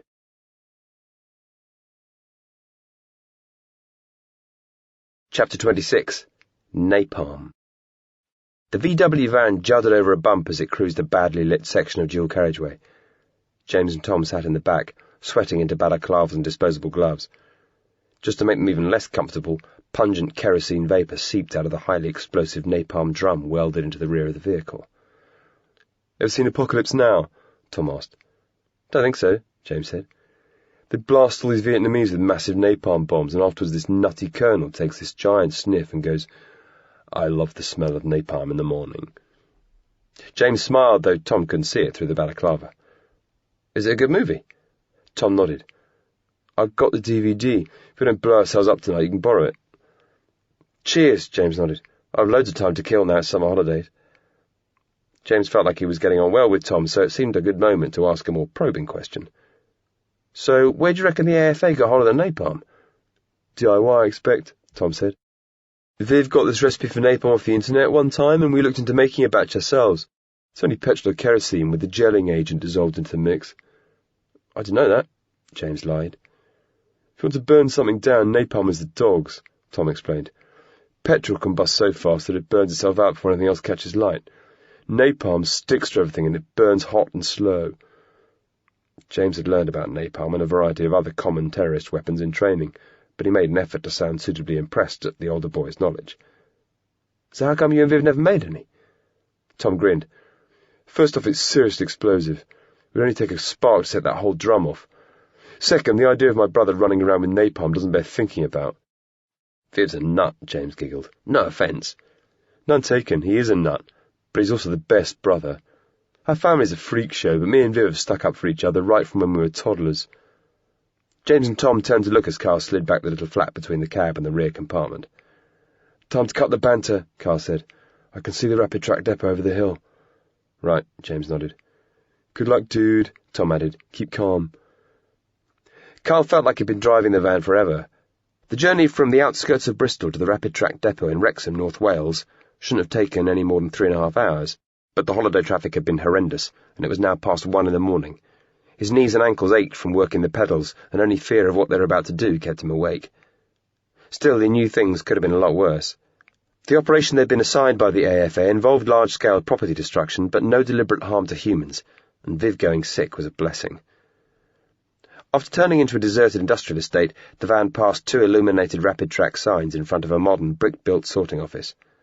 This building was open 24/7, though it ran on a skeleton staff at weekends, and there were fewer than a dozen cars parked up in a lot with space for 100. Carl continued along the eerily quiet road until he came to a smaller sign on the opposite side which pointed out Rapid Track's vehicle depot. A middle-aged woman dressed in security guard black stepped out of a kiosk as Kyle rolled up to the metal barrier. He wound down his window as she gave him a smile. "What happened to you?" the woman asked. "I thought the last driver was due in at 9. "I was due in at 8, Carl lied, acting stressed out. "It's a great summer getaway, big pile-up on the A49. Never seen traffic like it." "You must be new," the woman said. "I'm Eileen Rice. I don't think I've seen you before." "Just left school," Carl said. "I'm Eric Cartman. Good to meet you." "Nice meeting you, Eric," she said as she stepped back into the kiosk and flipped the switch to open the gate. As the gate rose up, Carl drove onto a lot containing over 100 commercial vehicles. They ranged from juggernauts down to compact vans, every one decked out in rapid-track livery.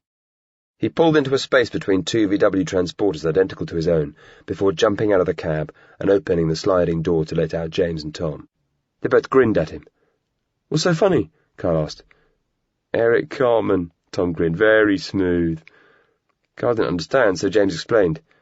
"Eric Cartman, the fat kid in South Park." "Oh, shit," Carl gasped. "I'm such a plum. I thought there was something odd about that name when I said it." "Wouldn't worry," Tom said.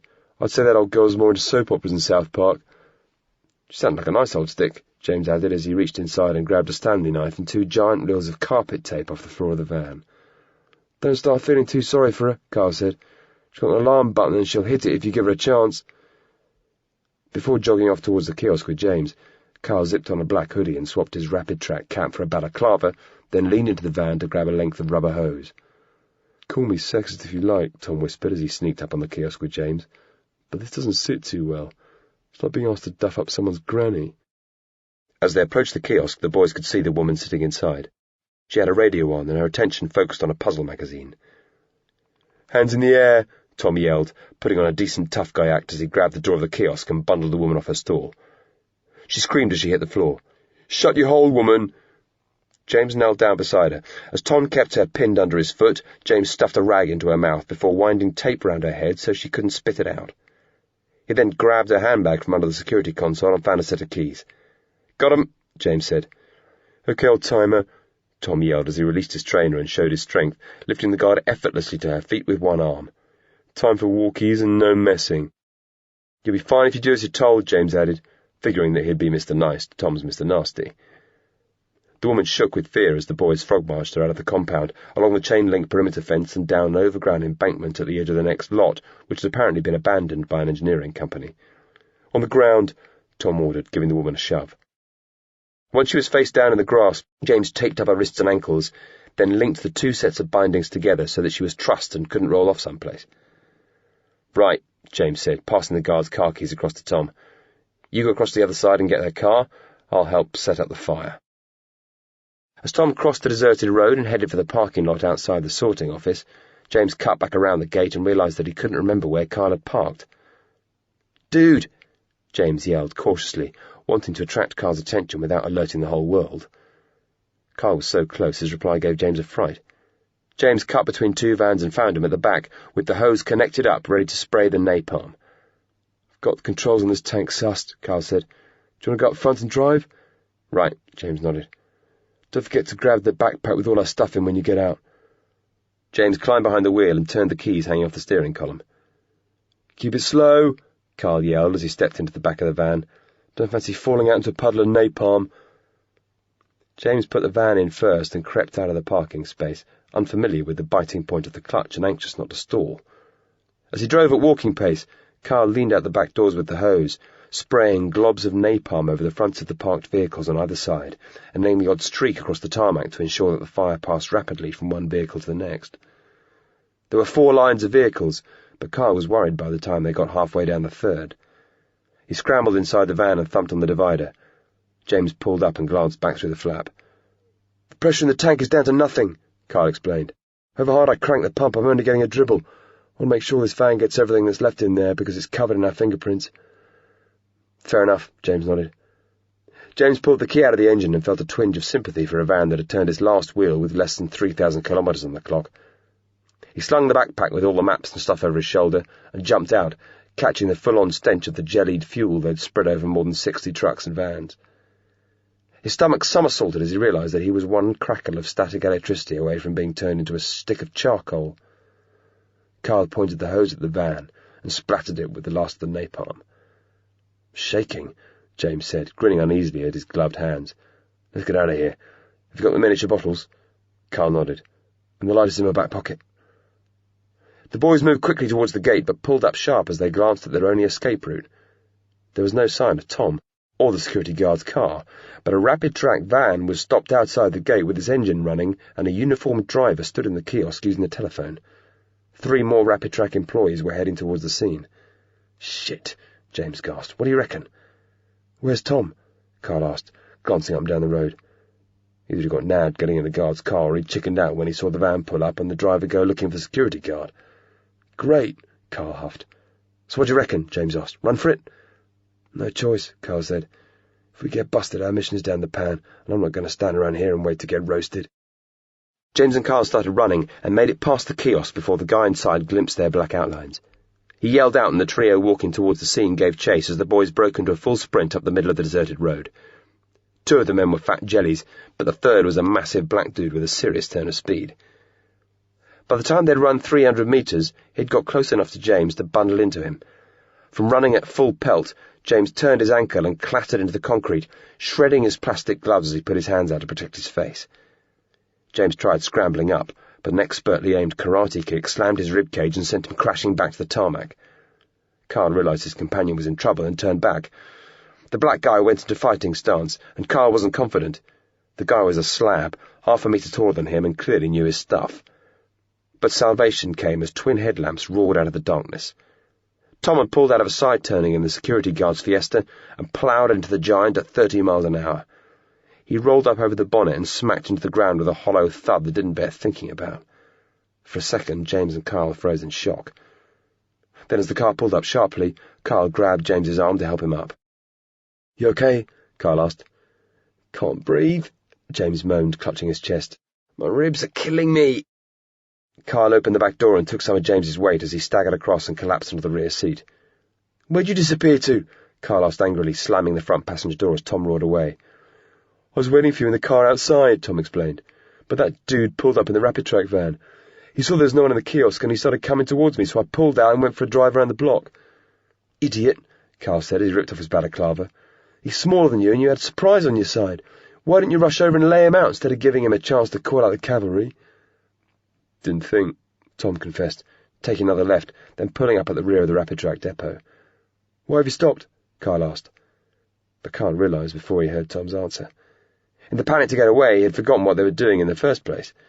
He opened the electric window while grabbing 2 miniature whiskey bottles out of his top. Each bottle had shredded paper poking out of the top, and extra thick globs of napalm filling the bottom third. "Keep your foot on that accelerator, because this is really going to blow," Carl said. He lit the paper shreds sticking out the 2 miniature bottles and flung them high over the chain-link fence. James and Carl looked backwards as Tom downed the accelerator and shifted the car up through the gears. But 20 seconds passed and nothing happened. "Should we go back?" Tom asked, slowing the car. "What are the odds on that?" Carl said furiously. "The whole place is soaked in fuel." "Unbelievable," Tom gasped, hammering on the steering wheel as the car stopped moving. "Can't turn back now," Carl said. "The cops must be on their way. It's too The sky lit up before Carl finished his sentence. The little Ford was several hundred metres clear of the depot, but the blast still made it wobble. Car alarms went off, windows in the surrounding buildings shattered, and the blast of heat was so intense that James could feel it on his neck, magnified through the glass in the rear window. The front tyres squealed as Tom floored the accelerator. They turned out of the industrial park and back onto the dual carriageway as a secondary explosion sent towers of flame 50 metres into the air. When the noise faded, they could hear police sirens in the distance. Chapter 27. Getaway. 20 minutes later, James, Kyle and Tom arrived at a mock Tudor house 7 kilometres outside of Wrexham. The light came on in the garage as they pulled up onto the driveway, and by the time they'd stopped inside, a lanky man had run around the back of the car and pulled down the metal door. "No sign of a tail?" he asked as 3 car doors opened. "Not as far as we can tell," Tom said. "I'm Mark," the beanpole said as Carl looked round and noticed that he wore disposable gloves and had a handgun tucked into the waistband of his shorts. "Leave your maps, dirty gloves and everything else we gave you inside the car. I'll switch plates, take it across town and burn it out in a field before sunrise." James had to lean against the garage wall as he hobbled around the outside of the car. "How you doing?" Carl asked. "Got my wind back," James nodded, "but my ankle's bloody agony." "I've been listening to a police scanner all night," Mark said. "By the sound of things, you three pulled it off good. There's over 2 million quid's worth of wheels in that depot, and I doubt there'll be a serviceable set left when the smoke clears." Tom looked at Mark. "I ran a guy down with the car. Did you ever hear anything about that?" "Only that there was an ambulance called to the scene," Mark said as he produced 3 sets of disposable gloves from his shirt pocket. "Come through to the house. Afraid you'll have to wear these, and for safety's sake I'd strongly recommend that you burn the shoes and clothing used in tonight's operation when you get home." "My mum's going to love having to shell out for 2 new pairs of trainers," Carl said as he helped James limp through a connecting door into a smartly fitted kitchen. "Money is one thing the AFA doesn't worry about," Mark smiled. "I'll sort you out with enough cash to replace everything before you go." "Is this your house?" James asked. Mark shook his head as he leaned into the garage and flicked out the light. "It's a holiday let. We're nicely out of the way, and we've paid for 2 weeks' rent, so I'll have plenty of time to clear up after you've gone." He looked at his watch. "You three don't want to be hanging around this area for too long, but I know you've been on the go for hours, so you're welcome to take a breather before setting off in the other car. I'll put the kettle on. There's samosas in the fridge, or I can make sandwiches if you prefer." "Samosas sound great," Carl said, "but I'm worried about the state James is in. He's all grazed and bloody, and he'll stand at a mile if the cops stop us at a roadblock or anything. Can he take a shower?" "Sounds like a sensible precaution," Mark nodded. "The bathroom is at the top of the stairs. Clean towels are on the rail. I'll make sure everything is scrubbed down with bleach before I leave." "I'll help you up the stairs," Carl said, looking at James. James hobbled out of the kitchen and along a short hallway. He looked back at Carl when he reached the bottom of the stairs. "I'll manage," he said. "I'll make sure Mark and Tom don't come upstairs," Carl whispered rapidly. "Take the quickest shower you can, then check out the bedrooms and see if you can find any of Mark's stuff. This is going to be our only chance to get something solid on the AFA before we're dragged into the major operation." "Okay," James nodded. "But I'm not going to be moving anywhere quickly, so you better kick up a fuss if anyone starts up the stairs." Mark gave them another map with a different route home. It was farther but quicker because it involved crossing back into England and riding the whole way on the motorway. The car was a chunky Nissan X-Trail, and it was 2:30 a.m. by the time they set off, so the traffic was light. Tom dozed in the front passenger seat, and James laid out in the back. Carl was shattered and fought to stay awake as the cat's eyes marking out the lanes tried to hypnotize him. He played mental games to stop himself from nodding off, doing times tables and working his way through the alphabet trying to think of car brands, rock groups, or foods that started with each letter. He knew that driving when you're sleepy is dangerous and was tempted by the signs advertising rooms from £39 a night, but he reckoned they'd all be chock full with families who'd given up on the traffic jams, and even if they weren't, he wouldn't be able to check in without a credit card. But despite drifting out of lane a couple of times, and one hair-raising moment when he found himself closing up rapidly on a coach that had no business in the fast lane of a motorway, everyone was still alive when he pulled into Rigsworth services at 5:45 in the morning. The sky was a mix of orange and mauve as he stopped in a bay 20 metres from where he'd collected the van 11 hours earlier. Kyle unclipped his seatbelt and gave Tom a shove. "Wakey, wakey." "Tell me that wasn't all a dream." Tom grinned as he rubbed the sleep out of his eyes. "We kicked some arse, didn't we?" James glanced at his watch before sticking his head between the 2 front seats. "You made good time, Kyle." "Wiped out," Kyle said. "How are your war wounds?" James pulled up his T-shirt and inspected the purple and black blotches across his chest. "Tender," James said, prodding himself gently. "Don't reckon anything's broken, though. Doesn't hurt bad enough." "What about your ankle?" "It's swollen, but I can't really tell till I get out and put some weight on it." All 3 boys needed the toilet. They gathered up their stuff before popping their doors open. James was first out, leaning against the roof as he took his first tentative steps. Each one sent a sharp pain up his leg, but he'd walked off a similar injury during basic training, and at least this time he didn't have to run an assault course while an instructor screamed that he was a lazy worm who was faking the injury. "I've got to shut the keys inside the car," Carl said as he took in a refreshing lungful of morning air. "Make sure you've got everything, because we'll be locked out." James and Tom did a final check before slamming the doors and heading towards the service station. Carl stuck close to James in case his ankle gave out, but Tom said he was busting and raced off towards the toilets. Carl excitedly mouthed the question he'd been burning to ask for 5 hours. "So what info did you get in the house?" Got a good look at his driver's license. "His real name is Kenneth Markison. I found a pen and jotted down all the numbers off the speed dial on his mobile and a couple of credit cards. I texted the whole lot through to campus while you were driving and Tom was asleep." "Great stuff," Carl said, stifling his grin because he knew someone from the AFA might be waiting nearby to collect the big Nissan. "Didn't realize you were sending messages back there. MI5 might even be able to put a surveillance team on Mark before he leaves the house. I expect they'll have someone here ready to take pictures of whoever comes out and collects that Nissan too. Not a bad night's work, Carl grinned as they stepped through the automatic doors and onto the just-mopped tiles inside the service station entrance. Tom ran that bloke over, though, James said. And the way those flames went up, what if one of the dudes hanging around near the kiosk got caught by the blast? They'd have had to be seriously stupid not to have backed off once they saw us run out, Carl said. The smell of fuel was eye-watering, and for all they knew, we had some kind of timed detonator ticking away in there. Bloody well hope you're right, James said. If we've misjudged it, we'll have some awkward questions to answer when we get back to campus.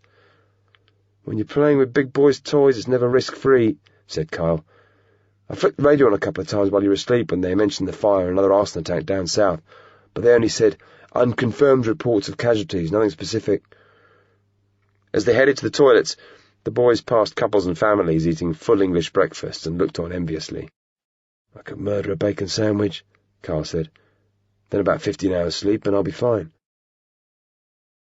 Tom dropped James and Carl back at Corbin Copse. It was almost 7 a.m. and they found Lauren on the living room couch watching Sky News. Are you okay? She asked. The Animal Freedom Army is top story. James and Carl were anxious for news. What are they saying? In your attack, 106 vehicles totaled and 2 guys taken to hospital with smoke inhalation, Lauren said. And did you run someone over? Tom did. James nodded. He's in the hospital, described as serious but stable. If you keep watching for a few minutes, they'll show pictures of the flames again.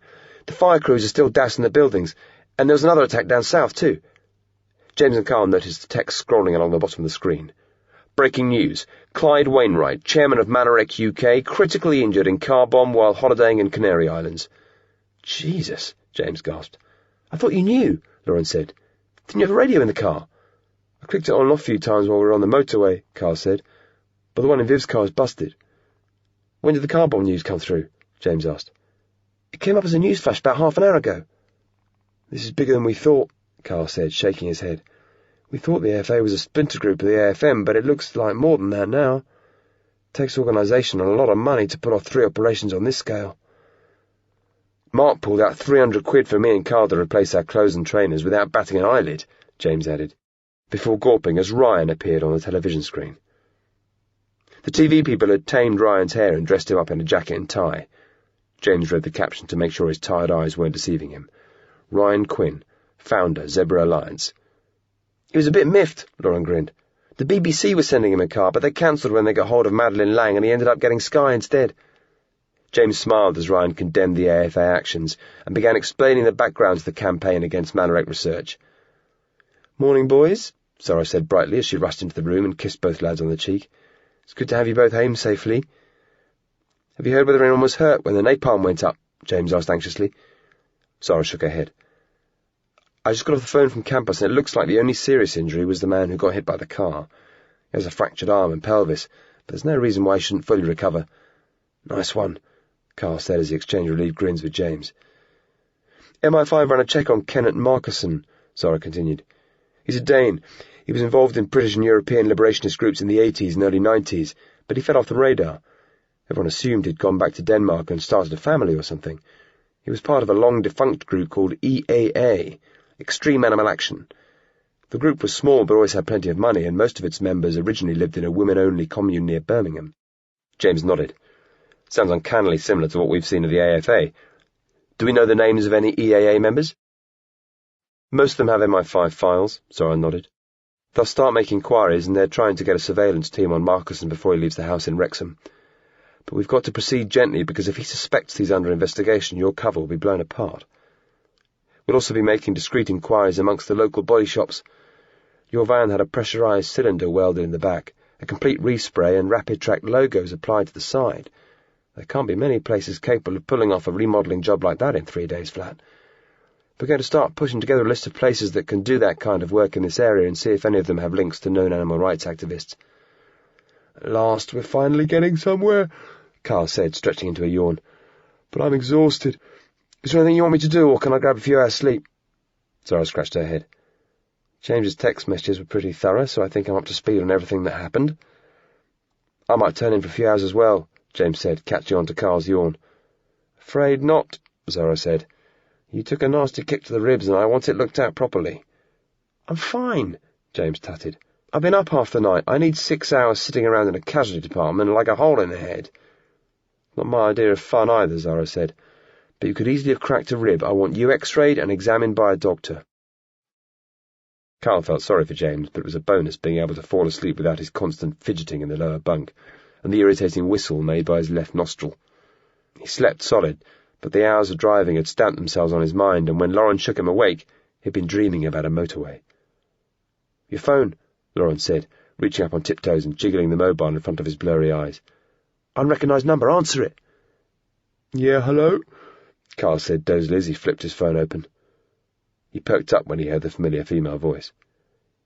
"You did an excellent job last night. Welcome to the Animal Freedom Army." "Thanks," Carl said. "Went pretty well, didn't it?" "I tried calling James, but his phone switched off." "Yeah, Mum saw the state of his chest and took him to a casualty. You have to switch your mobiles off at the hospital." "Do you think she was suspicious?" "Nah," Carl said. "Don't worry, James always gets in scraps. We told her we stayed at Tom and Viv's and that James fell down the stairs." "So, you ready for the big time?"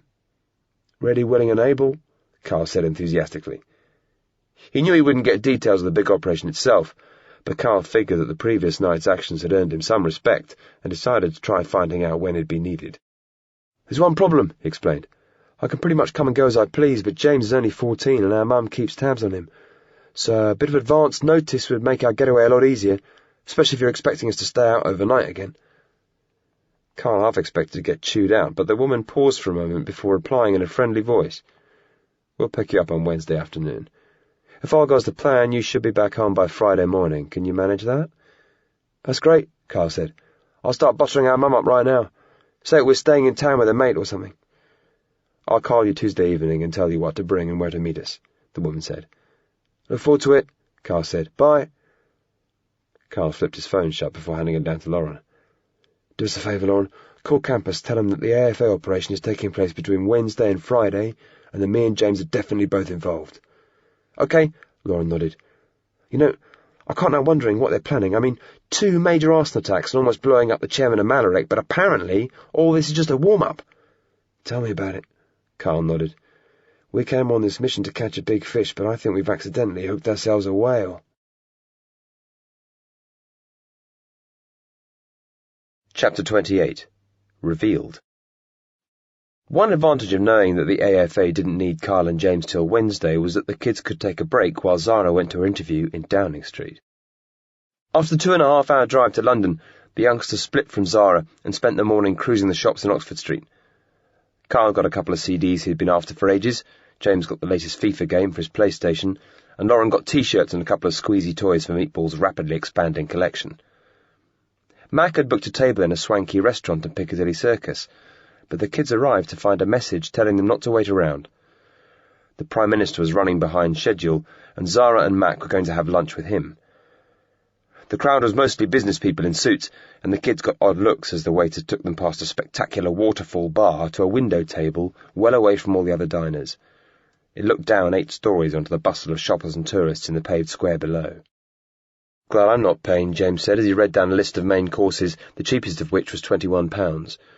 In the end, James and Carl both satisfied their meat cravings with 35 quid's worth of ribeye steak and French fries, while Lauren ordered roast vegetables in peanut butter sauce. "You're really serious about this whole veggie deal, aren't you?" James said, as the waiter put their meals down on the table. "You're going to end up pasty and thin like all the other vegetarians." "Shut up and eat your dead cow," Lauren tutted. "If you think that a giant slab of red meat is going to be better for you than what I'm eating, you're even stupider than I thought." "Hey," Carl said firmly, "this is supposed to be our day off, so how about I get a day off from you two digging at each other and we change the subject?" "How's your chest today?" Lauren asked. James shrugged. "Bit stiff, that's all. I told Zara it was nothing. 8 hours we sat around in the hospital, and I ended up with a bottle of painkillers that she could have picked up in the village shop." "Better safe than sorry, though," Lauren said. "I suppose," James shrugged as he watched a pigeon land on the window ledge outside. "Wonder how Zara's getting on," Carl said. "Must be so weird meeting someone that important, especially for a job interview." "Sounded like she was hurling up in the toilet this morning," James said. "Morning sickness," Lauren giggled as she bit a roast parsnip off her fork. "Maybe she's pregnant as well." "I always get the worst diarrhea when I'm nervous about anything," Carl said. James started to laugh. Isn't this nice? We come to a swanky restaurant in the middle of London, we order 100 quid's worth of food and drink, and sit at the table talking about puking and crapping. You know what? Lauren said. I wish I bought those camouflage trousers now. Do you reckon we'll have time to go back? No way, James said firmly. I know what you're like. We'll spend half an hour traipsing back to the shop, and when we arrive, you'll try them on and change your mind again. When would I ever do that? Lauren said, grinning mischievously. Besides, I don't want a camouflage-wearing vegetarian for a sister. If you don't shut it, I'll dye my hair black again. I thought your hair looked nice when it was black, Mac said. The three youngsters had been looking out of the window and hadn't noticed Mac and Zara being late to their table. The waiter asked if they needed anything as they sat down. We'll wait for the kids to finish their main courses, Zara said. Would you mind fetching us some dessert menus? Then we can all have dessert and coffee together. The waiter nodded efficiently and walked away. So, Lauren said, once he was out of earshot. It was good, Zara said, checking that there was nobody within listening distance before breaking into a grin. I was at Jeff Cox's interview yesterday and it was very formal, Mac explained. He spoke with the ministers about schools and education policy and a little bit about his time in the intelligence service. Zara's interview was totally different. The PM was hooked when she told him about the mission she was working on and how you two boys infiltrated the AFA before anyone had ever heard of it. He even asked Zara about her family and ended up looking at pictures of Tiffany and Joshua. After sitting through both interviews, I'm confident that Zara has nailed it. Way to go, James grinned. Just remember that you and I are old mates when you're dishing out the punishments. No special treatment, Zara said, shaking her head. You'll just have to behave yourself. Besides, I know it went well, but I'm not popping any champagne corks till I've got a letter of confirmation in my hand. The waiter strode purposefully across to the table and handed out 5 dessert menus. James was pigged out from his steak, but couldn't resist a look. Steamed chocolate pudding with blood orange compote, James grinned. I've got to have a go at that. So it's a big day for you boys tomorrow, Max said. I'll be taking a keen interest in how you get on. So will the Prime Minister, Zara added. He asked the Intelligence Minister to make sure he gets a briefing on how it goes.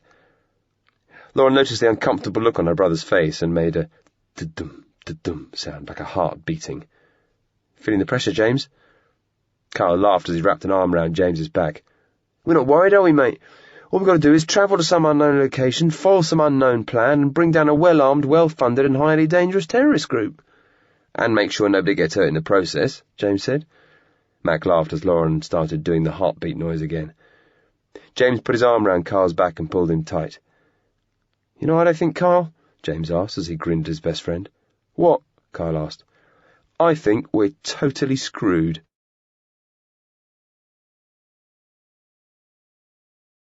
Chapter 29. Pick-up. Joe called Carl on Tuesday night, and it looked like the AFA intended to keep security tight. The boys were told to wear accurate watches and set them to the correct time before leaving. They were asked to wear ordinary casual clothes and carry 1 small bag or backpack. The bags were supposed to contain 1 change of clothes, a towel, a small quantity of personal toiletries, and, optionally, 1 book or magazine which Joe said should be suitable for reading on a long journey. iPods, mobiles, or any other form of electronic gadget that might contain a hidden listening device were banned. The pick-up point was the dilapidated barn where they'd met with Zebra Alliance activists before vandalising the police cars a month earlier. James and Carl noticed Tom's MG as they approached, and found the 2 lads around the back, squatting on the edge of an upturned water trough. Carl stepped up and gave Tom a long kiss. Viv gave James an almighty slap on the back, his trademark greeting for anyone he liked. Hey, cop killer, long time no see, Viv said, before looking across at Carl and Tom. I know what you're thinking, kid. I mean, how can that possibly be better than what I got up to last night with Sophie? James started to crack up laughing. So how's your arse? Fully recovered, Viv said. I was really pissed off to miss the action on Monday. Tom said it was an amazing night. Certainly wasn't dull, James smirked as a horn blasted on the other side of the barn. The boys wandered around the front to see a long wheelbase van rolling up the drive. A woman in sunglasses stepped out of the cab, and James realised it was the one who called herself Jo the second she opened her mouth. She wore combat trousers, and judging by the bulge, there was a handgun tucked into them. Hey, boys, she said. You must know how this works by now, so step into the barn and start stripping off your clothes. Another woman had climbed out the passenger side of the van. She was in her 20s, good-looking, with red cheeks. James thought she looked like the sort of girl who'd settle down and squirt out 6 kids. Adelaide Kent, Lauren thought, almost dropping her camera in shock.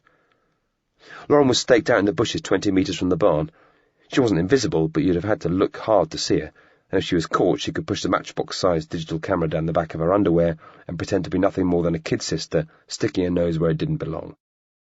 As James, Kyle, Tom and Viv stepped into the barn to be searched by the two women, Lauren crept up through the bushes until she was directly in line with the rear of the van. She could easily be spotted from this distance, but it was the only way she'd get a shot inside the van when the rear doors opened. She flipped the tiny camera into video mode, propped it on a branch and tied it into position with the neck strap. When this was done, she dashed back to her original spot and slid a tiny remote out of her pocket. James was the first to emerge a couple of minutes later. He pulled down his tracksuit bottoms and started pinging against the side of the barn. By the time he had finished, the others were heading towards the rear of the van. Lauren hit record on the remote as Joe opened the rear doors. "Looks comfy," James grinned as he stepped into the back of the van. There were cushions and beanbags piled up inside the long metal box. There were no windows in the back or sides, so they wouldn't know where they were going, but the vehicle had started life as a security van and the escape hatch in the roof had been ripped out to let in fresh air and light. The only other person in the back of the van had made himself comfortable, stripped down to his shorts and was sprawling over two beanbags. He looked about 20 years old. "I'm Jay," he said, touching fists with the 4 new arrivals as Joe slammed the back doors and plunged them into gloom. Once it all settled in, Jay put on the Beatles' White Album and offered everyone a choice of Coke or mineral water from a cooler box. "You better appreciate the music," Jay grinned. "I waged war to bring this boombox. I told the girls there was no way I was sitting in the van for 4 hours staring at metal." "You couldn't read for that long," Carl said, "especially in this light." The long wheelbase gave all 5 lads space to stretch out, and James got comfortable on a big cushion with a smaller one propped behind his head.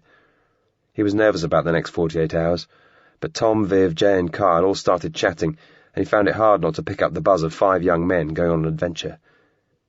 The only trouble was it was high summer, and they were trapped inside a poorly ventilated metal-sided box. By the time they reached the motorway, everyone had copied Jay and stripped down to their shorts. Lauren gave the van a minute to clear the area around the barn before grabbing the camera and sprinting off across the fields towards the cottage. Zara was waiting at the kitchen table with a laptop open.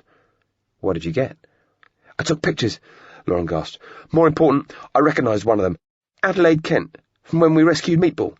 She seemed so gentle with the dogs and putting her little sisters to bed and that." "You should know better than to judge people based on one meeting," Zara cautioned as she wired Lauren's camera up to the laptop. She copied the whole lot onto the hard drive and emailed the pictures to Cherub campus before taking a look herself. "Run the video," Lauren said. "I wonder if we'll be able to make out anything inside the van." Windows Media Player popped up on the screen. The first few seconds of picture were washed out as the little camera adjusted its exposure settings from the sunlight reflecting off the back of the van to its gloomy interior. The next bit showed legs and bums as the boys clambered into the van, but Lauren finally spotted something useful as they settled onto their cushions. "That's Jay," Lauren said, tapping the screen. "Adelaide's boyfriend." "Can you remember his surname?" "Buckle, like a belt," Lauren nodded. "Good stuff, Lauren. Hopefully the names and the picture of the mysterious Joe will help us fit together a picture of the AFA." Ryan had taken to spending all of his mornings in bed and was heading into the kitchen dressed in a set of striped pyjama bottoms. "Morning," he said, reaching to the fridge and grabbing the carton of orange juice. "Did I ever hear you talking about Jay and Adelaide?" "Oh," Lauren gasped. "Don't drink out of the carton, Ryan. You're as bad as James." Ryan grinned as he grabbed a glass out of the cupboard. But Zara's tone was serious. James and Carl went for their pickup, and Lauren positively identified Adelaide Kent. "You're kidding me," Ryan said, his eyebrows shooting up so fast that Lauren thought they might fly clean off his head. Zara tapped her pen on the screen. "Look for yourself." "She's my goddaughter," Ryan gasped. "The stupid, stupid little girl. Do you know where they're going?" "No idea," Lauren shrugged. "Do you think Anna and Miranda might be involved too?" "I doubt it," Ryan said. "Then again, if you'd said Adelaide was involved 10 minutes ago, I'd have said you're off your trolley. Jay seemed like a nice young fellow too. He's studying film and television at university with Adelaide. He was telling me about a work placement he was doing on a big car chase movie." "Hey?" Lauren gasped. "Where are they making the movie?" "Didn't say, but there's a big studio complex near Bath. It's probably out there." Zara looked at Lauren. "What are you getting at?" "Well," Lauren said, "for a big car chase movie, they've got to be wrecking, modifying and painting lots of cars for stunts and stuff. So what if Jay got some of the dudes working there to modify the rapid track van that James and Carl took up to Wrexham the other night?" "I've heard worse theories," Zara said as she tapped Bath Film Studio into Google. "Got it," she said, reading from her laptop screen. Currently filming at Walker Studios near Bath, Wild Ride 2 is the sequel to the surprise hit of summer 2004. This time the gang plot to steal the crown jewels from the Tower of London using a fleet of antique racing cars. It's got to be worth checking out, Lauren said. Zara nodded. I'll pass the information along to campus and one of our research assistants can start digging.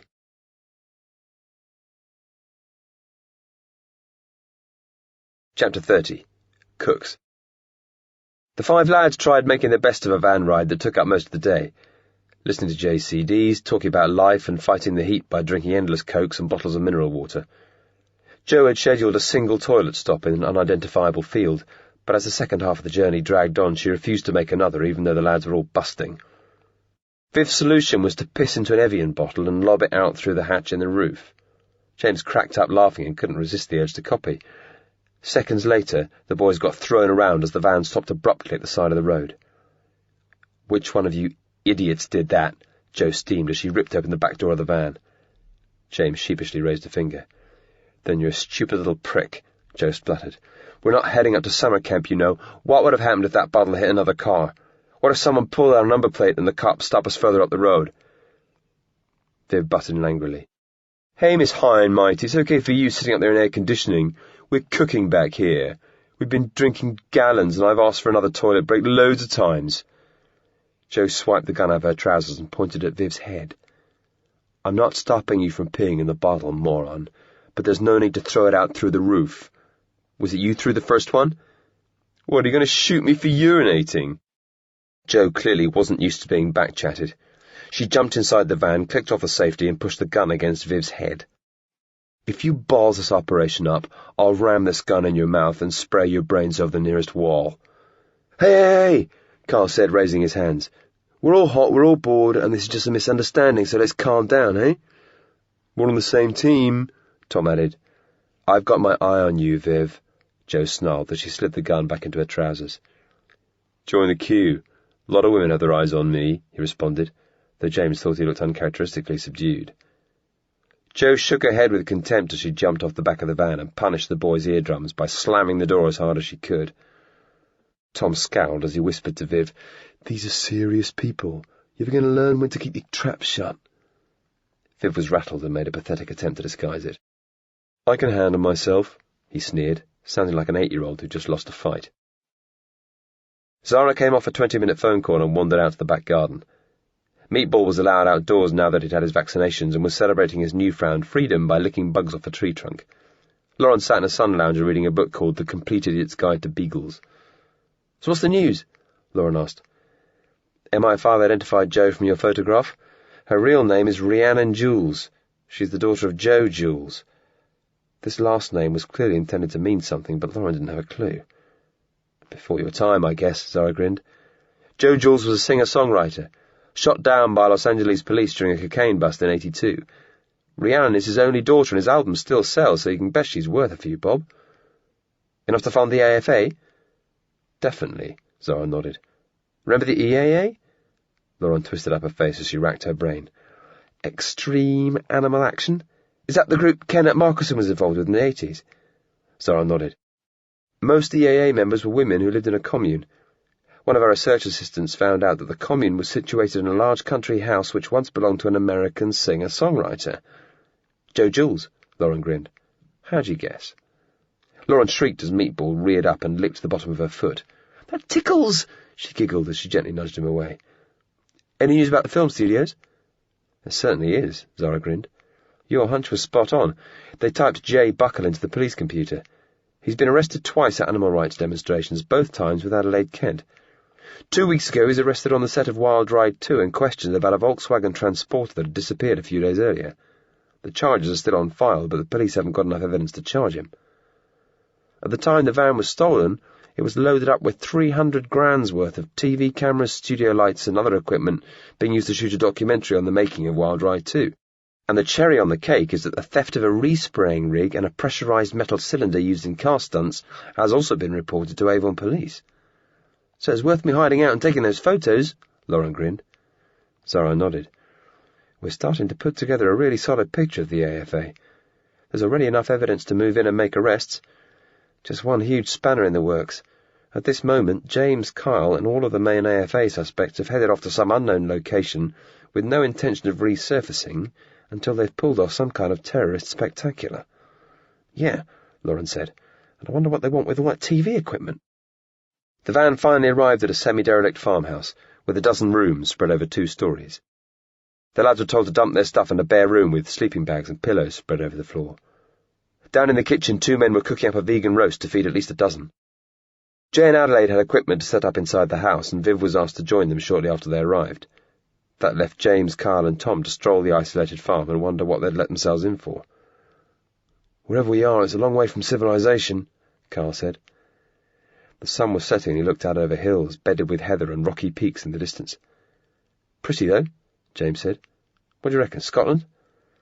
"I'm not sure we went that far," Kyle said. "Maybe Northern England, Northumberland, somewhere like that." As James turned back toward the house, he spotted Mark, a.k.a. Kenneth Markison, wading through the long grass and waving his arms. "Get back here," he shouted. "Everyone's waiting for you." Mark led them into a huge dining hall, with a vaulted ceiling and dark patches on the walls where paintings had hung many years earlier. One end of the room had been set up as a TV studio, complete with cameras on wheeled tripods, bulky studio lights, and a video production suite. The stage set consisted of pale blue background panels, with 2 trendy black chairs and a man-sized cage at its centre.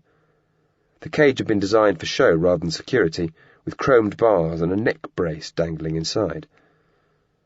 Jo stood at the opposite end of the room in front of a giant flip chart on which she'd written the detailed plans for the operation.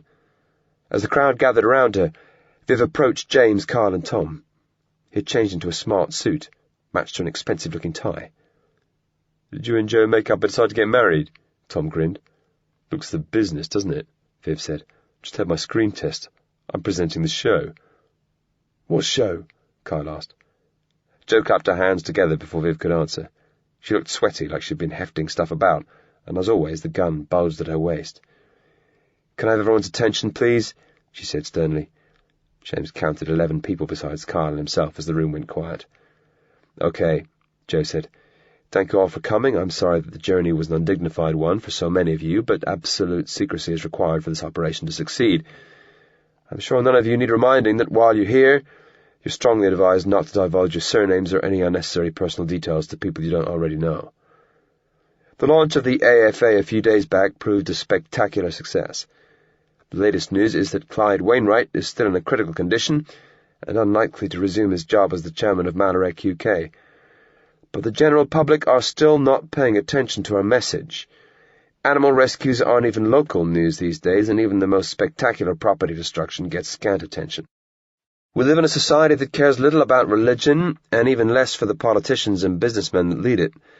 But there's still one group of people in which the public still has an extraordinary degree of interest. Celebrities. In less than 12 hours, we're going to have a celebrity guest in the cage at the opposite end of this room, and our very own TV show going out live on the internet." Jo looked pleased with herself as she paused to build up the suspense. "For 24 hours, this room is going to be hosting the most sensational media event ever staged by liberationists." Jo leaned forward and dramatically ripped the front sheet off the flip chart, revealing an A3-sized mugshot of a man instantly recognized by everyone in the room. "Comrades," Jo grinned, "I give you our special guest, celebrity restaurateur and TV chef, Nick Cobb."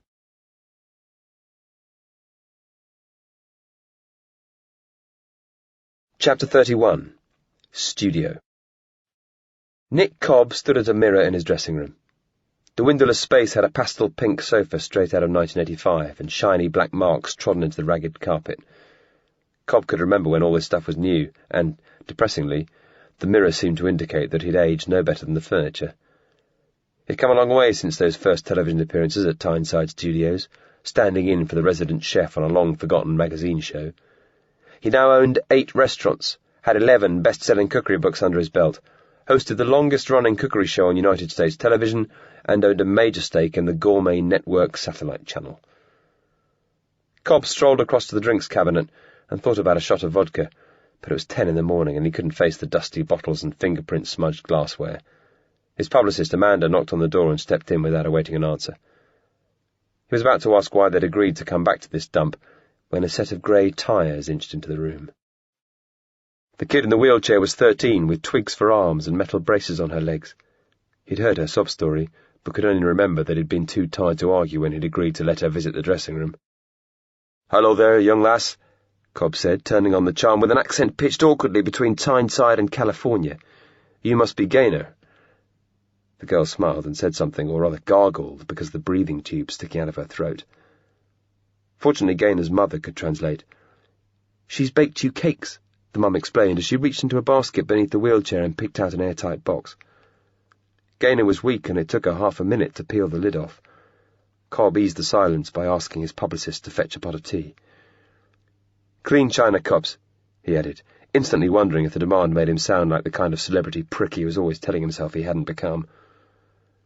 Cobb took one of the little sponge cakes out of the box and bit it, expecting the worst. "That is one fantastic bit of sponge cake," he beamed. And Cobb wasn't lying. The cake got everything right, fluffy without being too dry, and just enough vanilla to stop it from being dull. But once he'd commented on the cake, he couldn't think what else to say, and the perfect sponge somehow made the presence of the grinning Gaynor even more dismal. He'd seen more than his share of dying kids over the years, but still felt as uncomfortable as when he'd encountered the first 18 years earlier. What were you supposed to say? "Hey, Johnny, how's the whole dying of cancer thing coming along?" But ignoring the presence of death and talking about something else seemed impossibly awkward, like taking a swim while trying to ignore an alligator at the other end of the pool. "So," Nick said, sucking air through his teeth as he helped himself to another magnificent cake. "Did you come here by car? Was the traffic okay?" Then he glanced at his $16,000 Patek watch and wished that Amanda, a master of small talk, would hurry back with the tea. After an edgy night sleeping on bare boards, James had been woken up at 5 a.m. Carl helped him dye his hair brown and spike it up with gel while they discussed the possibility of ambushing the AFA operation before it got underway. But there were 11 AFA members, several of whom carried guns. The two Cherubs had no idea where they were and no way of communicating with the outside world. They decided to play along with the operation and hope that an opportunity arose to stop it before anyone was seriously hurt. After another hour stuffed in the windowless rear compartment of a van, James ended up in the front row of a studio audience, getting slowly cooked by the lights hanging over his head. Mark and Adelaide sat on either side of him. The AFA had taken every reasonable step to make James unrecognisable. His usual tracksuit and football shirt was replaced with a punkish look. Tatty black boots, drainpipe jeans with rips over the knees, and black hoodie with "The Ramones" written across the back. Mark and Adelaide had received a similar makeover for the benefit of live TV. Nick Cobb grinned at the cameras from a smart blue couch while husband and wife presenters Wendy and Otis Fox fed him easy-to-answer questions. The excitable audience lapped up every word from the local lad made good. "So, Nick," Wendy Fox grinned as James marvelled at the quantity of makeup plastered over her face, "you've written this mammoth biography, 856 pages of it. Why did you feel that now was the right time in your life to do it?" Nick smiled yet again. "I've sold a lot of cookery books, and I've had publishers chasing after me to write an autobiography for many years. But when I first spoke with my co-author, Penny Marshall, I realized that I'd finally met a person with the talent to help me get my life down on the page." "Well, it is an absolutely fascinating read," Wendy Fox grinned. "Now I understand that the proceeds from the book are going to charity?" "Absolutely," Cobb nodded. "I hit 50 a couple of years back. The wives have all left me and my boys are at college, so I decided it was time to work on something other than my own bank balance. The royalties from sales of Word on the Cob are going to support a basket of organizations, including Oxfam, the Red Cross, and the Chef's Trust. That's a local charity here on Tyneside that runs a catering school for underprivileged youngsters." Cobb lapped up a round of applause as James's watch ticked over to 11:54. James pushed his sunglasses up his nose, pulled his hoodie over his head and drew on the string to tighten it round his face. At the same instant, Adelaide and Mark were going for the guns hidden inside their jackets. "Nobody move!" Adelaide screamed, pulling her gun as she leapt out of her seat. There was an air of disbelief among the audience. A student prank, maybe? But Mark cleared away the doubts by shooting at the ceiling. The round tore through one of the giant lamps on the overhead gantry. Members of the audience screamed beneath a shower of hot glass as James and Adelaide charged onto the stage. "I need your radio, Mike," Adelaide demanded as she waved her gun at Wendy Fox. James took the little microphone from Wendy and clipped it to Adelaide's bomber jacket. "I'm sorry to interrupt your daytime viewing," Adelaide said, her voice trembling, "but the Animal Freedom Army will not stand by while men like Nick Cobb make millions of pounds through the enslavement and torture of animals." While Adelaide unfurled a banner with the Animal Freedom Army's web address on it, James stepped up to the astonished Nick Cobb and ripped a set of handcuffs out of his jeans. "Show us your wrists." Cobb grinned dumbly, unwilling to comprehend the gravity of his situation, as Otis Fox made a clumsy lunge at James. Unfortunately, the closest the tubby presenter had come to exercising in the past decade was a stroll on the golf course, and James dodged easily before coming back with the handcuffs bunched in his fist and smashing them into the bridge of the presenter's nose. Wendy Fox made a pig-like squeal as Otis crashed off the end of the sofa with blood streaming down his face. "Don't mess us about," James ordered. "Anyone pulls a stunt like that, I'll shoot a member of the audience," Mark yelled, swinging his gun around so that it pointed at Gaynor's wheelchair in the front row. The audience was eerily quiet, apart from the sobs of a woman burned by the falling glass. Cobb finally held out his wrist so that James could fit the blood-spattered handcuffs as Mark stepped back from the audience and pointed his gun towards the cameraman nearest the studio exit. "Open it up." James told Cobb to start walking as daylight broke into the studio. He was the last to step out into a drizzly morning and set off at a run across a parking lot towards 2 Honda touring bikes. Mark opened up the pannier on the back of the nearest motorbike and tossed James a crash helmet and riding gloves. Adelaide buckled up her helmet and locked her gun away before planting a helmet on Cobb. "I can't shoot and ride," Mark said as he handed his gun to James. "Safety's off." With the gun in his hand, James had the power to free Cobb, but Carl was with Joe, and he reckoned she'd shoot him if he betrayed the AFA. "How am I supposed to hold on?" Cobb protested, jangling his cuffs. Adelaide realised that this was a glitch in the AFA's carefully laid plan. She grabbed a small key out of her jeans and undid the cuffs before pointing at James. "Try any funny stuff, and the boy will shoot you." A couple of studio employees had ventured out onto the first-floor fire escape, and one of them filmed bravely with a camcorder. James waved the gun at them before jumping on the thickly padded rear seat of the giant bike and locking his arms round Mark's waist. "All set," James said. Adelaide and Nick roared off first. She hit 60 miles an hour on the slip road out of the lot before taking a quick glance over her shoulder and surging onto our lightly trafficked section of dual carriageway. James had ridden dirt bikes across tracks in Idaho, but he'd never experienced a bike at high speed. The AFA had deliberately provided tight clothes, but even on a touring bike with a big screen to prevent buffeting, his trousers flapped like crazy, and he struggled to breathe as the 2 Hondas doubled the 60 mph speed limit. The bikes kept in close formation as James glanced back for any sign of a police car. According to Joe's plan, the nearest station was 15 minutes away, but you could never be certain there wasn't a patrol car somewhere closer. Dodging between traffic with the wind rushing and the blur of tarmac a few centimetres from his boot was one of the most frightening experiences of James' life. He wasn't wearing properly padded motorcycle leathers and had no idea how much experience Mark had of riding a heavy bike on a damp road. He tried not to remember the horrific images of skin grafts and shattered bones they had seen in his motorbike magazines, but they kept popping into his head as the sweat drizzled inside his helmet. Mercifully, the trip was short. Mark and Adelaide covered 8 miles in under 5 minutes before pulling off for a final stretch at saner speeds, shooting along a deserted side road past boarded-up warehouses. They ended up at an abandoned container terminal on the edge of the River Tyne. 2 vans and 2 cars awaited them.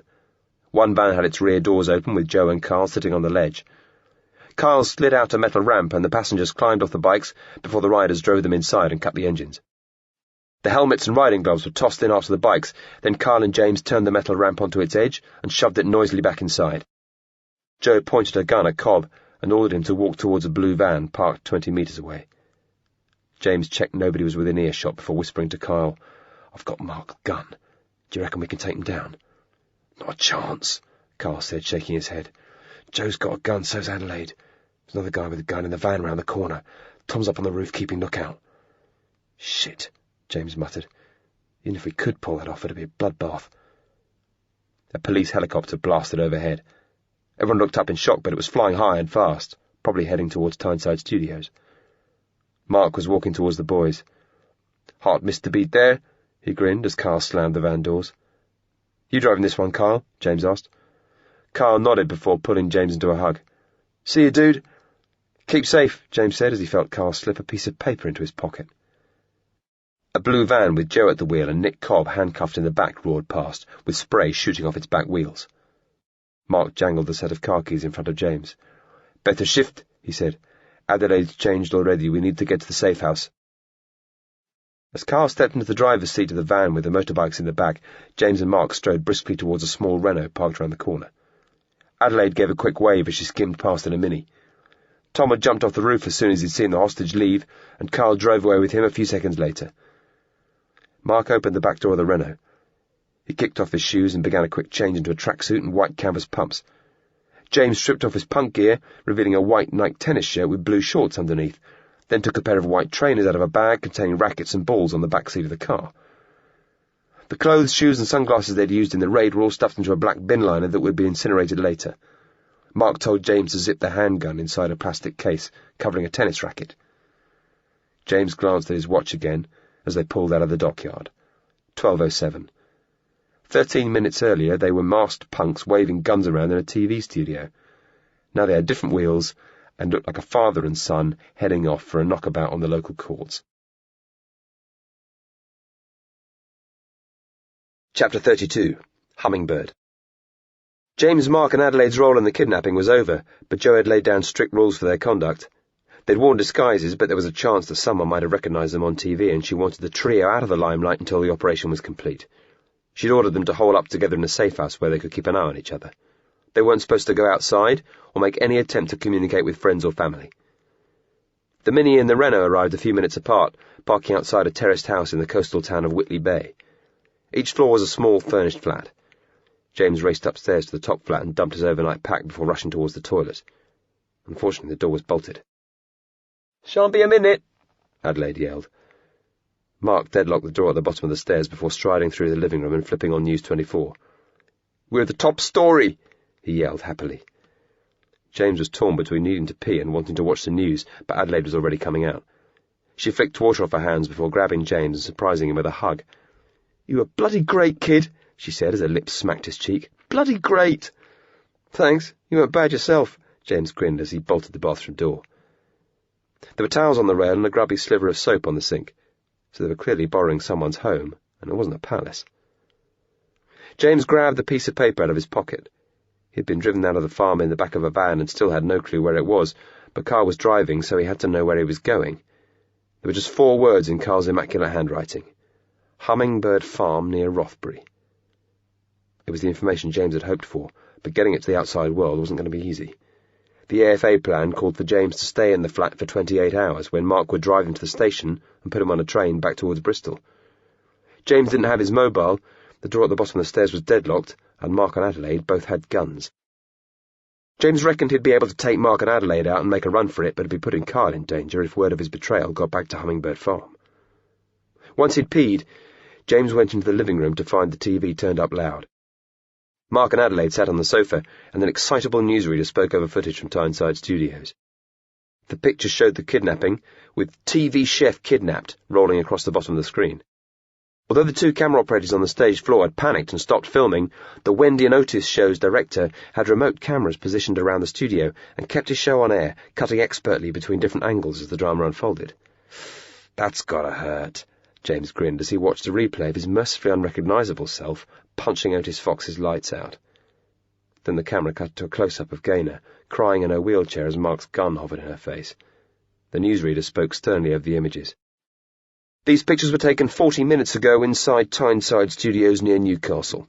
TV chef Nick Cobb was kidnapped live on air and taken away on the back of a motorcycle at high speed. Police currently have no idea as to Cobb's whereabouts and have mounted a search for the 3 kidnappers. The Animal Freedom Army have claimed responsibility for the kidnapping and have issued a statement saying that they will run a live webcast with Nick Cobb starting at 1 p.m. The drive from the banks of the Tyne to Hummingbird Farm took just under an hour. 2 vans travelling at speed in a rural area might have raised eyebrows, so the one with Joe driving and Nick Cobb held at gunpoint moved quickly, while Carl and Tom took the scenic route. A stocky woman called Chase opened the gate for Carl when they arrived.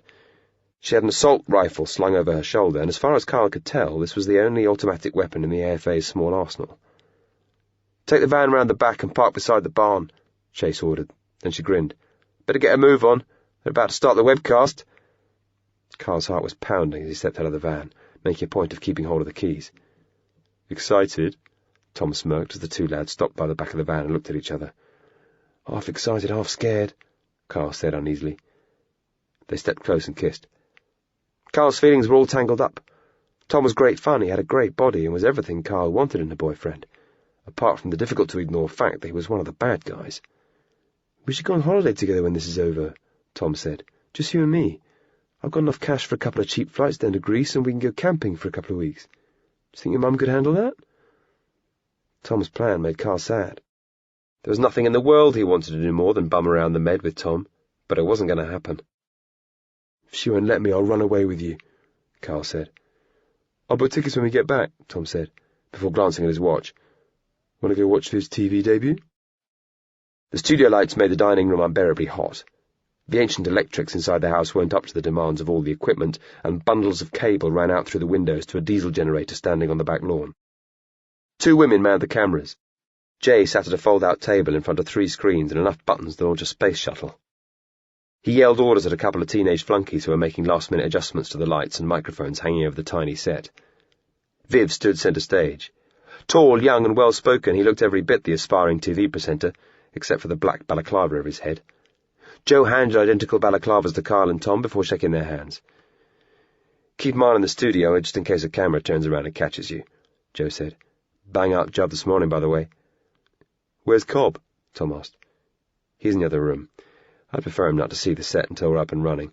I want the camera to film his reaction when he first sees the cage." "So who can pick up this broadcast?" Carl asked. "It's going out live over the internet. The public site might get swamped if too many people try to download our video, but we've just sent all the big media organizations access codes for a high-bandwidth website which guarantees they'll be able to download broadcast-quality video." "Can they trace our signals from the internet back to here?" Carl asked. Joe shook her head and smiled reassuringly. "Don't worry yourselves, boys. I've been working on the technical side of this for over 3 years. We're sending the images from here via an encrypted satellite link and then uploading them to web servers spread all over the world. There is a risk that someone will shut our servers down and stop us broadcasting, but the only way we'll physically get caught in here is if the police followed us or someone tips them off." "Okay, let's have some quiet," Jay yelled. "On air in 5, 4, 3, 2, 1. "Hello," Viv stuttered, tripping over his first few words as he imagined the thousands, perhaps millions, of people watching the AFA webcast. "Welcome to Liberation TV, broadcasting live over the internet from—" Viv paused for effect. "Well, maybe I better not tell you that. Today's show is brought to you by the Animal Freedom Army, who believe in ending all forms of cruelty towards living creatures and using an animal-free lifestyle to create an environmentally sustainable future for our planet." Jay flipped the switch and Liberation TV cut to a computer graphic. Cruelty fact number 1. Last year, 600 million sheep, cows, pigs and chickens were bred to be slaughtered and fed to domestic cats and dogs. The vegetables fed to those farm animals would have been enough to feed every malnourished child on the planet. "But you're not here for the facts," Viv said brightly when Jay cut back to him. "You're here to meet our very special guest, Mr. Nick Cobb." Cobb was led onto the set dressed only in a knee-length T-shirt with a picture of a rabbit on it. "Take a seat and let's hear a big round of applause." A few dabs of applause broke out across the dining room as Viv and Nick sat on the trendy chairs. "Thank you so much for coming," Viv said, grinning sarcastically beneath his balaclava. "What would you like us to call you? Cobb, Nick, Nicky Poos, Cobbykins?" "I'm not playing your games," Cobb said angrily. "I'm being held against my will, and you'll all be caught and locked up." The soft California twang had disappeared from Cobb's accent, and he sounded like he wanted to put up a fight. "Nick, you are but one man," Viv sneered. "Billions of your fellow creatures are being held in much nastier conditions than this room in farms and laboratories around the world."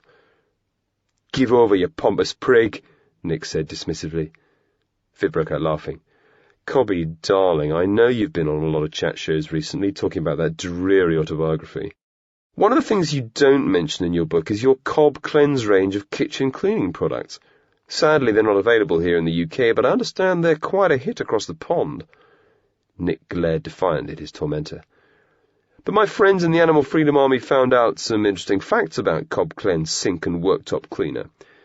Back in 2003, a 3-year-old girl in Alabama drank some Cobb Cleanse sink and worktop cleaner. Now, it goes without saying that this made her very, very sick.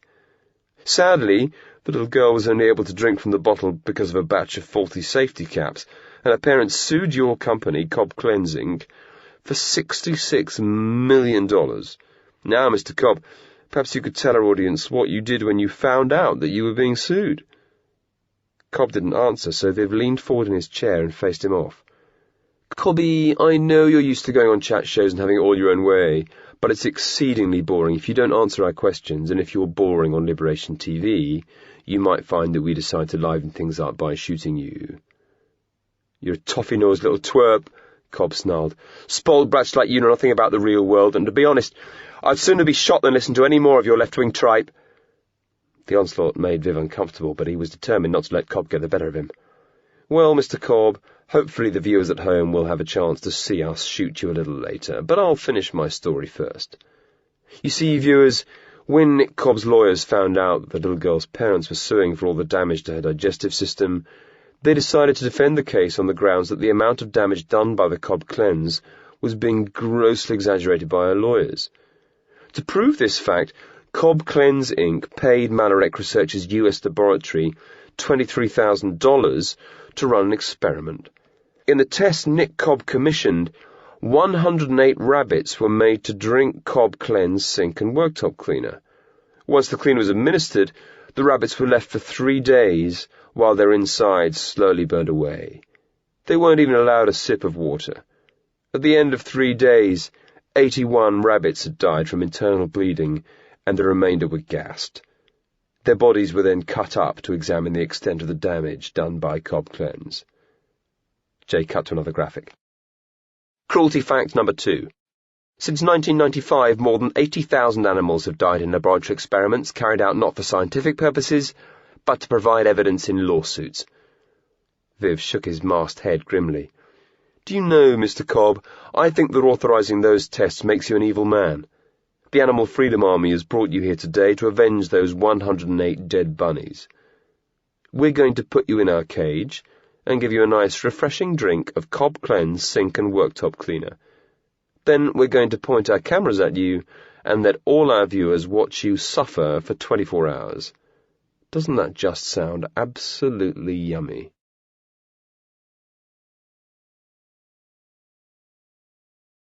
Chapter 33. Network. CNN, ITN, BBC, NBC, and even the business news channels showed the live feed of Nick Cobb being dragged across the set. James, Mark, and Adelaide were squeezed together on a sofa in Whitley Bay, watching the story unfold. This is terrorism meets reality TV and the power of the web, the commentator said. Appalling and yet compelling in a way that makes you utterly unable to look away from the screen. James watched as Cobb was forced into the cage by Viv and 2 masked teenagers he'd met briefly the night before. Cobb's neck was locked into a brace so that his head poked between the bars and the door was slammed shut. This is exactly how they did it with the bunnies, Cobby, Viv explained. And I'd just like to emphasize that my colleagues and I have no medical training, just like the laboratory assistants at Malarek Research. The cage door slammed as Viv was handed a pint glass and a bottle of Cobb Cleanse. Pine fresh, Viv grinned as he squeezed the viscous blue liquid into the glass. Doesn't that make your tummy growl when you look at it? Maybe the viewers at home can place bets on whether you'll live or die. Or if you're watching via our website, why not vote in our online poll? Cobb moaned desperately as Viv pinched his nostrils together to force him to breathe through his mouth, while one teenage assistant tried to prise his jaws apart, and the other moved in with a feeding tube and funnel. Come on, Cobby Wobbly, Viv said exuberantly. Be a good bunny and eat all your din-dins. The picture on the little TV blacked out for a second before cutting to the face of a slightly startled newsreader. Well, it appears that our director has cut away from those deeply disturbing scenes, but we will continue to follow this rapidly unfolding story. Mark flipped through all the news channels, but every news director in Britain and America had drawn the line at seeing a celebrity having a feeding tube forced down his throat. Adelaide tutted. We're only showing a procedure that happens to thousands of lab animals every day. Can we get the internet? James asked. Not in this flat, Adelaide said. There's not even a telephone. James shrugged. Does anyone fancy another cup of tea? Definitely, Adelaide grinned. Count me in, Mark nodded. 3 sugars. James squeezed off the middle of the couch and wandered through to the kitchen. He filled up the kettle and tried to think as he watched it boil. He realised that he'd got too wrapped up in Liberation TV and hadn't put any serious thought into his main task, finding a way of getting the information about Hummingbird Farm to Zara without endangering Kyle. Nobody at the farm had been in contact since they'd arrived at the flat. James figured that they were all busy making the webcast and looking after their hostage. And besides, why would they need to contact 3 people sitting in a safe house watching TV? As the kettle rumbled, James realised that a couple of factors were working in his favour. First, there was no landline in the house, and because mobiles can be unreliable, the crew up at Hummingbird Farm probably wouldn't be suspicious if they couldn't get in touch with Mark or Adelaide. Second, Kyle was a top agent. He'd given James the location of the farm and would surely be taking steps to protect himself in the event that things went wrong. By the time James had poured the water in the teapot and grabbed the cups, he had decided to move on Mark and Adelaide. The biggest problem was their guns. He knew Mark's gun was still zipped up in the bag of tennis equipment, which now sat beside the nest of tables in the living room. This meant James couldn't get hold of it, but Mark wouldn't be able to get his hands on it quickly either. Adelaide's gun was trickier. James had no clue where it was, or even if she'd taken it out of the back of the motorbike. He decided to deal with her first. As the tea brewed, James searched through the kitchen drawers and found scissors and a ball of chunky nylon string. He gave it a good tug to make sure it was strong before slicing off 6 2-metre lengths. He made each length into 2 loops and formed a noose at the top. Next he grabbed the tea towel off its hook and soaked it under the tap before wringing it out, folding it into quarters and leaving it on the countertop next to the string. The living room curtains were pulled to stop the afternoon sun bleaching out the TV picture. James strolled into the gloomy space and handed over the hot mugs. "Cheers, James," Adelaide said. "Anything happening?" he asked. Mark shook his head. "They're not showing any live footage, just old farts sitting in the studio speculating over what we're going to do next." "Adelaide," James said, "I think I've got this rash on my head from the hair's eye or something. Would you mind having a look at it?" "Sure," Adelaide said as she stood up. James headed through to the kitchen. "Where are you going?" "It's lighter in the kitchen," James explained. Adelaide huffed reluctantly, but followed after him. "If your skin's reacting to the hair dye, it's probably easiest just to dive in the shower and wash it out." Adelaide was exactly the same height as James, and he didn't think she'd be difficult to take down. The tricky part was doing it without Mark overhearing. "Sit in the chair or something, then," Adelaide said. "Can't see your head from all the way up there." "What happened to your gun, by the way?" James asked. "Did you leave it in the bike?" Adelaide looked surprised at the abrupt change in subject matter. "It's here," she said, lifting up her shirt to reveal it tucked into the waistband of her sweatpants. As soon as James saw the gun, he grabbed the sodden tea towel off the cabinet top. He snatched Adelaide's wrist and twisted her arm up behind her back with one hand, while bundling her forward and clamping the wet cloth over her mouth with the other. She ended up pressed against the wall with James holding her in an arm lock. A sharp backwards kick hit James in the knee, but it wasn't enough to knock him back. "I can snap your arm like a twig," James whispered nastily, tightening the painful lock to make his point clear. "Open your mouth." As Adelaide opened up, James forced the cloth into her mouth until it was completely crammed. Once he was sure the cloth wasn't coming out, he let go and pulled the gun out of Adelaide's waistband. "Put your wrists together." James tucked the gun in the pocket of his shorts as he grabbed one of the loops of string off the countertop. He hooked a loop over each of Adelaide's hands before pulling the nooses tight and securing it with a constrictor knot. He glanced out into the corridor to make sure that Mark wasn't on the move before whispering in Adelaide's ear, "I won't hurt you if you do what you're told, okay?" Adelaide nodded. "Walk into the living room with me, sit your ass in the armchair, and stay still." James grabbed the remaining loops of string off the countertop before shoving Adelaide towards the door.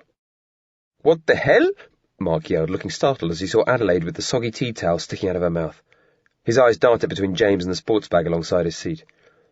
"You won't reach it in time," James said, gesturing with the gun and using the firm but slow voice he'd practiced in training. "Take this and tie Adelaide's ankles together." "Listen, James," Mark said. "I know you're young, and I guess seeing it all on TV has made you scared, but running away from us isn't going to help. The best way to stay out of trouble is if everyone sticks to the plan." "Thanks for your input," James said.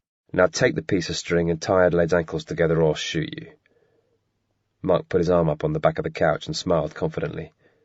"There's no shame in being scared, James, but this is silly. None of us is going to get caught so long as we stick to the plan." The TV pundits were droning in the background. The police have asked us not to broadcast any live footage from the Animal Freedom Army webcast at this time, but we can tell you that Nick Cobb has had a tube forcibly inserted into his stomach and has been force-fed approximately 1 pint of cleaning fluid. At this stage, we're not clear how damaging the fluid will be, but our doctor here in the studio has indicated that the dosage could be fatal if he doesn't receive medical treatment within 2 or 3 hours. The words made James realise that he didn't have time for a debate with Mark. "Fine," James yelled as he lunged forwards. "I've tried being nice." It's extremely awkward to hit a person who is sitting on a low couch, especially if they've got gangly arms and legs in the way. James propped his knee on the sofa and swung the gun at Mark's head, but the punch missed, and Mark managed to get an arm around James's back. The badly aimed punch might have cost James against a powerful opponent like Viv, but Mark was scrawny, and James managed to wriggle out of the clumsy hold and land a better punch with his empty hand. It connected with the side of Mark's head, and the follow-up loosened a couple of teeth as the gun smashed into his mouth. But Mark wasn't unconscious, and he struggled as James threaded loops over his hands and secured his arms behind his back. "Now look at the state of you," James said angrily. "And whose fault is it?" James stood up and realised that his tennis shirt was spattered with blood. He found Mark's phone stuck between 2 sofa cushions and waved the gun at his bound-up victims before heading out into the hallway. "I've been nice so far," James warned, "but if I hear so much as a squeak, I'm putting bullets through both your heads." James went into the hallway. He flipped open the mobile and dialed Zara. "James, thank God, are you safe?" "For now," James said, as he noticed beads of blood welling up on his knuckles. "I'm in some flat in Whitley Bay. Nick Cobb is being held at Hummingbird Farm near Rothbury, and Kyle's up there too." Chapter 34. Blood.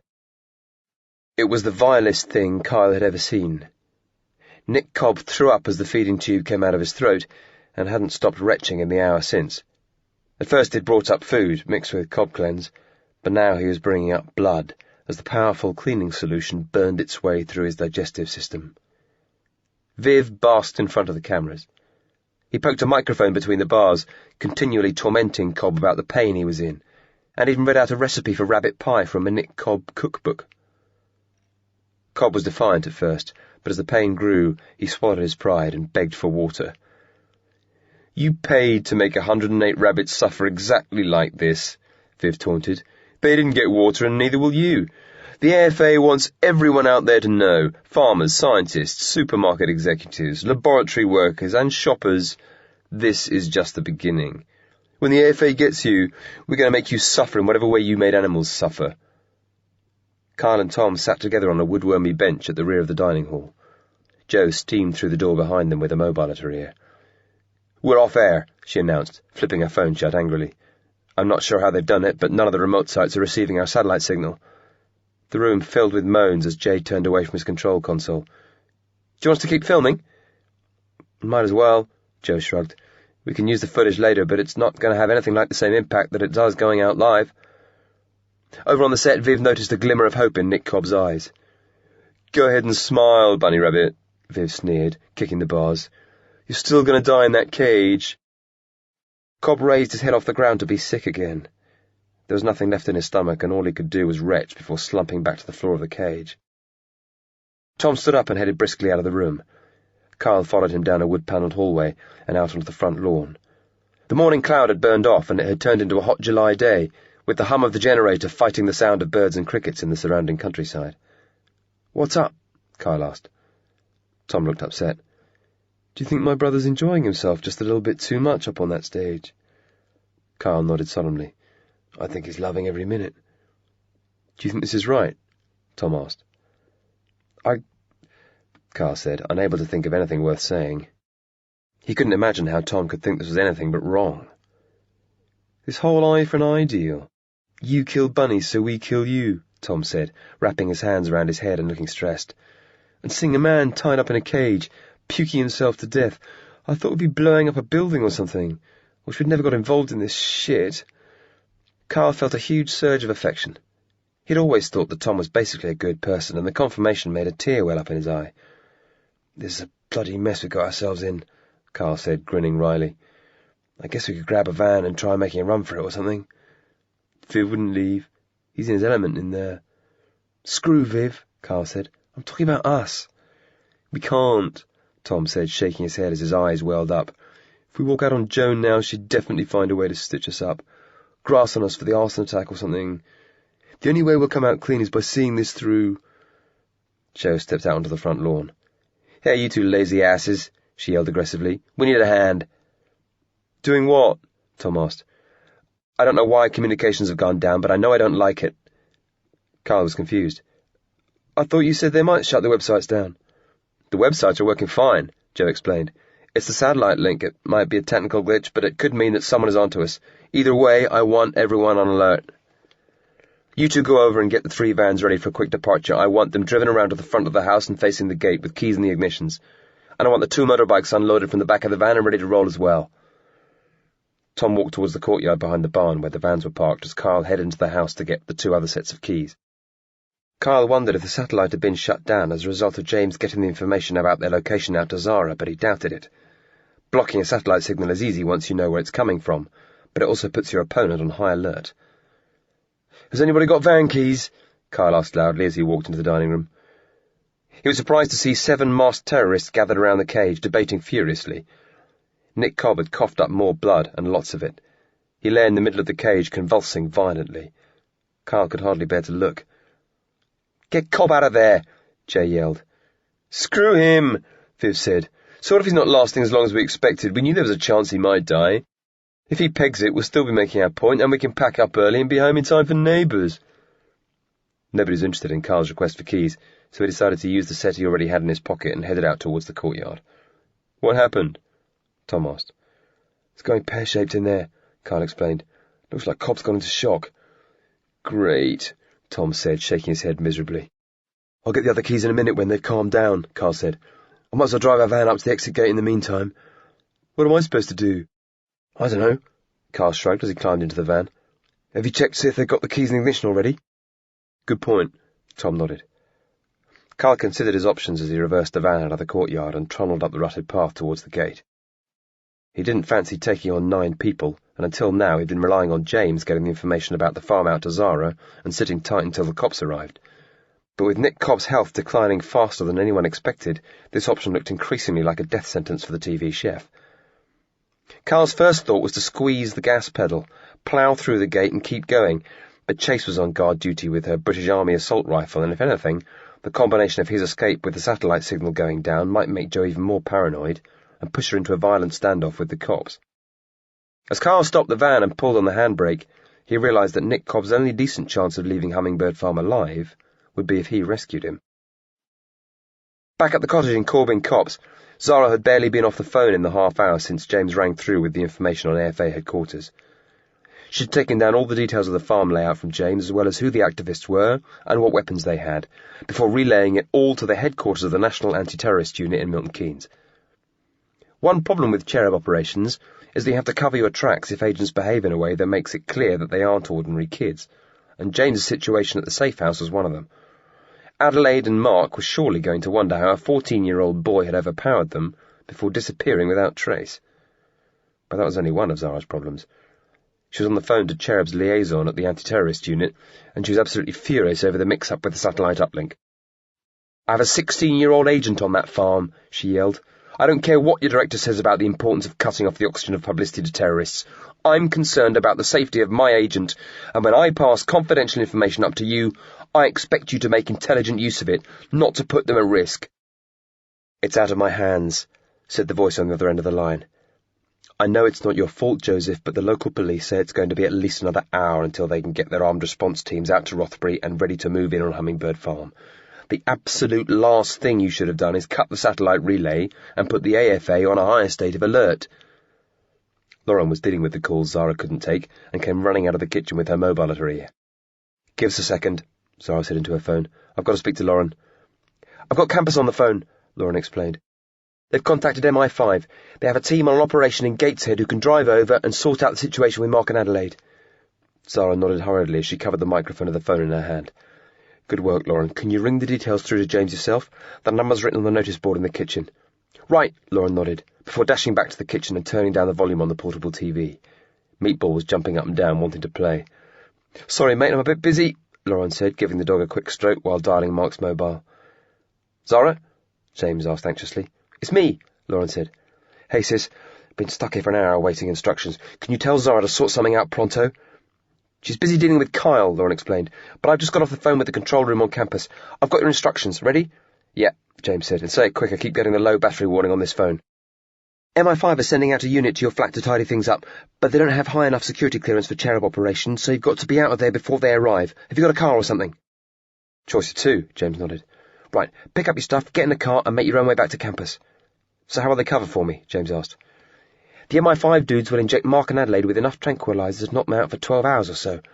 They'll wake up in a police station in a state of total confusion and be told that they were arrested following an anonymous tip-off from a suspicious neighbour. They can claim that you tied them up if they want, but nobody's going to believe them. Good stuff, James grinned. What about me? They'll say that you scarpered out of a window when the cops kicked the door in. I'll grab some car keys and shoot off then, James said. See you back at campus, I expect. The phone made another low battery bleep as James flipped it shut. He wandered into the living room where Mark and Adelaide were now blindfolded, gagged, and expertly trussed. That'd be nice and comfy there, James grinned as he reached into Adelaide's trouser pocket and grabbed the keys to the rather spiffy-looking Mini Cooper parked outside. It was a long drive back to campus, so he decided to take all the paper money from Adelaide's purse in case he needed to stop for something. After diving into the toilet for a quick slash, James stuffed the 2 guns and a bottle of mineral water into a carrier bag. It took a leap of the imagination for James to pass as someone old enough to hold a driving licence, so he looked down at the pavement as he hurried out to the car and stepped into the driving seat. Once inside, he flipped on the air conditioning to conquer the stifling heat before fumbling around, looking for a road atlas or map under the seat or in the glove compartment. All he came across was a pair of sunglasses, which he put on in the hope that they made him look older, or at least made it harder to see that he was only 14.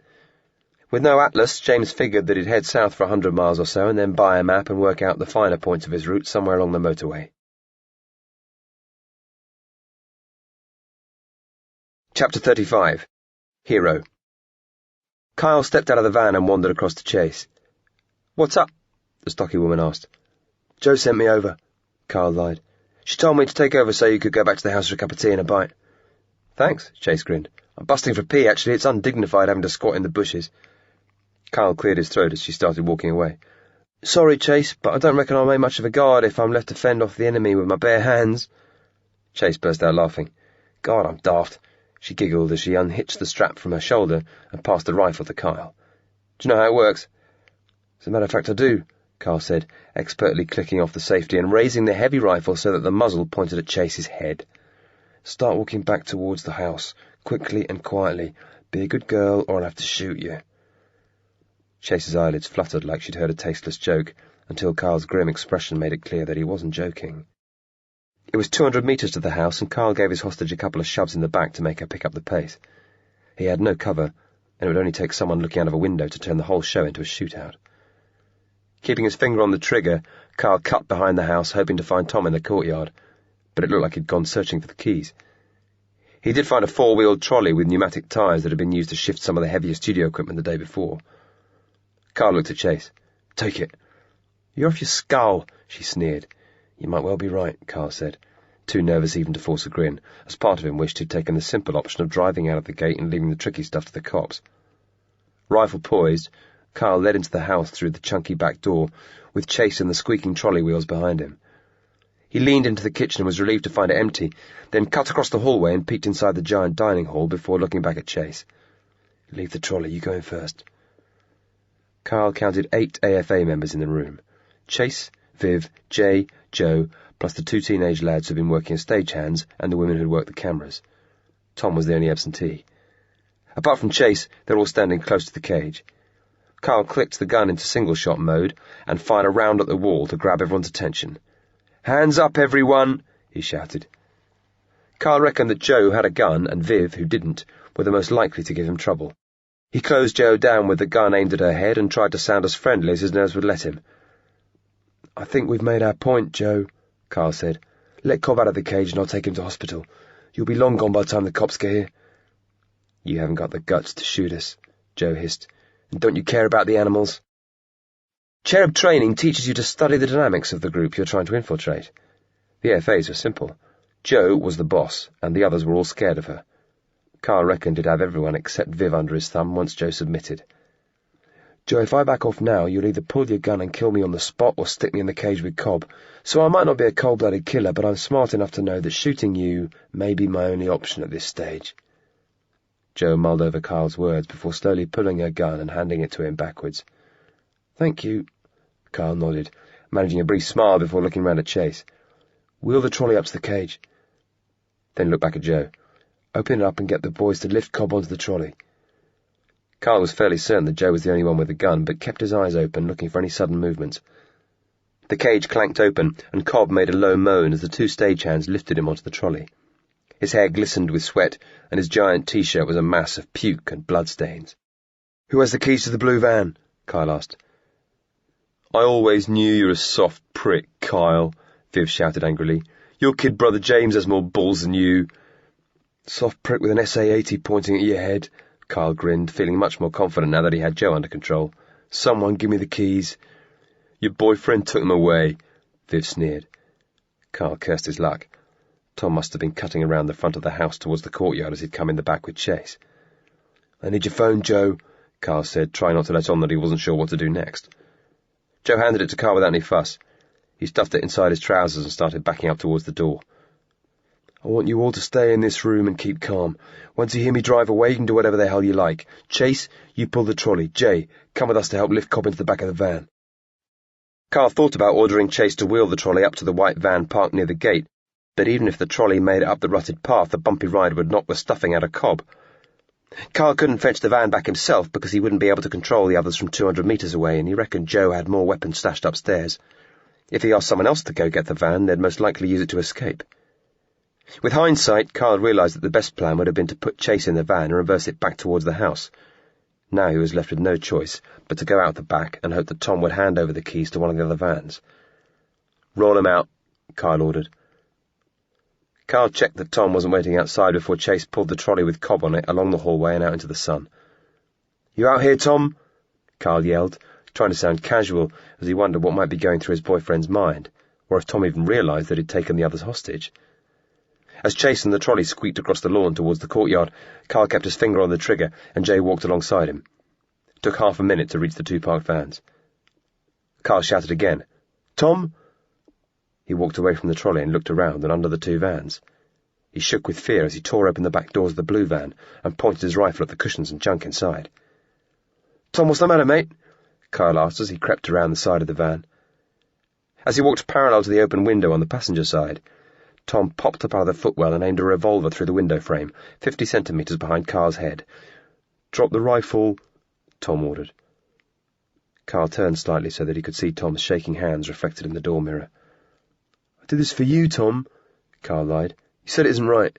We can leave together, dump Cobb at the local hospital, and get the hell out of here." "I told you that the only way we'd get away with this is if we went through with it," Tom said angrily. "You just made a bloody enormous mess." "I thought," Carl said, wondering how he could talk his way round Tom as he shifted the gun across his chest.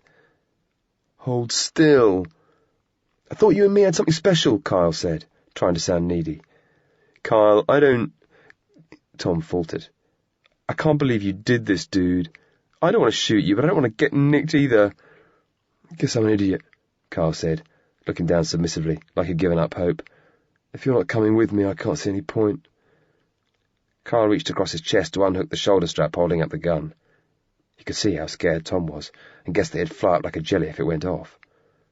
Keeping one eye on Tom's reflection in the door mirror, and with the dangerous end of the rifle pointing harmlessly towards the ground, Carl pushed the strap off his shoulder, but grabbed the trigger with his opposite hand as the rifle fell. The round punched harmlessly into the dirt, but it made Tom jolt, exactly as Carl had hoped. As Tom's revolver pointed at the sky, Carl plunged his hand inside the van. He pushed Tom's hands against the roof and twisted the gun from his grasp as Chase dived for the rifle. Carl launched a savage backwards kick, hitting Chase in the guts and knocking her into the dirt. With Tom's pistol in one hand, he spun 180 degrees and pressed his shoe against Chase's ribs as he tore the rifle away. Carl screamed at Tom, "Get out of here and help Jay load Cobb into the back." As the two young men lifted Cobb from the trolley onto the cushions inside the van, Carl looked in the front and was relieved to see keys dangling out of the steering column. Once Cobb was laid out and the back doors had slammed, Carl threw the rifle across the passenger seat and started the engine. The van juddered, almost stalling as he headed for the road. He left the engine running as he jumped out and swung open the gate at the top of the drive, all the while keeping a wary eye on the house in case someone had found a gun and decided to come after him. Once he was safely back inside the van, Carl pulled out into a country lane and worked his way up through the gears, before grabbing Joe's mobile out of his pocket. He dialed the Cherub campus emergency line. "I'm coming out of Hummingbird Farm," Carl screamed. "I need urgent directions to the nearest hospital." Carl recognised the voice of Chloe Blake, a recently promoted mission controller. "Are you badly injured?" "I survived worse," Carl said as he checked in the mirror to make sure nobody was following him. "But I've got Nick Cobb in the back and I have absolutely no idea if he's going to make it." Chapter 36. Transit. Things had calmed down at the cottage in Corbin Copse.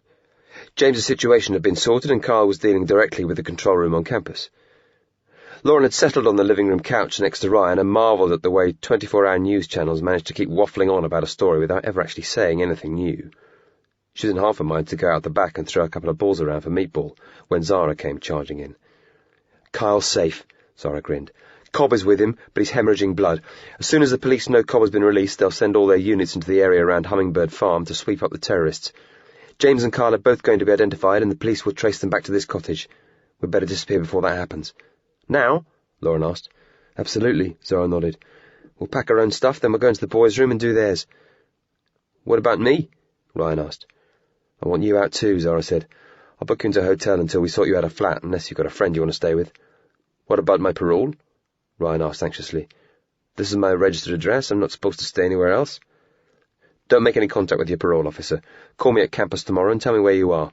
I'll square your parole situation and transfer a few thousand into your bank account to keep you ticking over for a couple of months."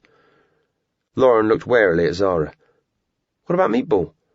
I'm not allowed pets on campus." "I guess we'll have to take him with us. You'll have to give him to one of the red shirts unless Ryan wants him." Lauren's heart fluttered as she imagined Meatball disappearing with Ryan and never being able to see him again. "I can't see that working," Ryan said to Lauren's massive relief. "I expect I'll be moving around on Zebra Alliance campaigns and I can't keep arranging a dog sitter." Zara looked down at Lauren with a smile.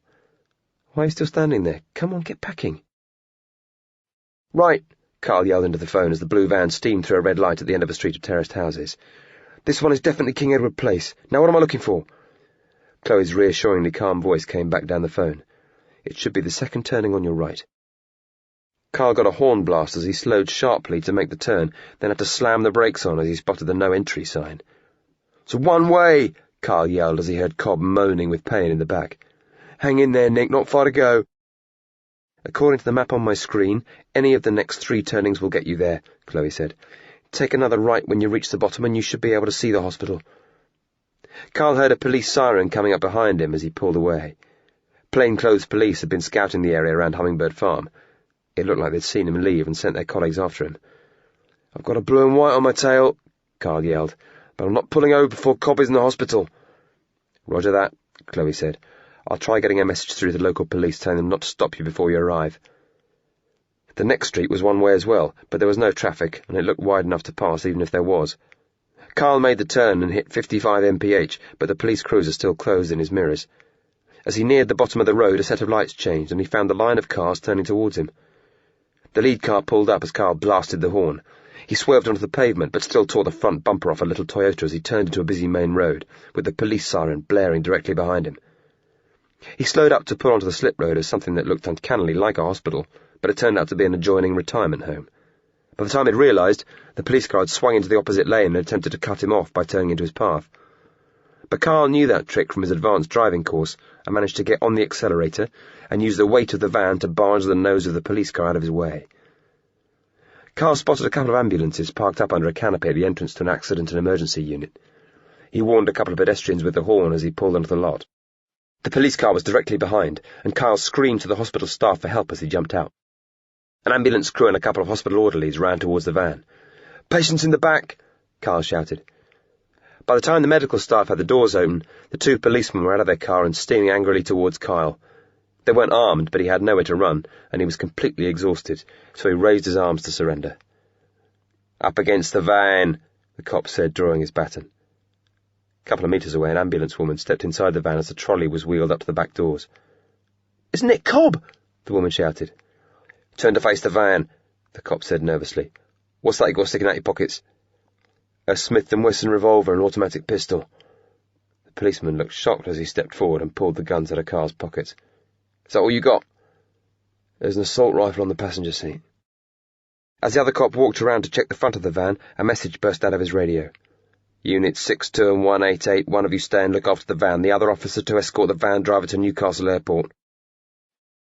It took half an hour to load up the people carrier. Lauren felt sad as she did a final check under the beds and in all the wardrobes and drawers. As she came out of the loo, she bumped into Ryan at the top of the stairs. "Hey," she said, looking up and feeling her eyes start to moisten. "What's a sour face for?" Ryan grinned. "I wouldn't be upset if I was you. Wherever this Cherub campus is, it sounds pretty fantastic from what I've heard." "It's cool," Lauren nodded. "I'm looking forward to seeing my mates and that. Just... remember the first time I saw you? You said how you were never going to have a family and how you'd probably end up dying in prison. Well..." Lauren paused to rub her nose on a tissue. "Well, I really hope you win against Manarek and that you live until you're 99 and die with about 20 kids and grandkids sitting around your bed." Ryan was touched. "I didn't know you cared." He smiled, giving Lauren a hug and rubbing her back as his own eyes misted over. "If I've made a few kids like you think about what they put in their mouths and get them to stop eating meat and wearing bits of dead animals on their feet, maybe it will have been worth it," Lauren quoted. "Blimey," Ryan sniffed. "Well remembered." Lauren grinned. "I'm not eating meat ever again. Well, I might have to if I'm working undercover, but apart from that, I'm staying vegetarian." Ryan leaned forwards and gave Lauren a bristly kiss on the cheek. "You're a cool kid, Lauren. I really hope you stick to it." "I will, I swear. And I'm going to download all those leaflets about factory farming off the internet, make photocopies, and try persuading all my mates to go veggie as well." Zara was at the bottom of the stairs holding Meatball in a makeshift dog carrier that consisted of the washing basket with a couple of towels folded up in the bottom. "If you're ready, we'd better run. Do you need a ride anywhere, Ryan?" "I'll be all right," Ryan said as Lauren ran down the stairs, dabbing her face with the tissue. "I'll stay with Lou for a few days till I sort myself out. He's coming over to pick me up when he finishes work." Lauren stroked Meatball for comfort as the car pulled off the driveway and the little cottage receded into the distance. She saw a few familiar faces holding placards as they drove past the gates of the Manarek research compound for the final time, and felt sadder still when she realized that she hadn't said goodbye to Stuart. James had learned to drive, busted out of a drug dealer's compound in a Range Rover, and driven across Arizona and California with thousands of law enforcement officers looking for him. But this was the first time he'd ever actually got in a car for the comparatively simple purpose of driving home. As the car crawled through the rush-hour jam on the motorway outside Leeds, he listened to the drama unfold over the car radio. He'd heard the dramatic news that Nick Cobb had been delivered to hospital by a young terrorist, then that 2 van loads of AFA members had been arrested by armed police as they attempted to escape a farm near Rothbury. Next it was announced that one of the women arrested was the daughter of 80s pop star Joe Jules, and to cap it all, a 17-year-old suspect named Kyle Wilson had killed himself with a concealed knife while sitting in the back of a police car taking him to a Tyneside police station. James was particularly amused by this detail and wondered what excuse they'd dream up for his own disappearance. His mood was only dented by his dead mobile and the flickering low petrol light on the dashboard. He pulled in at the next services and couldn't decide if he was getting stared at for looking suspiciously young as he filled up. Fortunately, the forecourt was almost empty, and the sour-faced cashier was only interested in the microwave chicken and mushroom pie he was cramming down his neck. After refuelling, James parked outside the food and shopping area. He bought a map in the gift shop and studied his route back to campus while he sat in Burger King eating a double Whopper, special ordered without mayonnaise. Before leaving, he called Kerry from the payphone to tell her that he was okay and that he reckoned he'd arrive home at about 8 o'clock.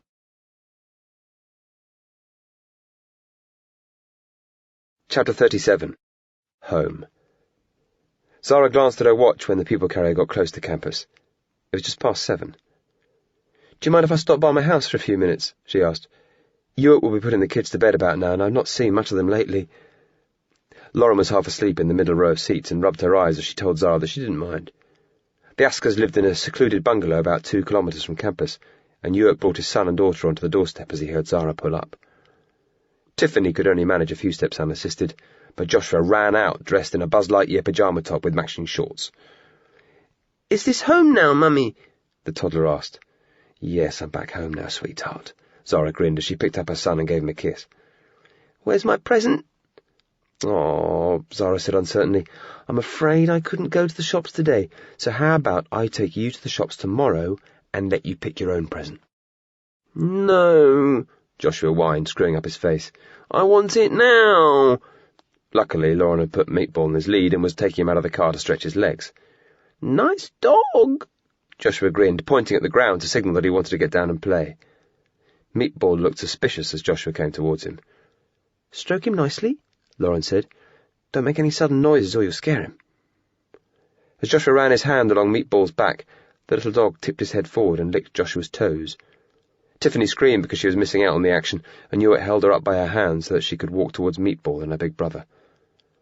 "He's a beautiful little beagle," Hewitt said admiringly. "Had a golden retriever when I was a redshirt." Lauren thought of something as she watched Zara's family making a fuss of Meatball.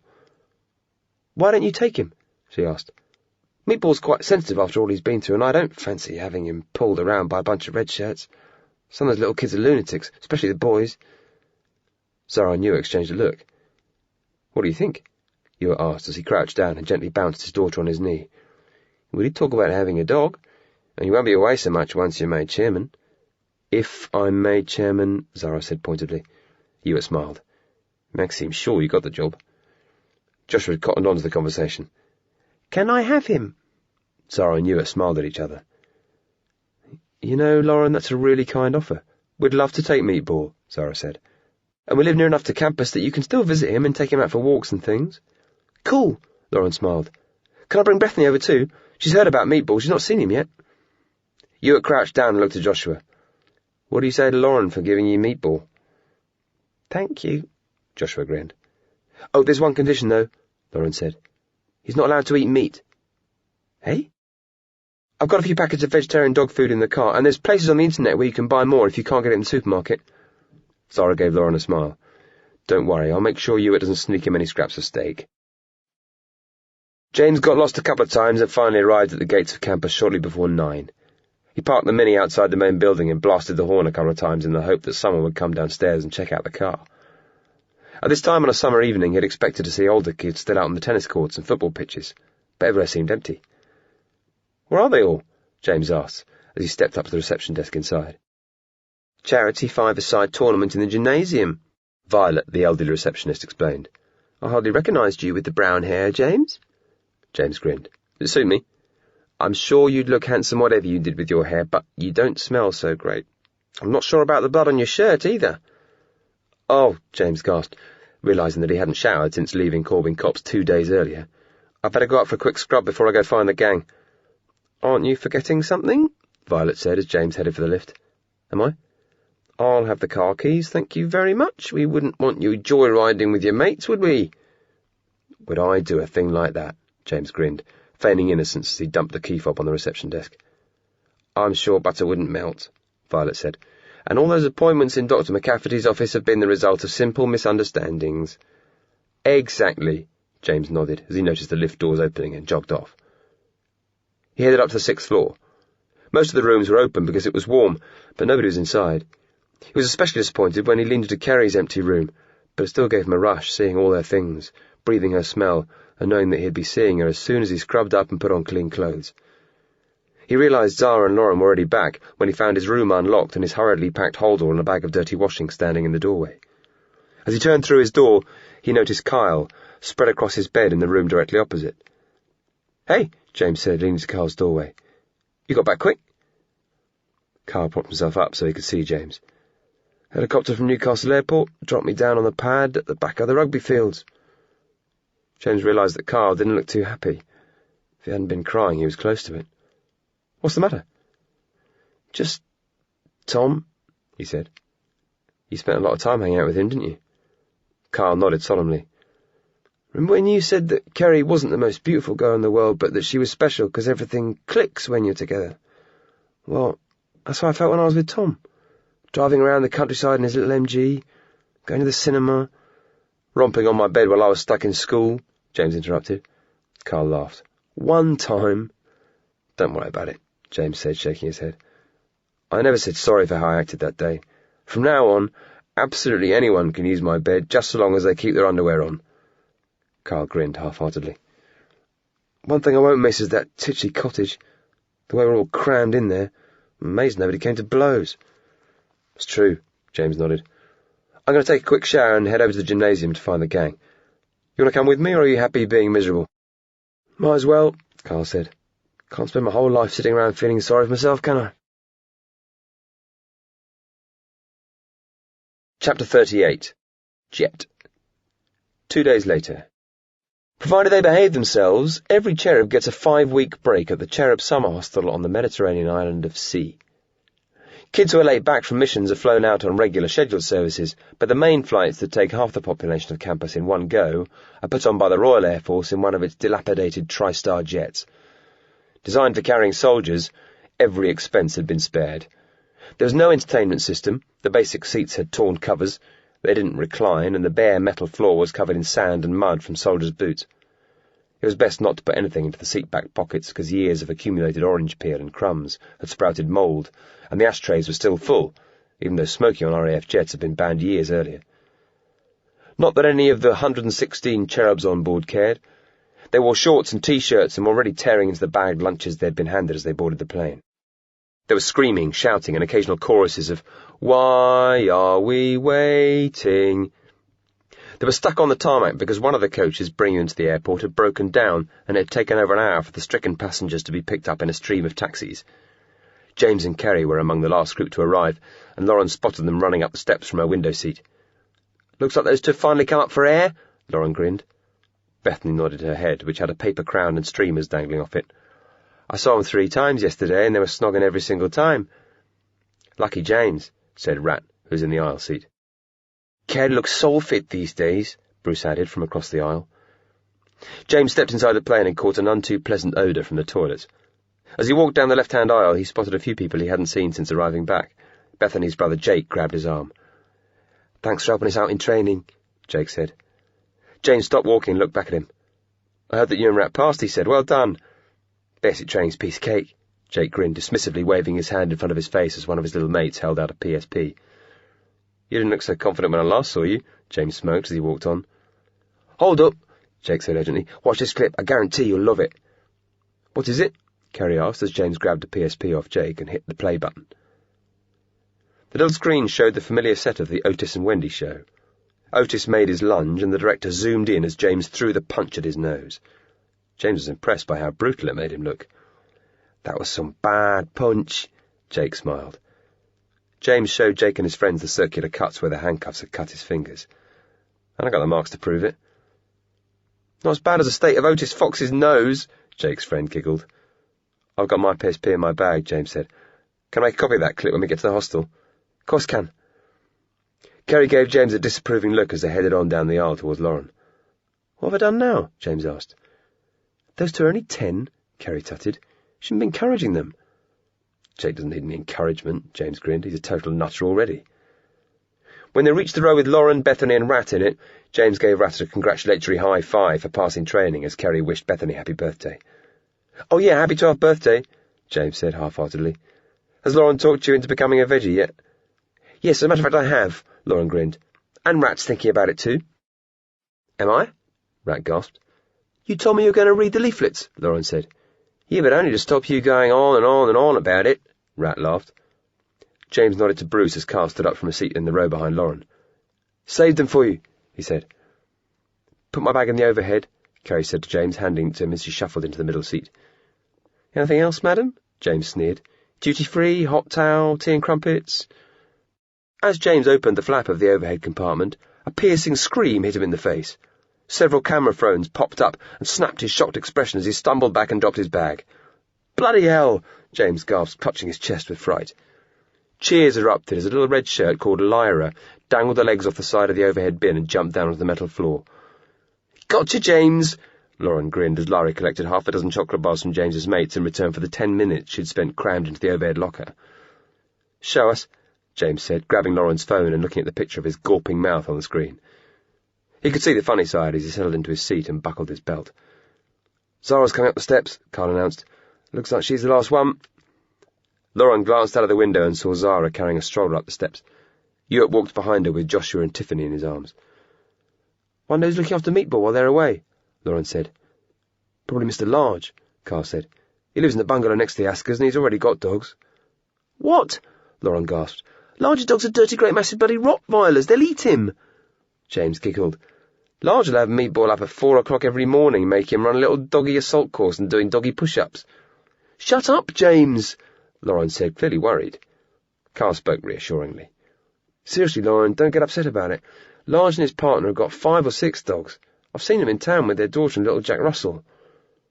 Besides, Bethany said, he's hardly going to let Thatcher and Saddam eat the chairman's dog, is he? James tutted. Lauren, you weren't supposed to go blabbing about that to Bethany. I didn't tell her anything, Lauren said indignantly. They announced that Zara's the new chairman at dinner last night. You would have found out if you hadn't been over at the lake with Kerry. Kerry didn't have a clue. Zara's the new chairman? She grinned.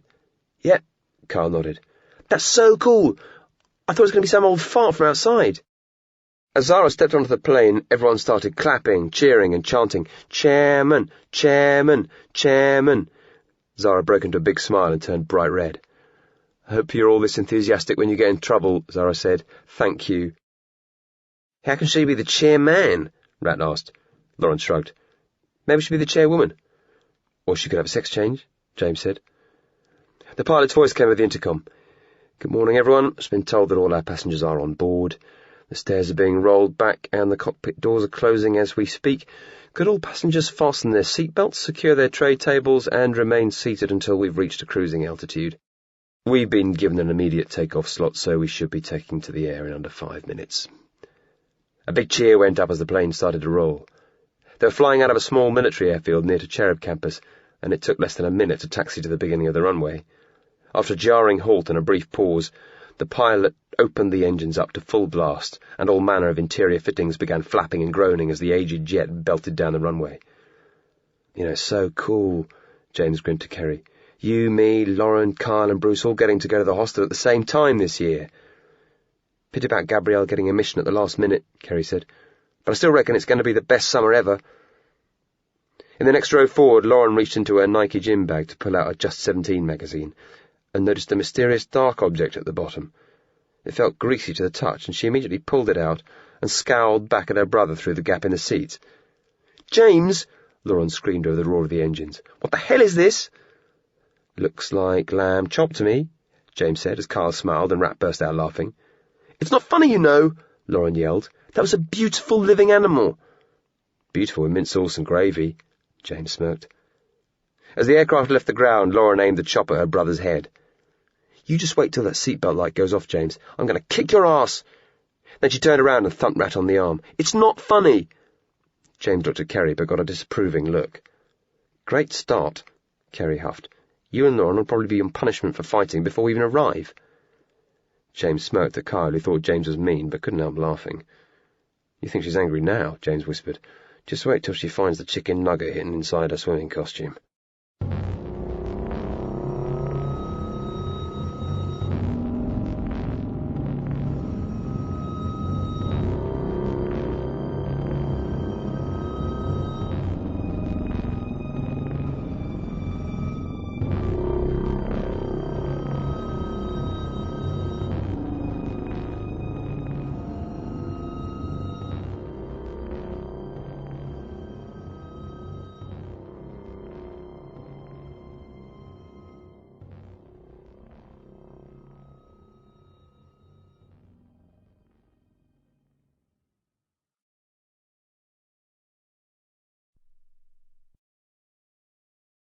Audible hopes you've enjoyed this programme.